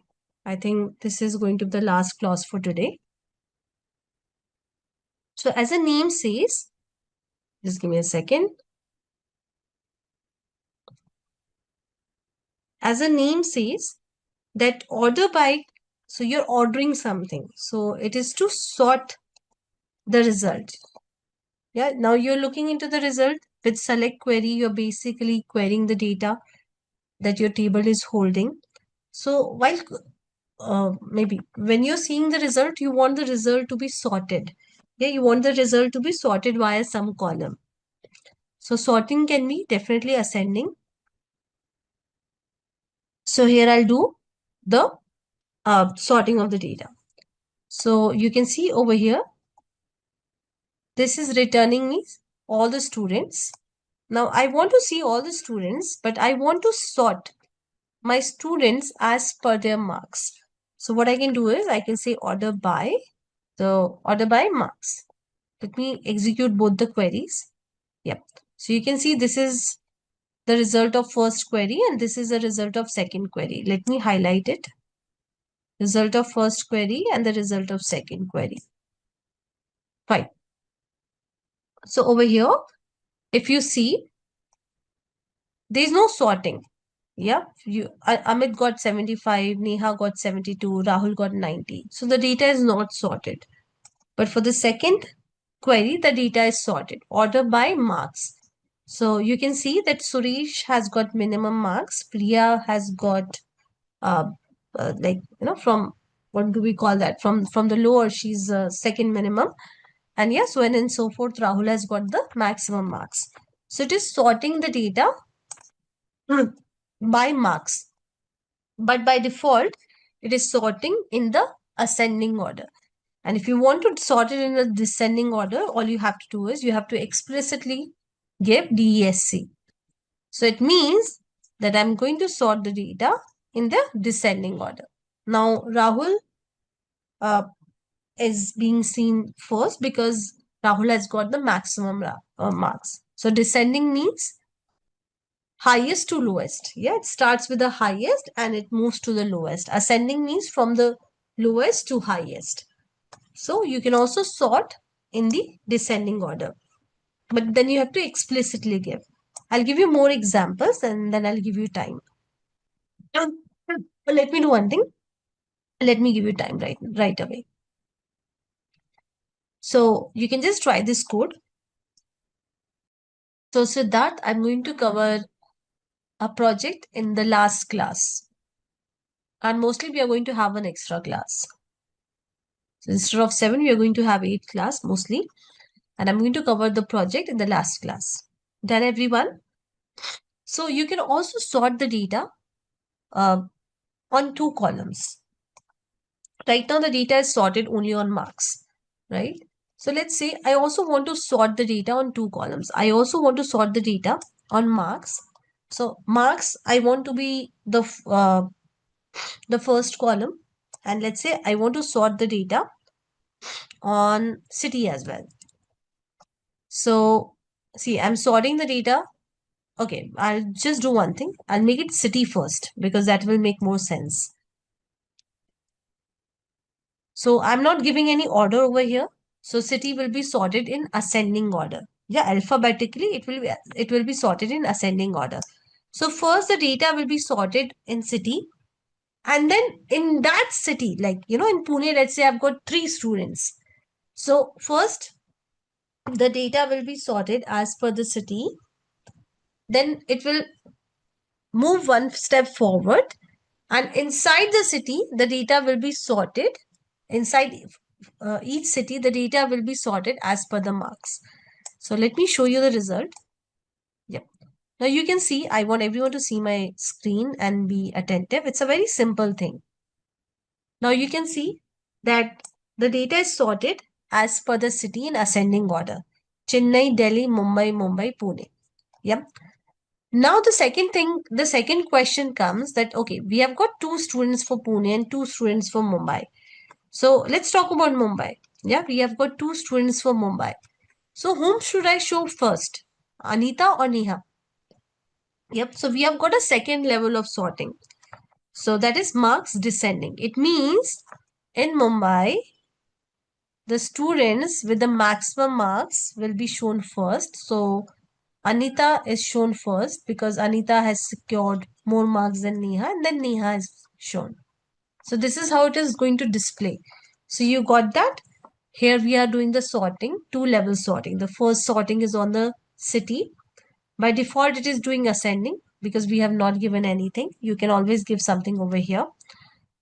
Now, once the data is sorted by a city, so if I talk about Mumbai, I'm repeating the same thing. If I talk about Mumbai, the question is that we have got 2 rows. So which will be the first row and which will be the second row? So it will go to the next level of sorting. That is marks descending. So it will check for the maximum marks. Anita has got more than Neha. So that's why we are seeing Anita first and then Neha. So in this way, you can do the sorting on multiple columns, more than one column also. Am I clear? Now, if you want, let's say you can also make city descending. So that is also very much possible. So it will show you Pune first now.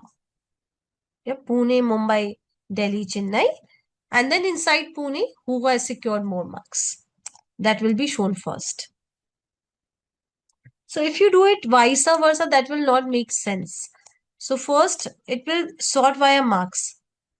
Yeah, and then you're sorting via city. So that will not make sense. So first it is sorting via marks. You're getting, and then it is sorting via city. So it doesn't make sense. So it should be logical also. If you're doing something, maybe syntactically it is right, but that doesn't logically it doesn't make sense to us as well as to SQL. So I want everyone to try this out. Try the sorting via multiple columns. It's an easy one, right?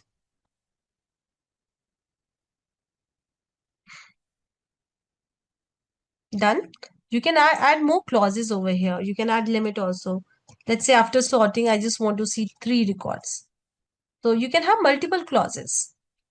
So it's not that one SQL query will have only one clause. It can have the combination of multiple clauses. So the first thing first, we are going to create the database and then we are going to use that database for our today's session. So you can just quickly create a database with the name of your choice. You can give any name to your database and please make sure that you also use this database. So I'm going to execute these 2 commands that you see on my screen. And now once this is executed, I'll give you time. So just hold on. So you have to create the student tables. Now this table is same as that of the yesterday table. So if you already have it, no need to create it. You can use the same one, the previous database. It's your choice how you want to go ahead with it. So I prefer to create the new databases and new tables like in every session, because if you're using lab provided to you by Simplilearn, then definitely you have to create the new database because everything is reset in I think every 5 hours. So anyways, I'm creating the table. Also, I'm inserting the data into the table. So I'm done with all the configuration. Maybe I'll wait for a minute for everyone to finish up the configuration. I'm sharing all the code on the chat. So you can just copy paste it. Yes, you can use the same database. Vidya, I'm very much okay with it. Yeah, that was a different table. That table we created in order to learn about auto number constraint, Vidya. But this is, if you want, you can drop your existing table and you can recreate this table to avoid any confusion. Here we do not have any auto number if you see. Done, everyone? Now, yesterday we learned about select, like we started with the select statement. Just give me a second. And then we learn about where, we learn about various things in select. We learn about order by clause, then we learn about limit clause. So though this slide might look not very important to you, but this is very important because when you start writing complex queries, you should know that what is the order of execution. So when I say order of execution, what I mean to say is, let's say I write a query, select star from table where, let's say, city equals to Pune. And then I am also having order by, let's say order by subcolumn, and then limit some number. So if I've got a query like this, now this is very, very important. You should definitely know the order of execution. So when I say order of execution, I mean to say how this query will be executed by the database, DBMS. So see, first from is executed. Yeah, from is executed. So basically, it will check that from which table you are querying. So it is going to execute this from this table. Then what it will do, it will filter the data. Now your table might have 100 records, 100 rows. Maybe only 10 rows belongs to Pune. So it will go to that table. So from which table? Then from this table, it will it will execute the where part of the query. So it will simply fetch these 10 rows. Yep. Then it will go to the select part. So after that, it will go to the select part. So in these 10 rows, like you're fetching 10 rows, we get that. What all columns you want to select, right? Select is all about what all columns. So right now in this query, I'm selecting all the columns. So then it will select the columns. Now it will get some 10 rows and the selected columns and then order by. After that, once it has got the result, it is going to sort it and then it is going to give you the result with whatever limit you have put in your query. So this is what? This is the logical execution order. Now you should definitely remember this execution order. Again, I'm repeating.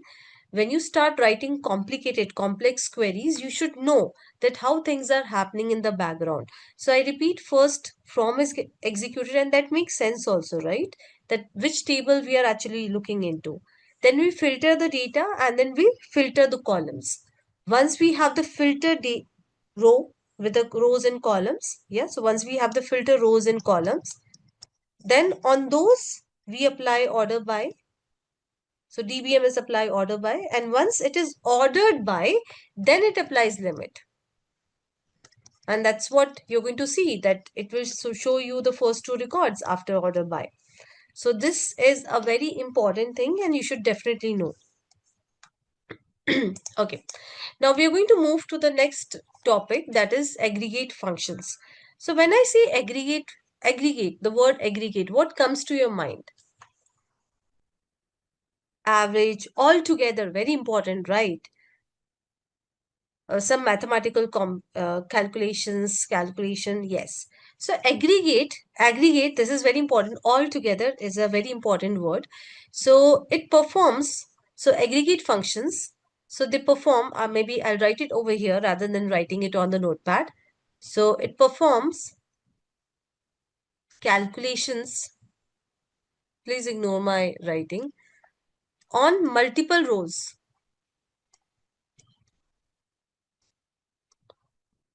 So it will perform the calculation on multiple rows and then return a single value. Very simple. So it will perform calculation on multiple rows and return a single value. If I give you one example, let's say I've got a table. Just give me a second. I've got a table. And in that table, let's say, okay, there are some columns and then I have a column profit.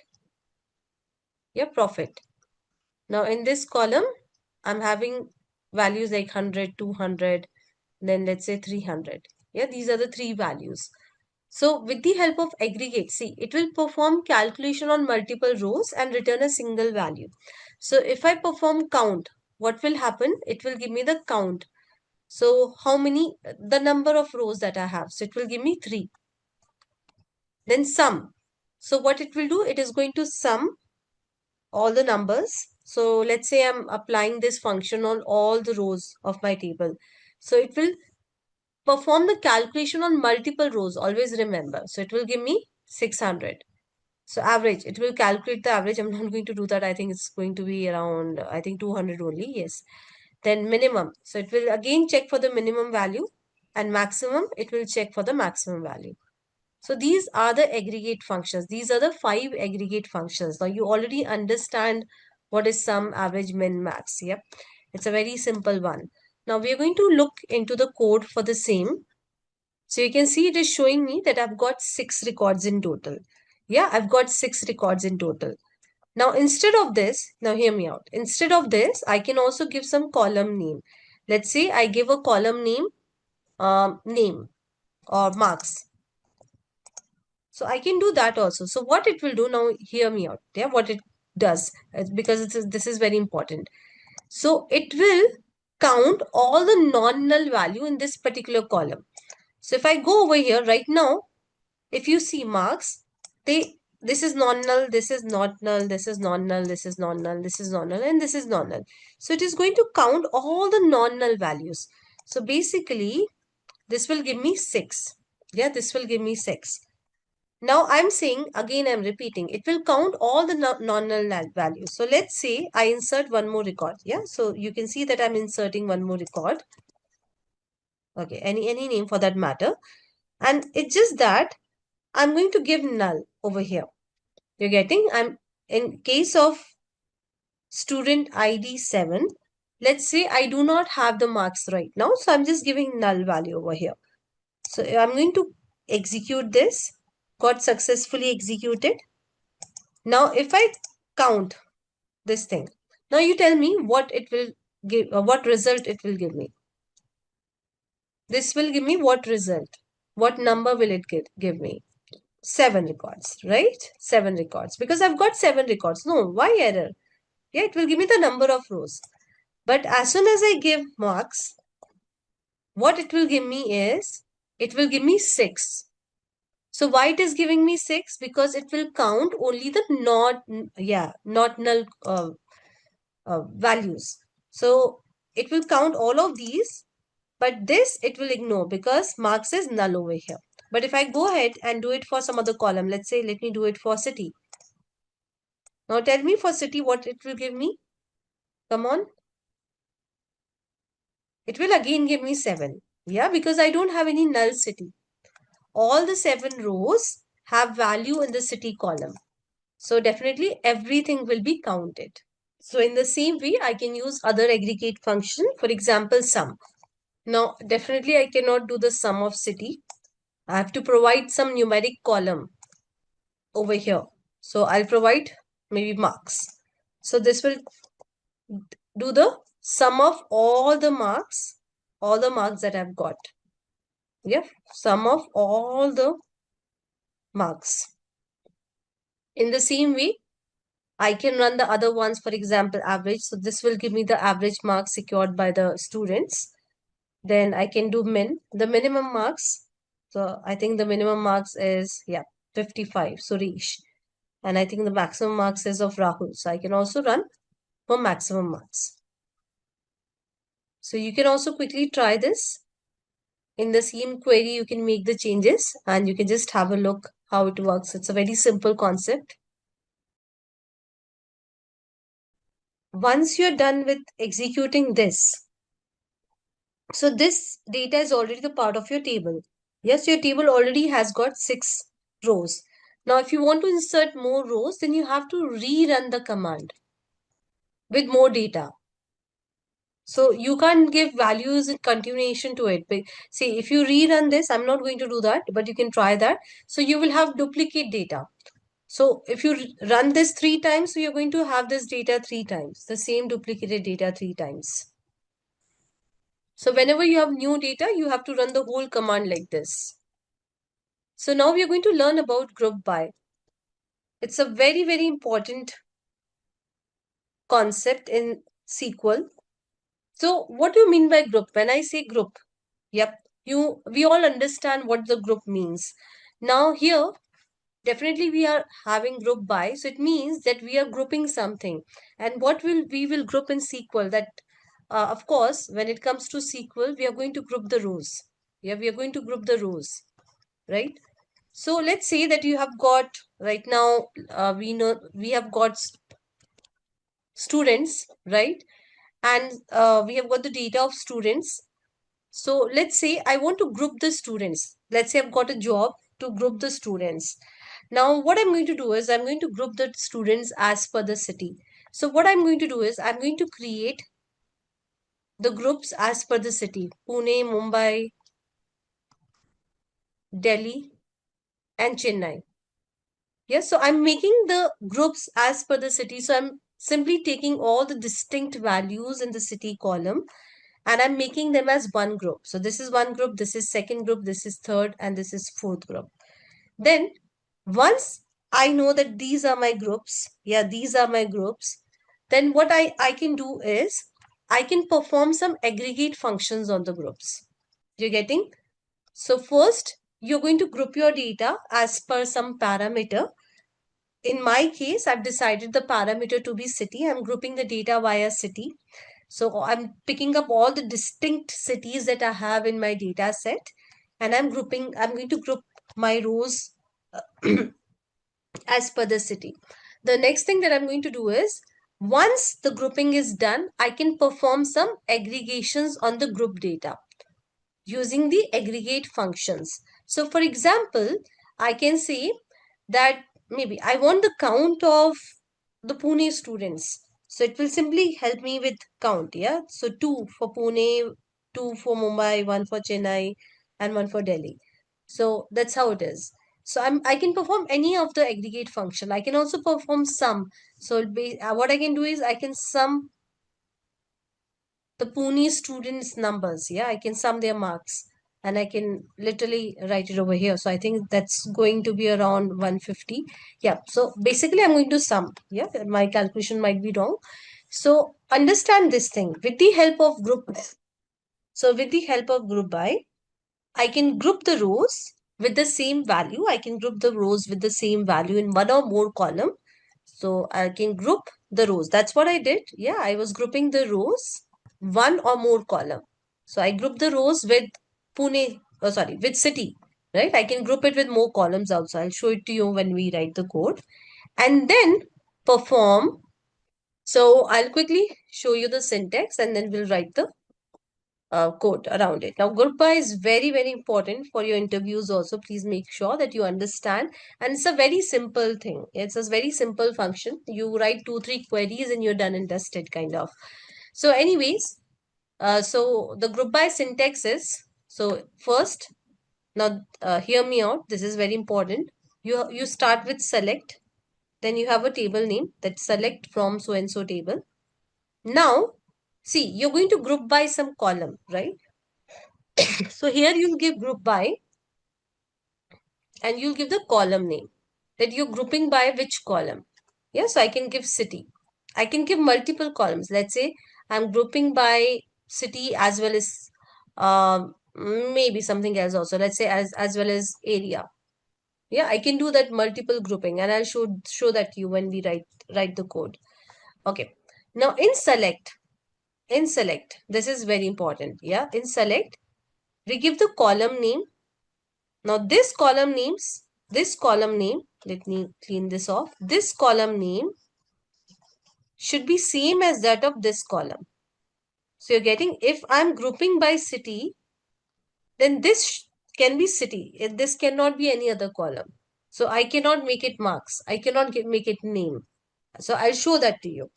So hear me out right now. You may not understand 100%, but if you don't listen to me because you're not understanding 100%, then you're not able to understand it once we write the code also. So please make sure that you listen to me. Once we write the code, I'm going to reiterate and you'll understand. So in select, now this is a rule. Yeah, this is a rule. So in the select statement, you can have either the group column. It means the column with which you have grouped your data, or you can have the aggregated column. Yeah, you're going, let's say I'm counting or I'm doing the sum of marks. So I cannot have any other column. I cannot have any other column. Not possible. I can just accommodate these 2 columns. Okay, Aparna, your question will be answered in some time. I've already answered this question, but yes, your question will be answered again in some time. So now we are going to write the queries around group by so that you understand the concept. So we have got the same data. I want everyone to see my screen. So here, what I'm going to do is, I'm going to, let's say city, comma, and I'll say count from student, and I'm going to group by. So group by, as I told you, the same example I've already explained you that I'm grouping the rows by a city and then I'm making the count on the top of it. So if I run it, you can see that it is showing me all the distinct cities and the number of students. So if you want, you can give an alias to your column, yeah, as number of students. You can give some alias, yeah, for the better, yeah, so that your column has a proper name. So anyways, you can see that this is done. Yeah, you can simply say, so here I've given city, I've grouped by city, and this is the aggregation. Now, let's say that you also want the name of the student. So let me try that. Yeah, I'm giving name also. Now you can see I have not grouped by name. I've not done anything with the name. Can you see I'm getting the error? So the error is, again, just reread this, that every column in the select must either be, so in group by, so it means whatever column you're writing in select, either that column should be in the group by or it should be the aggregated column. Anything else will not work because I've given name. I'm not grouping my data via name. So it is throwing error. I can maybe use marks, any other column. It will not work because I have not grouped my data via marks. So this is a rule. This is a thumb rule of group by, and you should definitely remember this. Very important for your interviews. So yeah. So I'll just do one thing. I'll wait for a minute. I want you guys to try running this query, and then we'll see what like the different colors on the group by, what all we can do other than this. So I've given the alias to my column Ekta. So if I don't give it, the column, this new column count will take its name like this. But I do not want that. Yeah, I want to give proper name, and that's what I've done. I'll come to that. Siddharth, I'll come to that as well. So see, if you're grouping the data without the aggregate function, why would you do it? Like you can do it, but there should be some reason behind it, right? Why you're grouping your data. You might want to do something. That's why you're grouping. Sanskar.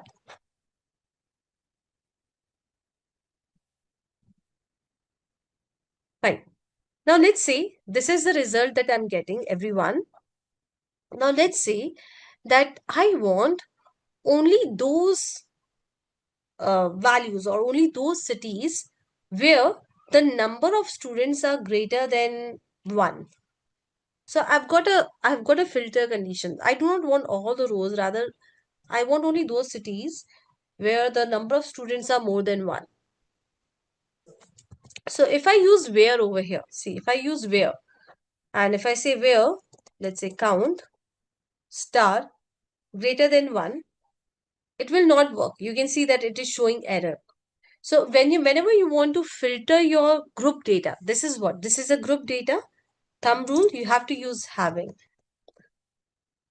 So with the help of having, you can filter your group data. Very important.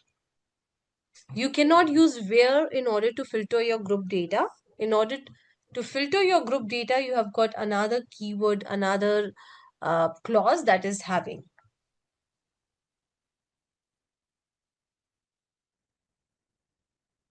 Yes, exactly, Manjula.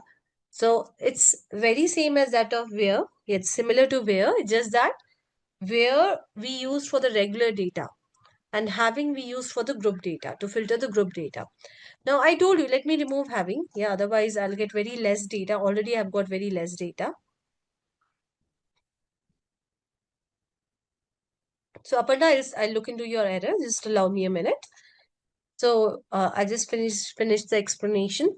So I told you that you can also group by multiple columns. So let's say I'm grouping my data via city as well as via grades. So it will group via city. So first it will group via city, and in the city it is going to pick the grades. It will pick the grades.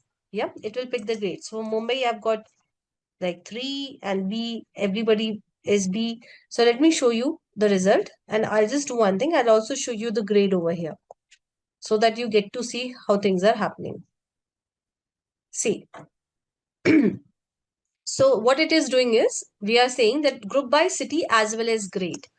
So how things are happening over here. So it will take, let's say Pune. Okay, so it will take Pune. So these are for Pune. Yeah, these two. Now definitely both for Pune, we have got 2 distinct grades. So it will make this as a one group and another group as this. Okay. Now let's talk about Mumbai. Yeah, Mumbai. So Mumbai, if you see Mumbai, so 1, 2, 3. But all have got same grades. So it will just take one group out of it. So you can group via multiple columns. So first it will group via city and then it will group via the next column. So this is how it will work. Yeah, Mumbai has got 3, so it will 3. Okay. Then anyways, Delhi and Chennai, they're only one records. So this is how it is going to work. So first it will pick Pune and then the distinct value. So Pune and the distinct value of the grades. So if you see over here, this is how we are getting the result. For Mumbai, because all the Mumbai students have got B grade, so there's only one row for Mumbai. But Pune students have got A grade as well as C grade, so that's why there are two rows of data. So I want everyone to try this out. Let me quickly answer the questions on the chat till then. Okay. So Aparna has got the answer, I think, from Shilpa.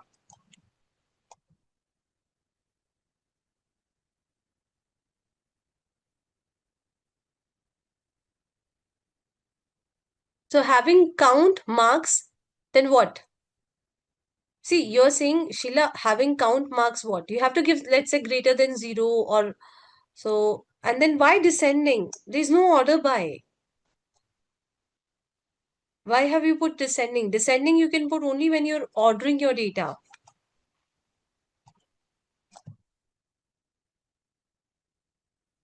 So now I'll show you one more example. And the reason why I'm showing you this example is so that you get ready for your interviews. So let's say that, okay, what you have to do is, I'll just give you one use case. So here's a use case that you have to ignore the students with grade D. Ignore the students with grade D. And then show cities, let's say with average marks greater than 70. Now, this is a requirement.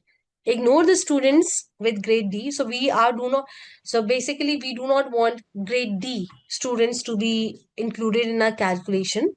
And then I want to show all the cities, again, all the 4 cities that I've got, but uh, the cities with the average marks greater than 70. So I'll do one thing. I'll just wait for a minute. I may not give you a lot of time, but I'll just wait for a minute and I want you guys to try it by yourself. I'll give you a hint. Here you are going to use a combination of where as well as having. So I repeat, ignore the students with grade D. So you're going to use where as well as you're going to use having, because you're filtering on the table level, you're filtering on the group data level. Here you're doing 2 level of filtering. So just give it a try. So let me show you how we have to do it. So you have to go step by step. Now a query can be written in multiple ways. So it's not that by running a different query also. So it always works like that. So here, let me say, okay, I'm removing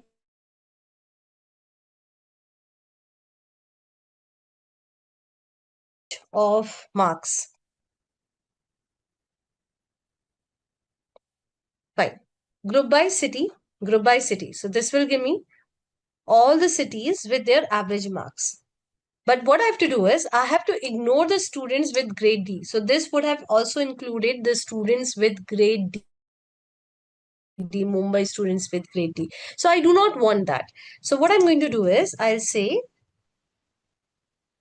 where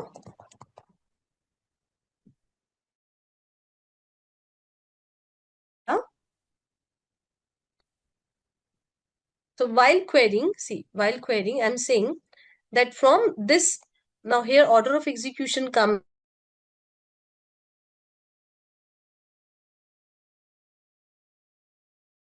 table. We are only getting those students where the grade is not D. Yeah, so we are getting only those students, the grade is not D. And now we are making the group of those students, we are calculating the average, and we are simply saying where the average marks are greater than 70.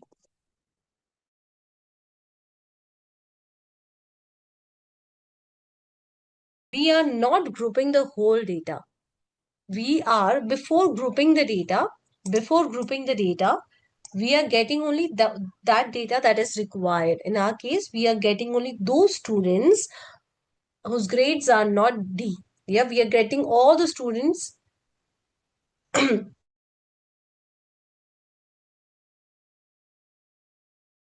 D. We are calculating the average marks and then the group data. Now this is going to give me this group data, right?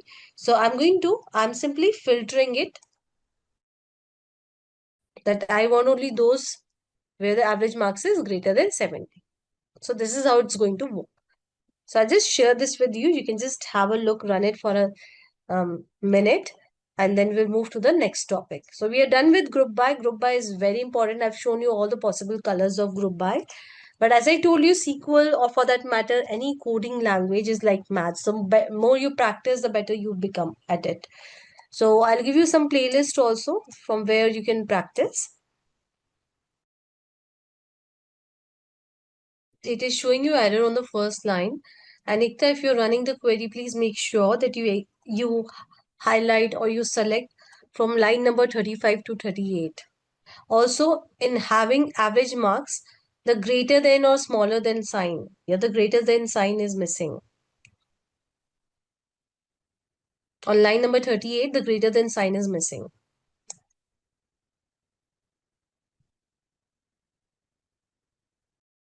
Now we are going to learn about SQL functions.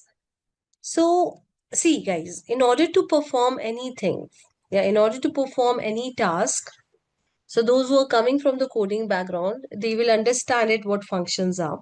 And those who are not, so I'll try to explain it to you in a very naive way. So let's say, in a very layman terms, so let's say that you want to perform some job. Yeah, there's some action that you want to perform. So in the coding world, one way is that you write the whole thing. There you write the whole thing, the whole code in order to perform this action. The other way is that there are some pre-built, it means built by somebody else, functions or methods. It's one of the same thing available. So you can use them and you can simply make your life easy. So let me explain it to you with the help of one real life analogy. Let's say that you want to cook pizza. Yeah, you want to cook pizza. Now, in order to cook pizza, one way is that you do everything from scratch by yourself. You make your own base. Yeah, you need your own dough, you make your own base, then you make your own sauce. Yeah, and then you're doing everything by yourself. So this is like you're doing everything by yourself. The other way is that you know that the bases are readily available in the market. You go and buy that base and use it directly. So definitely it makes your life easy, right? Definitely you're not able to customize much. You know, this is what it is and this is what you're getting, and fine. If you're okay with it, you can use it. And you can also buy sauce from the market. So here also it's the same thing. Now, this explanation I've given for the people who are not coming from the coding background. So what are SQL functions? Think of it that these built-in, what are built-in SQL functions? Think of it as a ready-made pizza base where somebody has already written the code for us and we just have to use it in order to get our work done. So in SQL, we have got a lot of built-in functions. So we have got a huge list of built-in functions. We are going to cover some of the functions in order to, like, some of the important functions. Now, with the help of functions, what you can do, you can manipulate your data, you can perform calculations, you can format output. So manipulate the data means, let's say, fine. So let's say, um, for example, I've got this name Tulika. So I can manipulate it and I can make T in caps and I can make the rest of the letters in small. I can perform calculations. So have you used any of the SQL built-in functions in today's class? Can you remember? So any of the SQL functions? Just hold on, Aparna. Tulika, when I gave only aggregate, I got the error.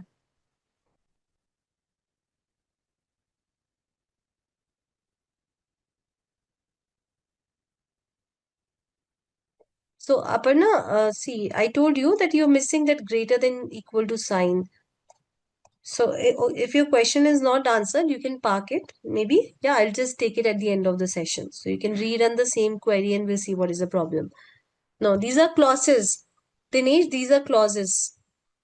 Any of the built-in functions that you can remember that has made our life easy in today's session, we just directly use them in today's session only.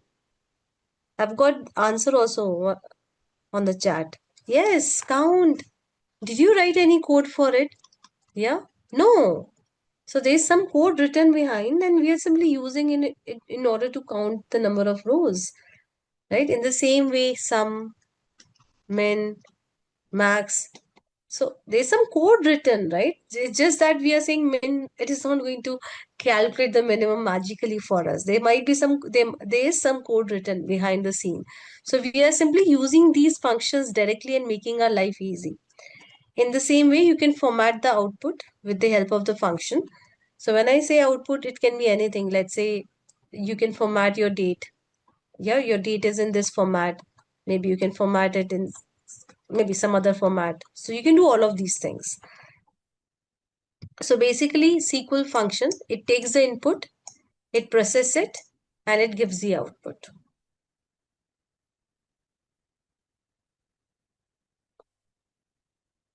So what are the benefits? This I've already told you. Yeah, you are using something that is already built. So this will definitely make your life easy. Yeah, you don't have to write the complex code, complex logic. Definitely your code will be cleaner. Yeah, because you're just writing one line of code rather than like writing 10 line of codes. It will definitely save your time and efforts. So anyways, this part I've already explained you. Now, I want everyone to pay attention. This is very simple. Now in SQL, we have got two type of functions. One is single row function and the other one is aggregate functions. Now hear me out.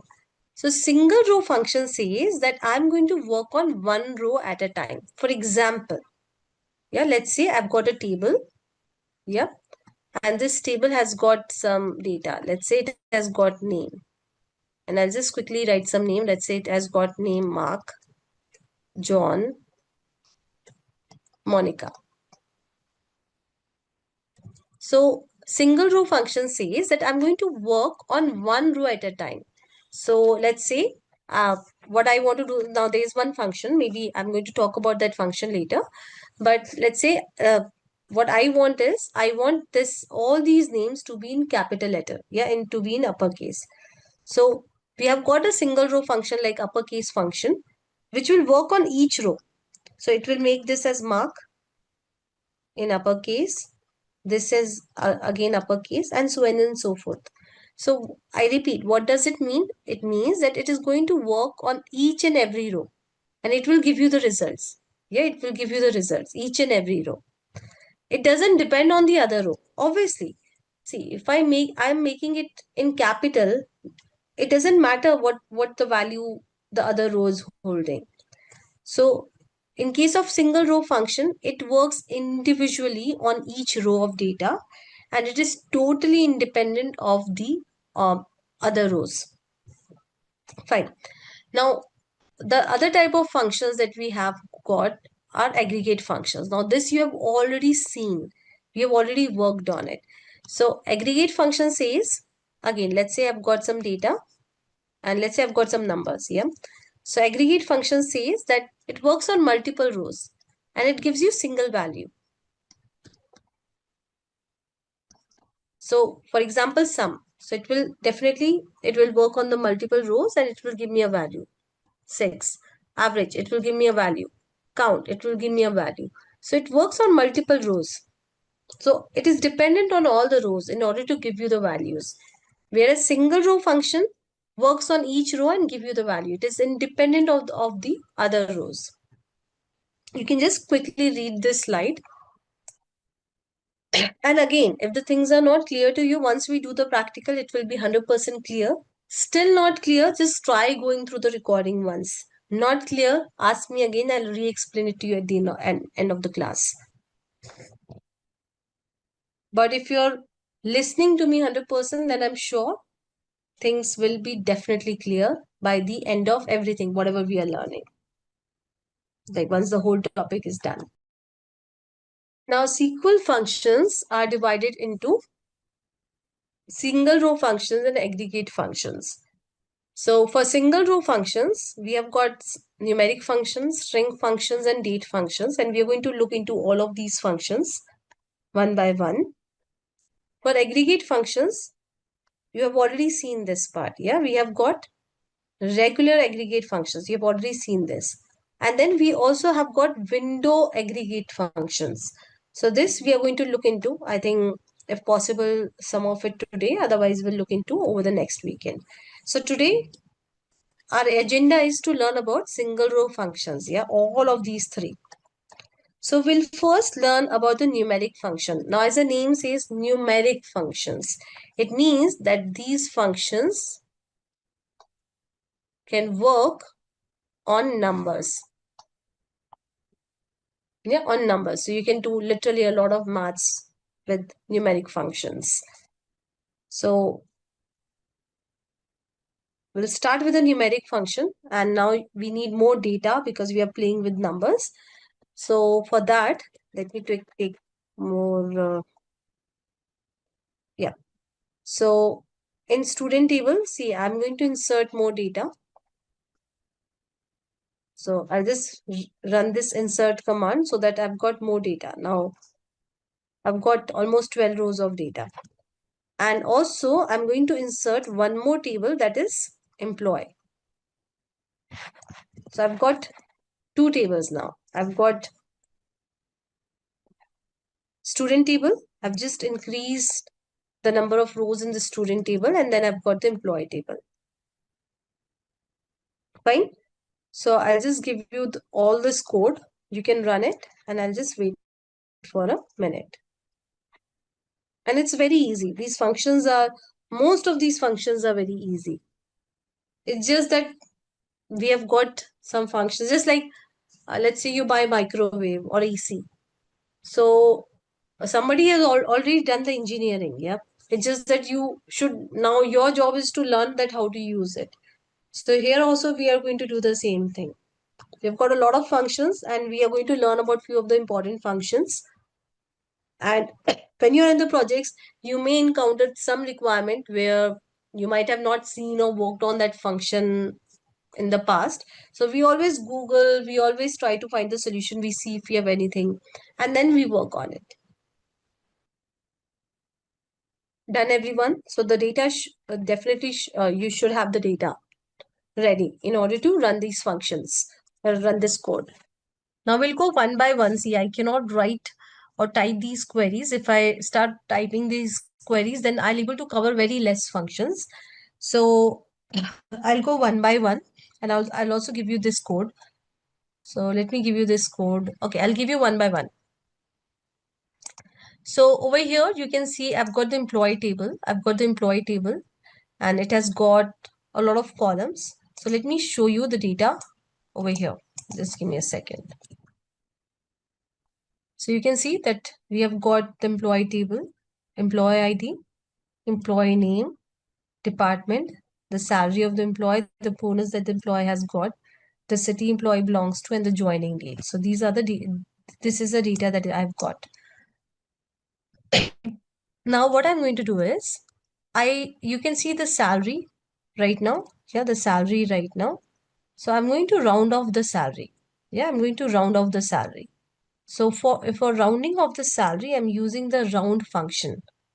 So here I'll show you the original figure, the original column with its values. Also, I'll show you the column with the rounded salary so that you understand that what value we are getting. You can see over here. So rounding, what does rounding means? Yeah, basic maths, that what we have learned in school. So this is a salary and we are rounding it. So it get rounded off to the nearest number. So right now it's 0.75. So it will round off to 33. 0.40. So it will round off to 45. Yeah. 0.90. It will round off to, yep, 00. So in this way, rounding, I hope that you understand what rounding is. It's a maths that we learned in the school time. So during a school time. So anyways, so rounding is done.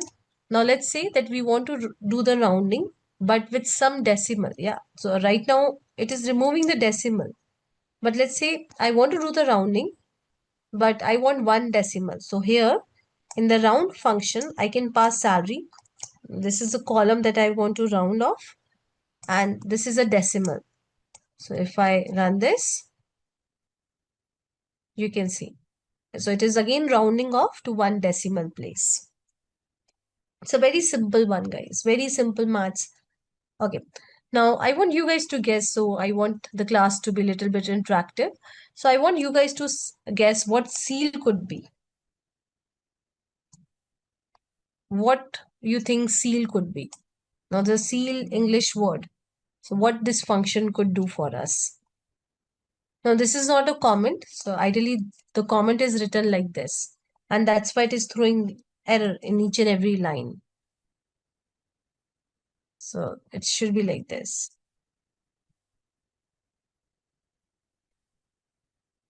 What does seal mean? Sealing?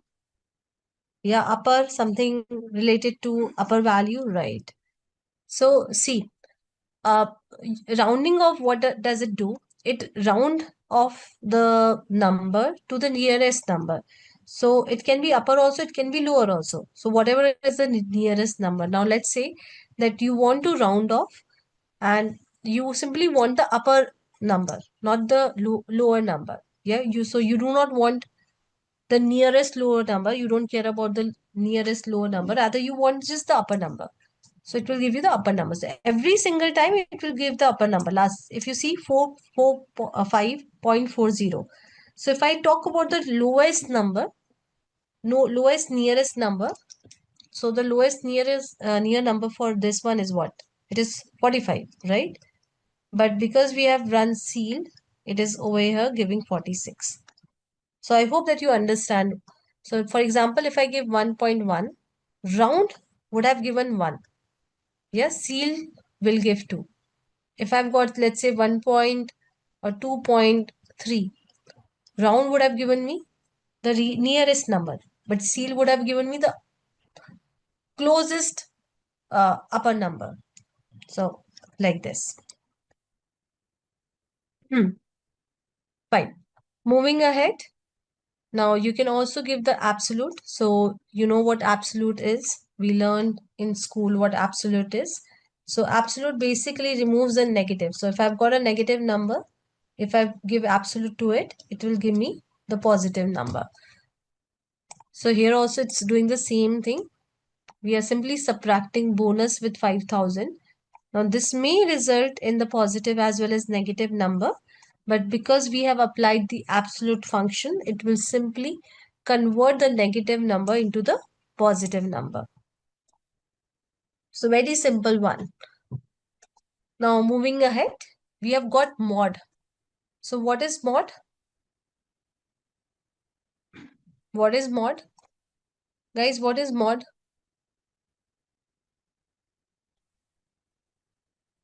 Mod is remainder. Yeah, remainder. So here in the mod function, we first say that, okay, I want, see, what is mod? Mod is a remainder. So when you're dividing two numbers, there are two things. One is the number, and the other thing is you're dividing it by what? So we call it as a dividend, a divisor, something like that. I forgot that.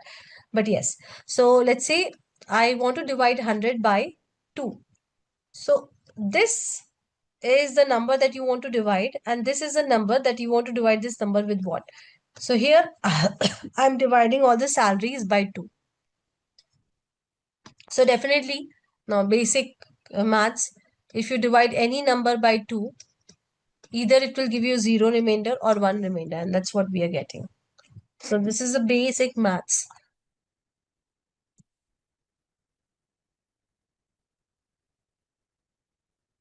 Yeah, numerator divided by denominator, right? Modulus, just give me a second. No. So that's what I told Vidya. This is how we can write the comments in MySQL. You can use hash.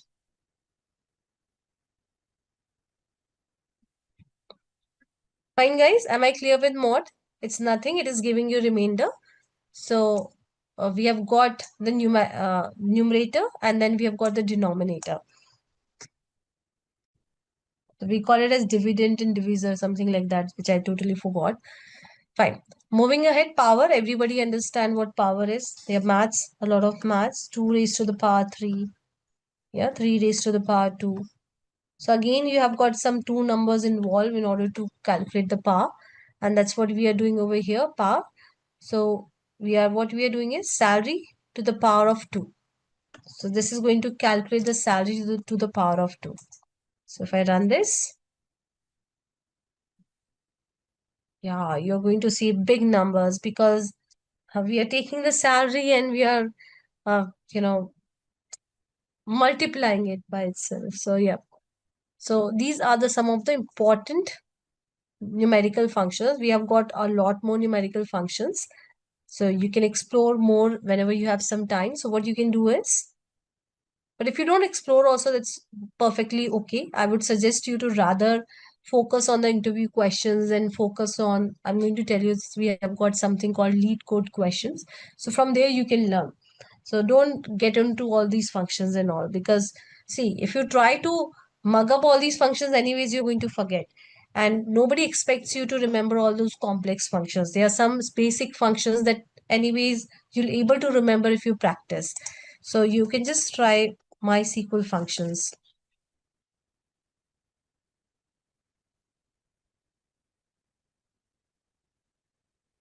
Yeah. So you can use the developer guide of MySQL. And here you'll find myriad functions, donkey number of functions. Yeah, you can see over here. So for example, just give me a second. Yeah, built-in functions. Yeah, these are the operators. Then you can see that we have got so many functions. But don't break your head into these functions. Otherwise, you'll get super demotivated. Nobody asks these functions. We may use mod and power. Yes, we may use mod. Not power much, but mod sometimes we may use. For example, you're calculating, there are some calculations that you're doing. So you may want to remove the negative numbers. I'll share this link with you all. But again, guys, please do not get into all these functions because there are a lot of functions. And if you start looking into all the functions, you'll be super demotivated. Nobody asks these functions. You should know some important functions, and that's more than enough. So whatever we are practicing in the class, I'll give you a few of the links. You can use lead code in order to practice, and that's more than enough.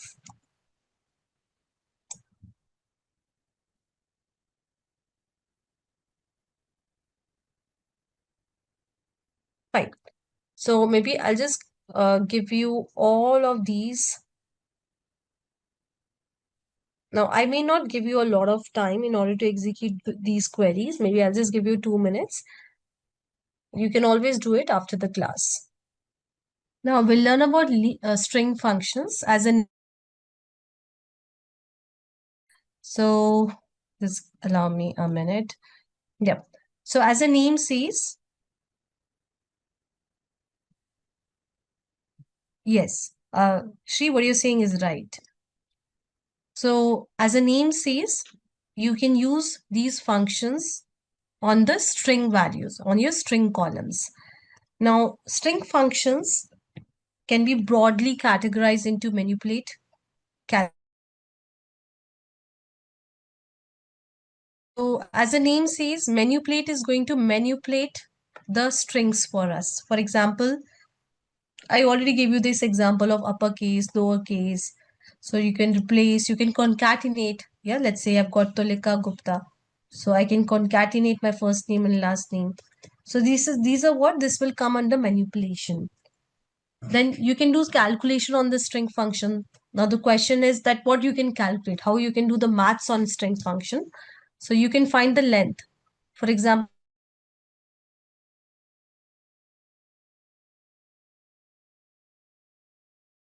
1, 2, 3, 4, 5. 5 as a length. So you can perform the calculation, like you can find out the length of your strings. So maybe I can extract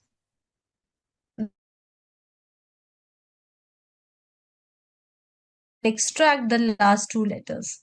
So I can also extract the substrings. I can extract the strings, substrings from the string. So it is broadly categorized into these three categories. So few of the functions you can use to manipulate your string. Like you have got the string and you manipulate them and you get some other string out of it. Calculation, as I told you, you can find the length. Extraction, you've got the string and you are extracting some part of that string. We were talking about string functions. So I was telling you that the string functions are broadly categorized into three categories. Manipulation. So basically you can manipulate your string. So it's all about what all you can do with the string. Let's say you've got hello. So what all you can do with this string? So if you're manipulating it, let's say I'm just making it in caps. So I've got a lot of functions to manipulate. Then I can also do some calculations on it. Now the question is that how you can calculate. So I can simply find the length of the string. So this will give me 5. Yes. How many characters are there? There are 5 characters. I can also do some extraction on the string. So I've got this string hello, and let's say I want to extract the first two letters. So it will give me the first two letters. I want to extract the last letter. So it will give me last letter. So all the string functions are broadly categorized into these three. So either you're going to use these string functions when you have to do some manipulations on the existing string, or when you want to find the length of your strings, or you want to perform some extractions. So now we're going to look into the examples of the same.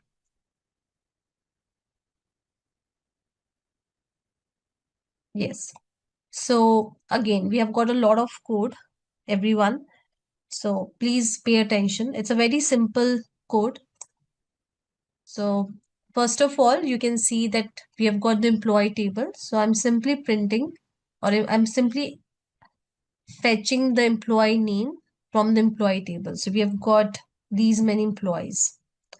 Now what I'm going to do is, as I told you, I'm going to do some manipulation.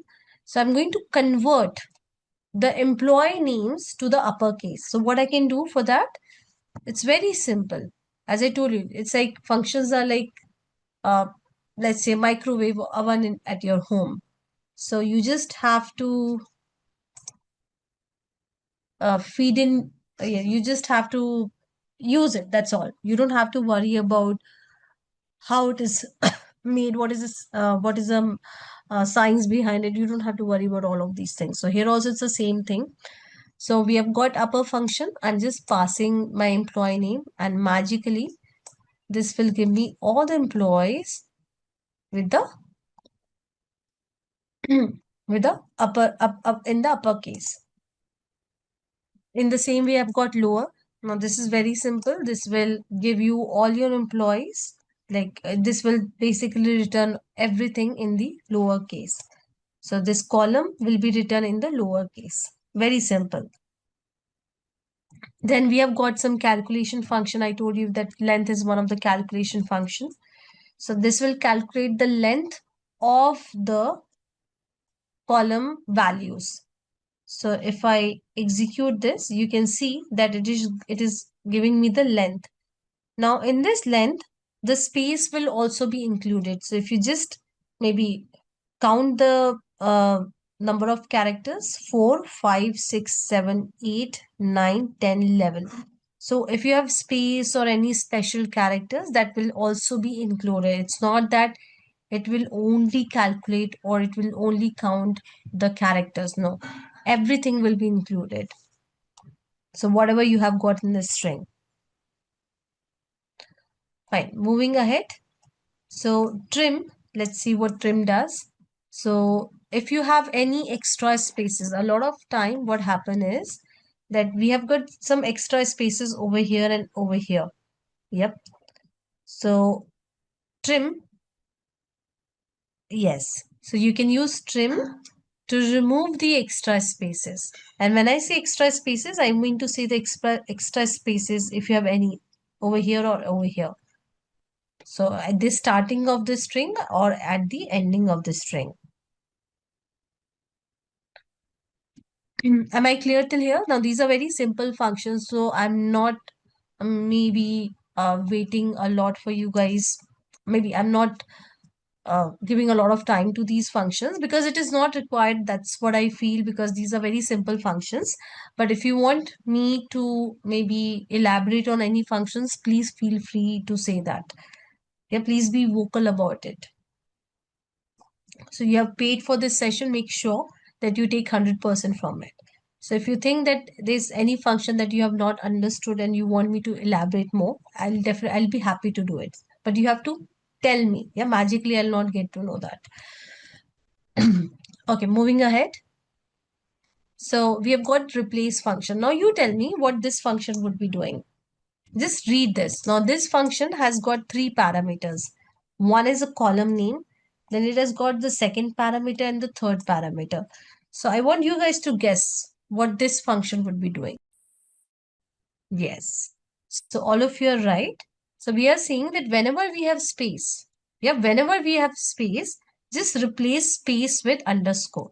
So if I run this, you can see that all the spaces have been replaced by underscore. I can do it for something else also. Let's say that whenever I've got A, now that's going to be crazy, but yes, whenever I've got A, just replace it with underscore. See, it is replacing A with underscore. You can see. So here you have to give capital A and small a. Okay, what I can do is, let's say, space. I want to replace it with, let's say, something else. I'll say apple. So see, the space is replaced by apple. So you can basically replace anything with anything. As simple as that. I repeat, you can replace anything with anything. Fine. Moving ahead. Now this is a very simple one, concatenate. So concatenate, as a word says, will concatenate, means will combine the 2 columns. So here what we are doing is we are concatenating the employee name with that of hyphen and department. So there are 3 things that we are concatenating. Yep, not only 2 but 3 things. First, we are concatenating the employee name with hyphen, and then employee name hyphen with departments. So concatenating, as the name says, it concatenates the columns. It concatenates the column, and you can definitely do a concatenation like this. Now let's say I do not want hyphen.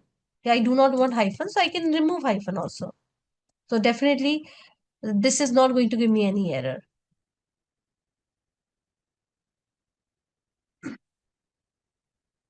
So you can see that it is concatenated the first the name and the department. So without anything in between. But yes, I can give something in between also because that makes more sense to me. That looks better. So I'm going to provide you with all these queries, and I'll wait for, again, not more than 2 minutes. Just give me a second. I think this is not allowing me. Okay, I'll just provide you the queries in two parts. So this is the first part of the query, and this is the second part. Because the chat is not allowing me. It says that some maximum so and so characters are only allowed. And I'll wait for 2 minutes. Again, you can just copy paste all these queries and keep it in the notepad. Please make sure that you practice before you come for the next class. And we have got a lot more queries for the string function. So we'll finish off the string function. All right, so we'll look into more functions. Now, I've already talked about this left function. So this will simply extract the first 4 characters from the employee name column. So if I run this, see, this is extracting the first 4 characters. Very simple, right? You want to extract the last few characters, all you have to do is you have to use the right function. So this will extract the last few characters. You can give the number of characters that you want to extract. It's very simple. So am I clear with left and right? Or let me ask the question other way around. Is there anyone who has not understood what is the use of left and right function? Fine. So I'll take it understood from everyone. Now, in the same way, let's say I do not want to extract from left or right. Rather, I want to extract from the center, from the part of the string. So I can use substring. Yep. So again, the column on which you want to perform the extraction. Okay, the start position. So start position is, let's say I want to perform the extraction from, let's say, A. And then the length. So till when I want to perform the extraction, what would be the length of it? So if I run this, you can see over here. So start position is what? 1. So that's why it is saying 1. And then I want to extract 4 characters. So Amit, Neha. So in case of here, Rohi, let me do it. Let's say I want to do it from the third character. So from the third character, and then 4 characters after that. So if I run this, you can see. So AMI, I is on the third position, and after that 4 characters. So IT space and S. So that becomes 4. So this will help you to extract the part of your string. In case of left and right, it always starts with from the beginning or from the end. In case of substring, it starts from between also, maybe from some part of the string. Concatenate, see, we have already done it, but this example I've included in order to make you understand that you can add or you can work on multiple functions. You can use multiple functions in order to get your work done. So before I explain you this code, let me ask you, how many functions are we using? So we've talked about all these 3 functions. Oh, sorry, I've already given you the answer. You're almost like quite good in numbers. Still, I can see very less of you are interactive on the chat. So I'm not sure how many of you are hearing me. Please make sure that you take 100% from this class and you learn something out of it. So please make sure that you're interactive. Yeah, we have got 3 functions. Yes, concatenate, upper, and substring. So basically how it will work. First, so I want everyone to see my screen. So just like how the maths work, yeah, if you give a lot of parentheses in your maths, it always starts with the innermost parenthesis, right? Here also it works the same way. So first, the substring will be extracted. Now, on that extracted substring, we are going to make it uppercase. Yeah, so let's say let's assume hypothetically that the abstracted substring is AMI. Then upper will run on it and it will make AMI in uppercase. And then concatenate will work on it. So concatenate has got two values. One is AMI and the second value is over here. So what it will give me? AMI underscore EMP. So just like how it works in the maths, right? You have got multiple parentheses. You always start with the innermost and then you go to the next outer one till you go to the outermost. So here also we are doing the same thing. So you can actually include a lot of functions in one query. It's not that one, or you can use only one function. You can see that in order to in order to get this result, we have used three functions. So this is very normal thing in SQL, where we use multiple functions in order to get our work done. Okay, more. Now this you've already seen. Yeah, employee whose name starts with E. Yesterday we saw all of these things. Yeah, so it has nothing to do with the function actually. So yeah, nothing to do with the functions. So I don't know why this code I have included. Maybe I'll remove this code.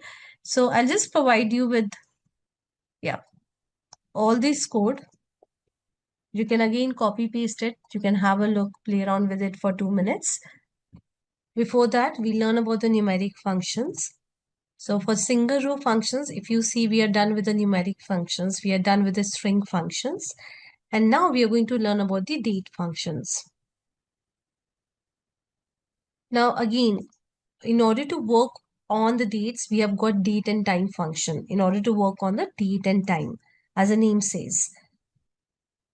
So you know that when we are working on the data, we may have the columns, the date columns, the date time columns, and maybe we want to manipulate and do something with those columns.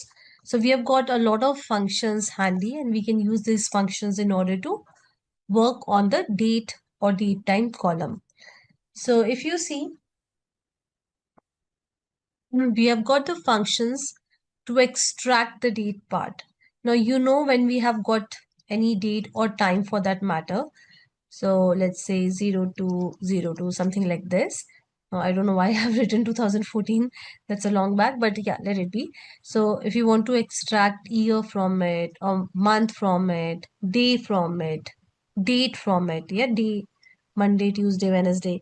So all of these things can be easily done using some of the extract date time functions. Here also, if you want to extract the time, now you know when it comes to time, you have got hour, right? Then you have got minutes, then you have got seconds. So if you want to extract hour, you want to extract minute, you want to extract second, yeah, any part of your date or date time, you can use we have got a lot of functions that can help us to extract the data from the date time or date functions, sorry, date time or date columns. Then we have got functions like current date and now. So this will return the current date. So current date means whatever the current date you have got on your system. So it will automatically read that date and it will return that. In the same way, this will return the date as well as time, both the things. Moving ahead, definitely, it's not uh, the only thing that we would like to do. That's like not it's not only that extractions or um, getting the current date and time. We would also like to modify or play around with the date and the time column. So for that, we have got a lot of functions. For example, we have got date difference. So as the name says, let's say I give you two dates, 2026 0101 and 2026 02 and 01, something like that. So if I ask you that what is the difference between the two, so it will simply give me 31 days. So I can simply find the date difference means two dates and finding the difference between the two. I can add two dates, I can subtract two dates, and so on and so forth. Yeah, I can change the formatting of the date. So I've got a lot of date functions. We are going to cover a few of the important date functions in order to learn about the date functions. Now, it's again a very easy topic. A lot of functions are handy and we are going to use them. Fine. Now, if I talk about the data set that we have got. So here you can see in the employee data set, we have got the joining date. So definitely we are going to learn the date functions using this column, joining date, because that's the only date column that we have got in our data set. So moving ahead, let me quickly take this, okay, some of this, and then the rest I'll take after some time maybe. Yeah, I've got a lot of examples to show you. So this is very easy. See, select current date. Now I'm not applying this function on any of the column of the table. It's a very simple one, select and then current date. So this will give me the current date. You can see this is giving me the current date as per my system. Also, if I run now, so I told you about this function, current date and now. I've already told you. So now will return me what? It will return me the date as well as time. You can see over here. So this is returning me the date as well as time. Very simple one, yeah. Now, you may want to use these functions. For example, let's say I want to know that, okay, I've got the joining date. Yeah, I've got the joining date. So I might be using it, but let me tell you right away. Let's say I want to know that it's been how many months, years, or days since the employer has joined the company. So what I can say do is I can take the joining date, yeah, and I can subtract it with the current date. So this will give me the number of days since the employee is associated with the company. Moving ahead, now this is a very simple one. You want to extract the different parts of the date. So for example, you have got the joining date. Let's say I want to extract year from the joining date. So for this is it. Yeah, I can use year function. In this, I can pass the joining date column. It will simply extract all the years from the date. Yeah, date column. Month will extract the month part from the date, and day will extract the day part. So if I run this, you can see it is extracting the year, and month is extracting the month, and day is extracting the day. Very simple. Yeah, the extraction part. So this is a very common function, year, month, and day, and you should definitely remember these functions because these are so easy, right? So few functions we expect that you remember. The interviewer will expect that you remember, would expect that you remember. Okay, moving ahead. Let's say that right now, see, joining date is giving me more, what? It is giving me numbers. Yeah, these are what? Numbers, 6, 1, 9, 3. So let's say that I do not want the numbers, rather I want the month name. You're getting? I want the month name. I do not want the month number, rather I want the month name. So for this, we have got the function month name. So you're getting month was returning 6 for me, and month name is returning June for me. So you can use month name if you want to get the names of the month rather than the number of the months. Day name, as I told you before also. So this will, when we were talking about, when we were on this slide. So anyways, I told you about this day. So day will return Monday, Tuesday, Wednesday, Thursday.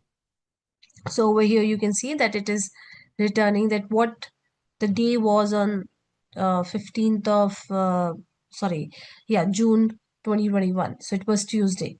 So this will help us return the day name. So yeah, that's all. For like we have got more, but let me give you these.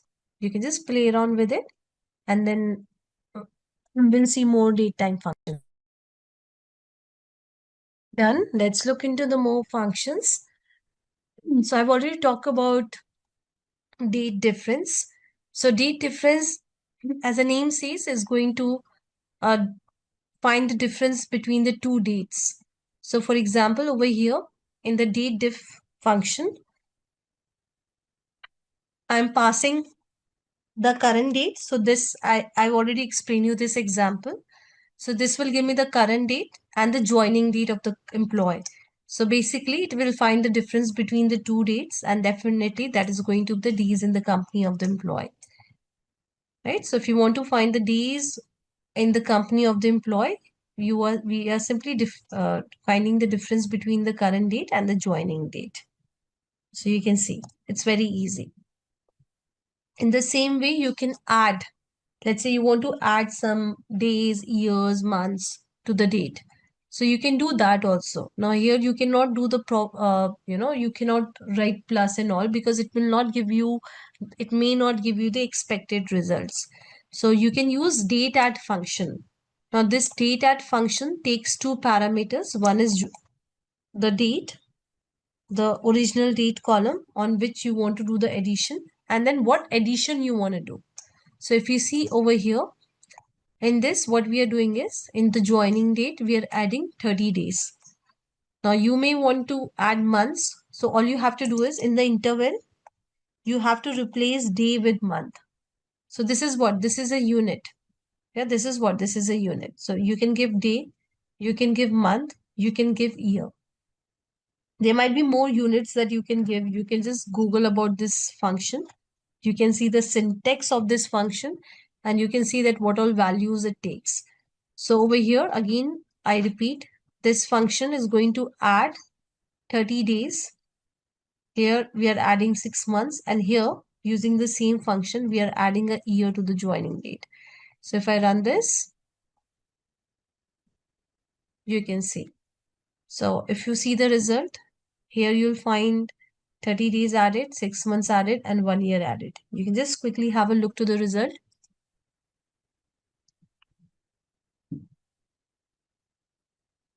So whenever you're working on a function, it is the best practice that you Google about that function. For example, let's say I'm working on this function here. Now I'm not sure about the syntax of this function, so I can simply Google this and MySQL. Yeah. So these days you don't need even Google. You can ask ChatGPT, this is a function I'm using. Can you just give me the syntax of it? But yeah, over here, this is the AI part. So basically, you don't need to hop onto the documentation. And why would we do that now? We have got AI, so definitely we are going to use AI.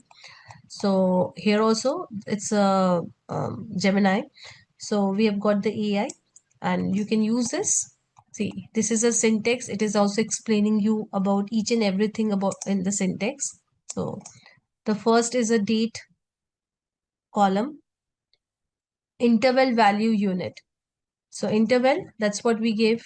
Interval, value, any number, and then unit. So over here, you can see it is telling us that what are the different units that you can play around with. So I've shown you 3 units, but yes, you can have more units.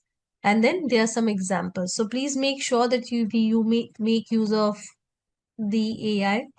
So before AI, a lot of times, so this has happened with me also, because if you go to any of the documentations are full of technical jargons. Yeah, it's full of jargons, and sometimes it's so difficult to understand, yeah, what this technical doc is saying, because it's full of jargon. So it's always a best practice to use AI. You can use Gemini, you can use Google AI, of course, you can see. So AI overview, or you can use ChatGPT, you can use Copilot. So whatever AI you are most comfortable with. So I'm most comfortable with ChatGPT, so I make use of ChatGPT. And yes, before we continue, maybe because we're talking about ChatGPT, I would just like to show you that if you have the paid version of ChatGPT, now the paid version of ChatGPT is free for 1 year. So I have not paid even a single penny to ChatGPT. So still I've got the paid version of ChatGPT because it's free for 1 year. So for that, you have got SQL Expert. So this SQL Expert is expert with SQL. So anyways, I'm going to talk about that later. So going back to our date functions, in the same way, we have got date sub. Now I'm not going to talk much about it. It is very same as that of date add. Date add adds the date to the dates. Date sub subtracts the date from the date. So let me run this. I'll just quickly show you the result and we are good to go.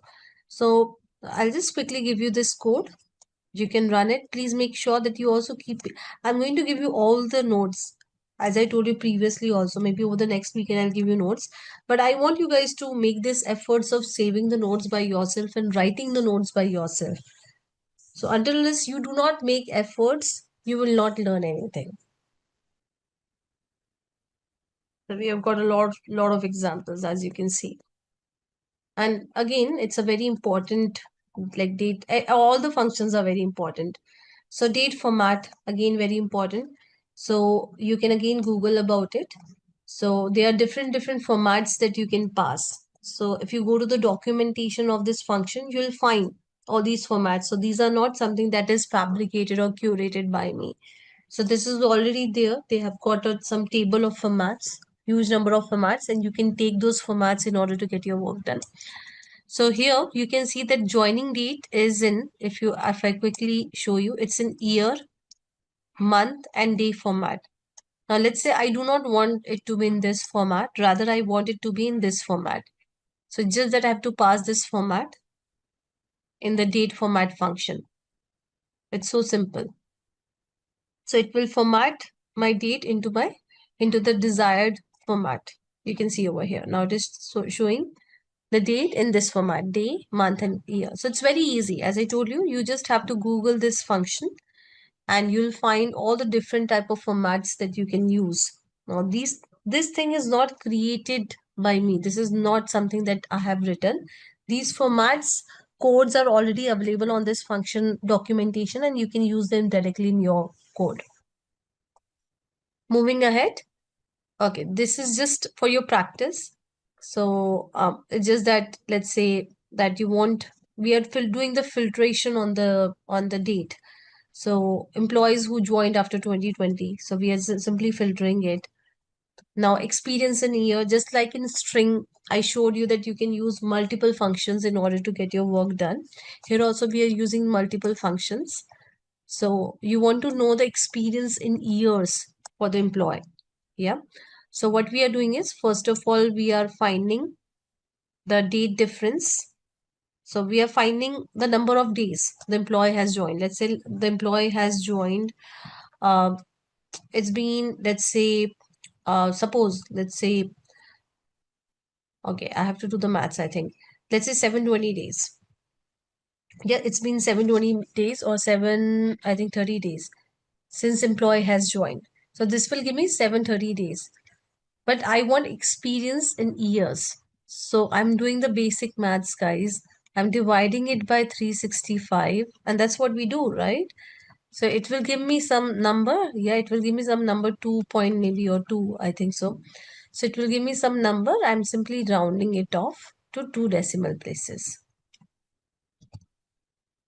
So this will give me the employee experience in numbers. Sorry, in years. How to remember the syntaxes? That's a very good question, Kunal. So see, always try to understand. For example, let's say you are doing the formatting. So you're not able to remember the syntaxes. So a lot of time it happens when I'm taking interview. Sometimes if there's something which is quite syntactically complicated, the smart candidates, they say that I don't remember the syntax, so I'll just Google the syntax and then I'll write the query for you. So you can always say the same thing. So you don't need to remember the syntax, but trust me, if you practice uh, to some extent, yeah, if you practice queries to some extent, you will remember some of the syntax, yeah, some of the basic syntax. For example, date format. So this will take joining date and this will take a format like this. Now you don't need to remember all of these things. If you try to remember also, you're going to forget on the 10th day. That's not possible. So just remember the concepts, practice.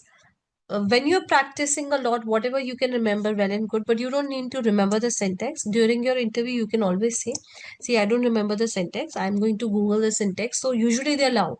Yeah, you can Google the syntax. So Google the syntax of the function and then you can use it. And as I told you, usually when they ask the questions are not very much dedicated towards the function sides of SQL. Yeah, that will be more on the logical side. So not on the functional side, to be very honest. But you should definitely know all these functions. And that's very important. If you say that you know SQL and you don't know about these functions, that will not work. But the interviewer, usually when I also ask question or when I'm giving the interview, like when I'm on the both the sides, it's more of the logic side. They check your logic. They don't check your, how much you remember the syntax and all. So just try to just practice, and that's more than enough. You don't need to remember the syntax.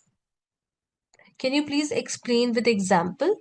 So which one, Kavita? I think I'm taking examples for everything, but yeah, which one?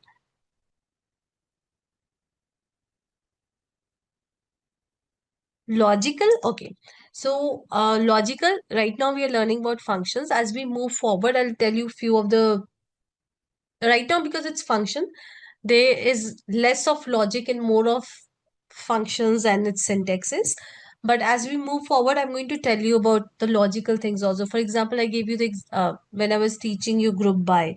So I told you that there can be a lot of questions around group by, and we solved one of the question also, that we want students which are not of grade D, yep, and more than 70%. So these are the questions that you may get in your interviews. Yeah. So function related questions will be very less. It will be more of the logic related questions. Okay, Kavita?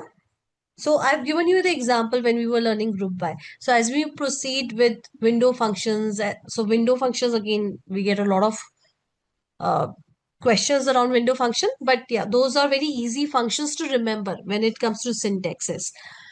Then when we learn about CT, subquery, so there are a lot of questions around these topics, but very less around this topic, what we are covering right now.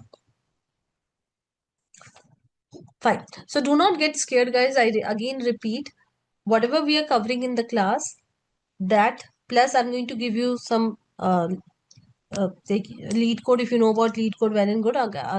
If you don't know, anyways, I'm going to tell you about that portal lead code. Plus, I'm going to provide you with someone YouTube list, interview question list on SQL. You do all of these three things and you're good to go. You don't need to mug up these functions. Not needed. And in case in your interviews, if you encountered any question which needs a lot of syntax, please be free to say that, okay, I don't remember the syntax. I would like to Google the syntax. Okay, we'll move ahead. So, okay, this is nothing. You can also order by the date. So that is again possible. So we have been ordering our data. We have been sorting our data uh, alphabetically or numerically, but you can also sort your data date-wise. So I'll just provide you with this code also, and we are done with date and time functions. Again, I repeat, please do not burden yourself in learning or remembering the syntax of the function. If you practice it, you'll remember the basic syntax automatically. And the rest of the thing, in case if you encountered in your interviews, because see, when you're in projects anyways, you have ChatGPT, you have Google, you can write complex queries without thinking much. Yeah, you have got ChatGPT after all, AI these days. So writing queries is definitely not a big task anymore. So working on the projects is very easy thing. But yeah, cracking the interviews is something that is a challenge. So if you have anything which has got a lot of syntax, please feel free to ask your interviewers. Now, I'm not getting into this data set, what this data set is all about. I'm just quickly telling you that you can search for the data set of your choice, of your industry, something that maybe some industry that you're working on or you would like to work, and then you can just play around with that data set. So what you can do is, once you have the data, see, I've got this data, so I can simply import this data into my database. So how I can import it? You can write down these steps and you can practice, or you can try it out later on whenever you have time. It's very simple. See, guys, I always tell my student whenever it comes to exploring on or playing around with the options that we have got on anything for that matter, yeah, MySQL workbench or anything for that matter. So just because you're learning MySQL or you're working on MySQL workbench, we get scared. Oh, this might be something which is very difficult. But if I give you a new website, just like Instagram, you automatically explore all the options. So when it comes to the UI part, please be comfortable, please be more confident and try to explore everything. Yeah, for example, if you see, you can drop the schema, you can alter the schema, you can create the schema. So a lot of options that you see over here are self-explanatory. So do not get scared by just reading this. Yeah, just explore it. The more you explore it, the more you learn and the more you're able to remember the things. So I was talking about that we have got, just give me a second, Ravinna. So you want to import this data. So how you can import? You can right click on your database, table data import wizard. Then you have to browse. So I've got the data over here. Yeah, so I have to browse it. Click on next. So if you have some existing table, you can use any of the existing table in order to insert the data. But I don't have any such existing table with the same schema. So I would like to create a new table. I'll say next.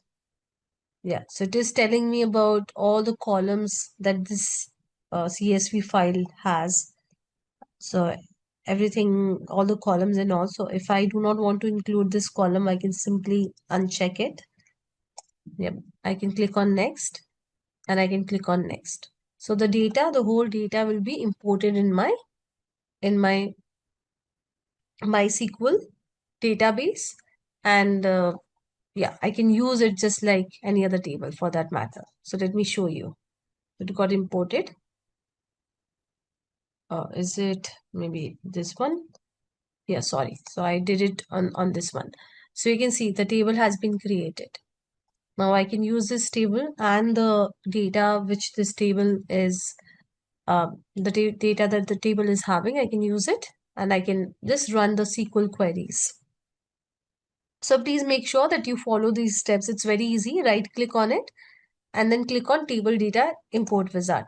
All the steps are self-explanatory. If you do it, you're able to do it without even looking into your notes.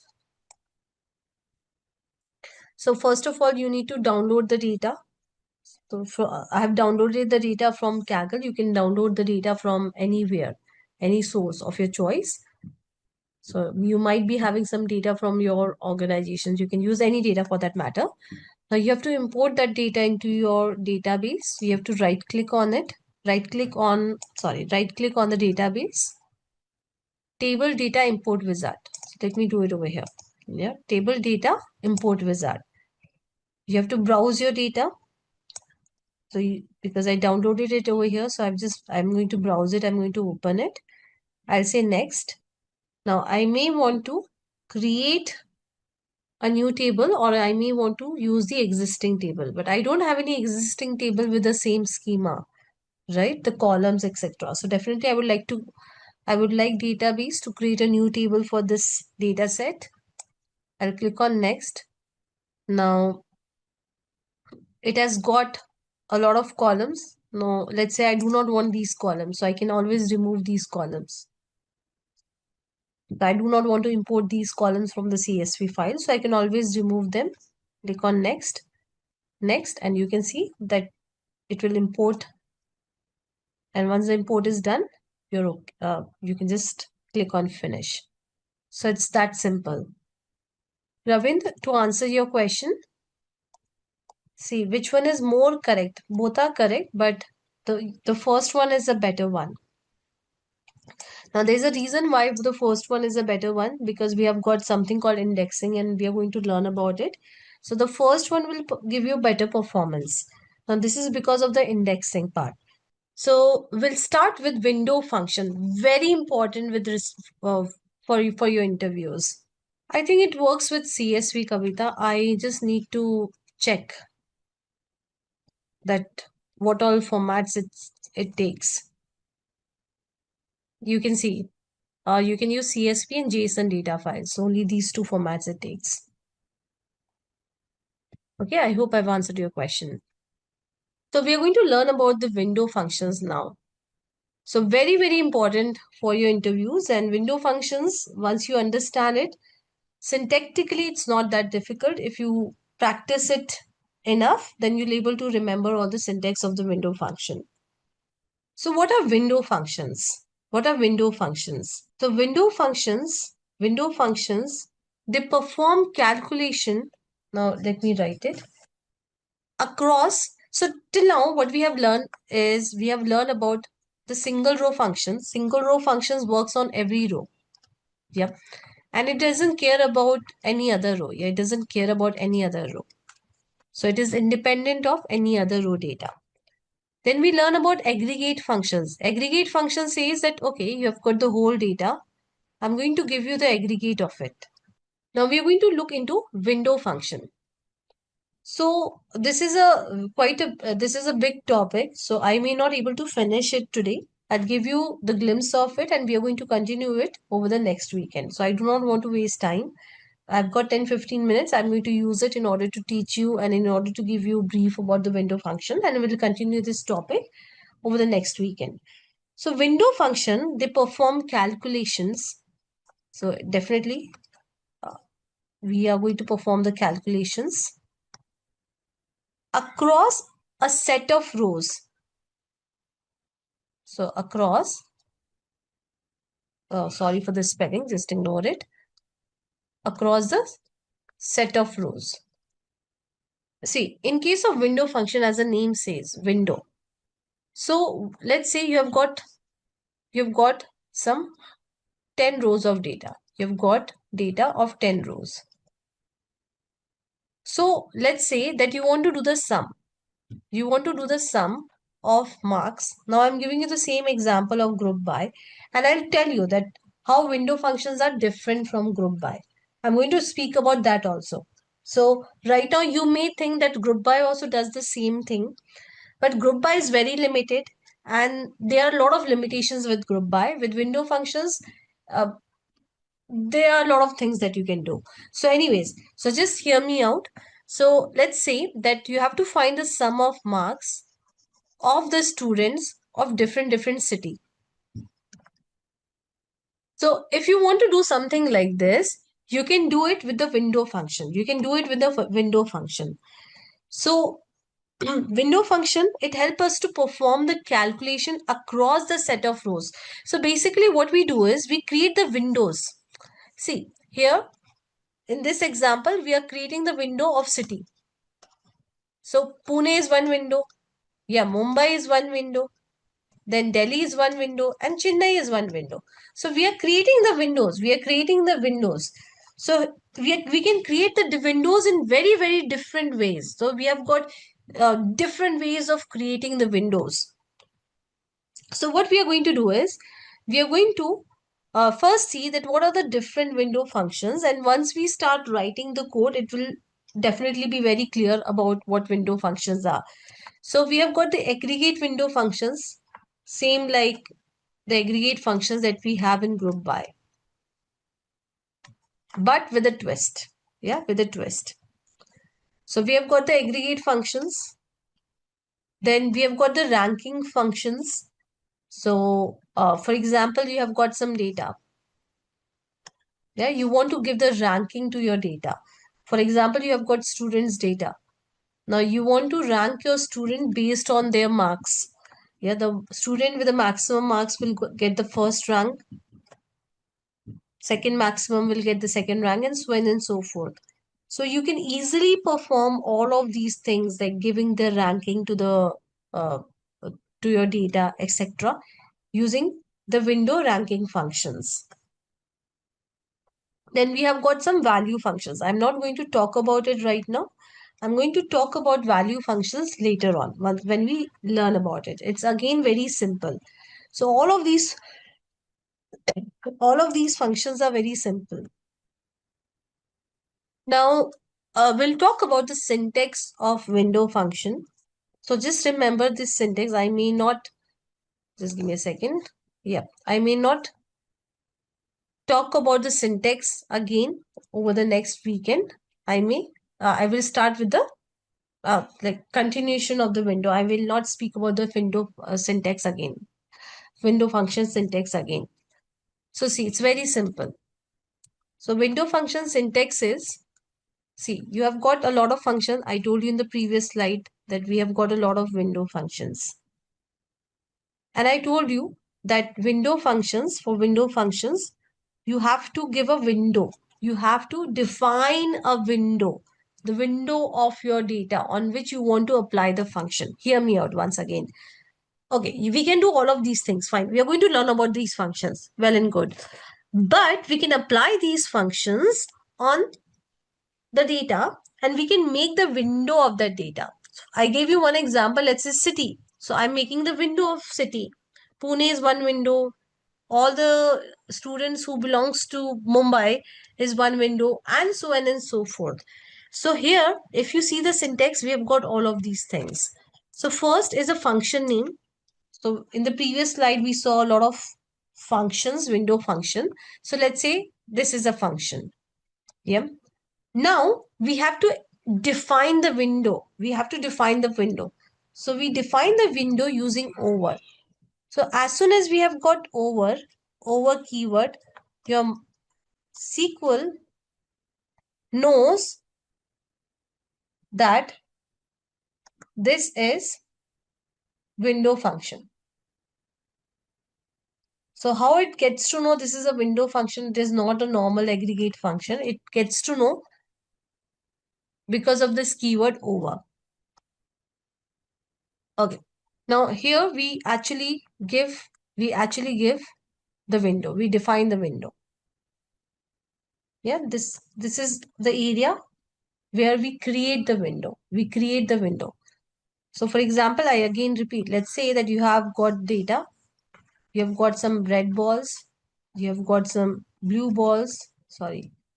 Okay, you have got some blue balls, you have got some yellow balls. So now you want to do something with the red balls. You want to do something with the blue balls and you want to do something with the yellow balls.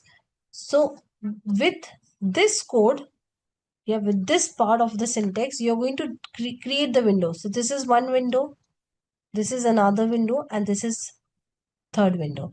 Now it may be sounding complicated right now because I'm not covering the practical part of it. Yeah, and to be very honest, I'm sure it is sounding complicated.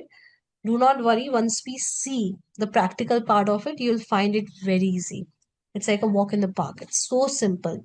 You've got the data, you create the window of the data. It can be anything, it can be just like all the red balls, one window, all the blue balls, one window. And it's very simple to create the windows. And then once your window is created, you apply some functions on it. As simple as that. So it's very simple. I will not maybe write the code, start writing the code for it. For now, we are going to keep it for the next weekend. So there's one thing. Okay. So I will quickly revise what we have covered so far. So today we started off with the logical execution order. I told you that this is very important. It may sound that it is not important, but when you start writing complicated queries, you should know that what is the execution order of your query. So it starts with from, and that makes sense also.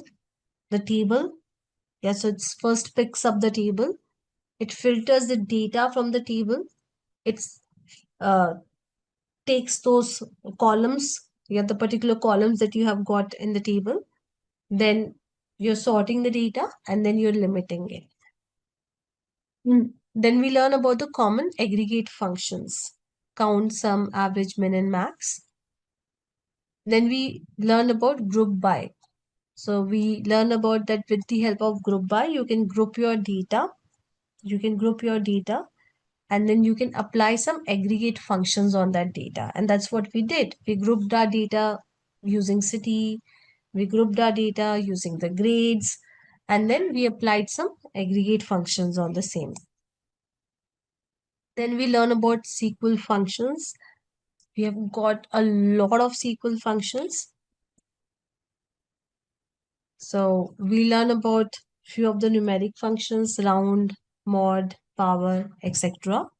We learn about a lot of string functions. We tried a lot of string functions, and we tried a lot of date functions. So yes, these are some of the numeric functions that we tried today.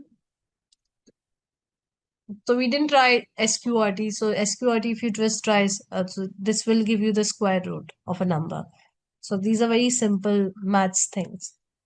Then we learn about the string functions. We learn about concat, upper, lower, replace, trim, length, left, right, all of these. Then we learn about date and time functions. So we explored a lot of date and time functions in order to extract the date part, play around with the dates, yeah, modify them, get the current date and time, etc. Okay, window function, we are going to talk about again. We are going to learn about window function over the next weekend. This is going to be a little big topic. We are going to practice a lot because it's very important topic for your interview. So I'm not going to rush um, on this topic. So we are actually done for today because I can't start writing the code. I do not have that much of time left for today's class.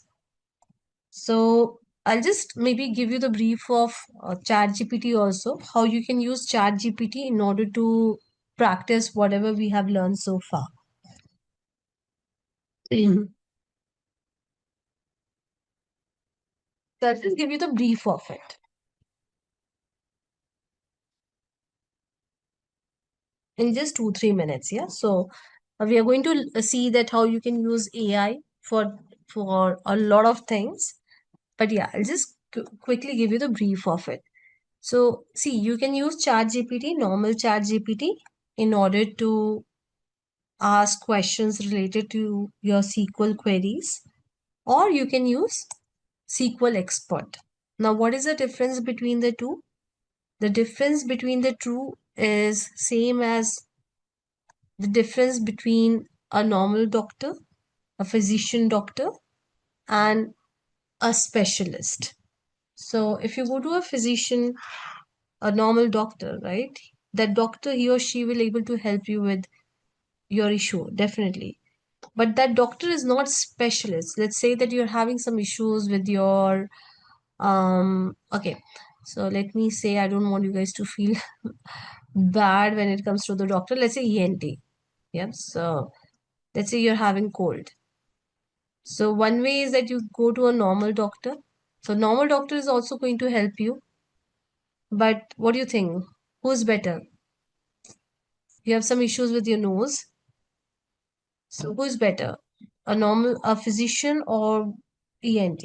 ENT, right? Because ENT is specialized in that area, and ENT will able to give you the best advice on your problem. So here also in ChatGPT, so ChatGPT has launched SQL Expert. So it is specialized in SQL. So if you use normal chat also, it will give you all the answers. It will give you all the answers. But if you go over here, you may get better answers, and you may get more advanced answers. As simple as that. So you can use any of these. Now for your practice, because I do not want you guys to waste your 5 days, I want you guys to practice. Now let's say that you are learning string functions. So you can just write a prompt over here, a table. Now it will help you to create the table. So I give you the create table code, insert data code. So you can ask ChatGPT to, give you the insert table code and insert data code. So help me, not curate, I'll say help me with the table code, table creation, and I'll say data insertion code and some data insertion code. And if you want, you can be more specific that I want it for the employees. So, okay, I'll just say, can you create the employee table? So it will give you the code. So you don't have to rely on my code. See, it is giving you the code, the employee code, and here's the sample data. So you just have to copy this and paste it the way you have been copying and pasting from the chat. Yep. Then let's say you've got the data. Yes. So maybe you want to learn you're learning, you're done with learning. So just say so in this way, you can, for every topic, you can ask SQL that, okay, I'm done with it. Yeah, I'm done with the learning. You can also ask it to explain and to help you learn. Yeah, you can ask any of these things. But let's say you're done with it. So you see, here are the practice questions. Full name. So here are the practice questions. Now it has not given you the solution. So you can also say, give me the solutions as well. So for all the practice question, it will give you the solutions as well. So in this way, whatever we have covered so far, you can pick each topic. You can ask ChatGPT to curate some data for you. And then maybe you can also ask that, okay, I'm learning this. Can you help me? Can you teach me string functions in SQL? So it will again teach you some of the important string functions.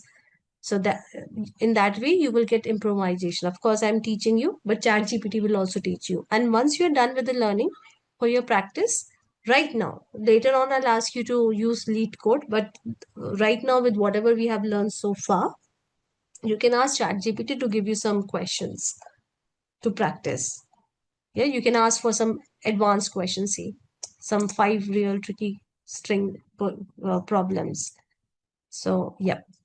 So this is how you can use ChatGPT in order to practice whatever we have done so far. And with that, we have come to the end of our course. So if you have any doubts or questions, ask them in the comment section below. Thank you and keep learning with Simplilearn.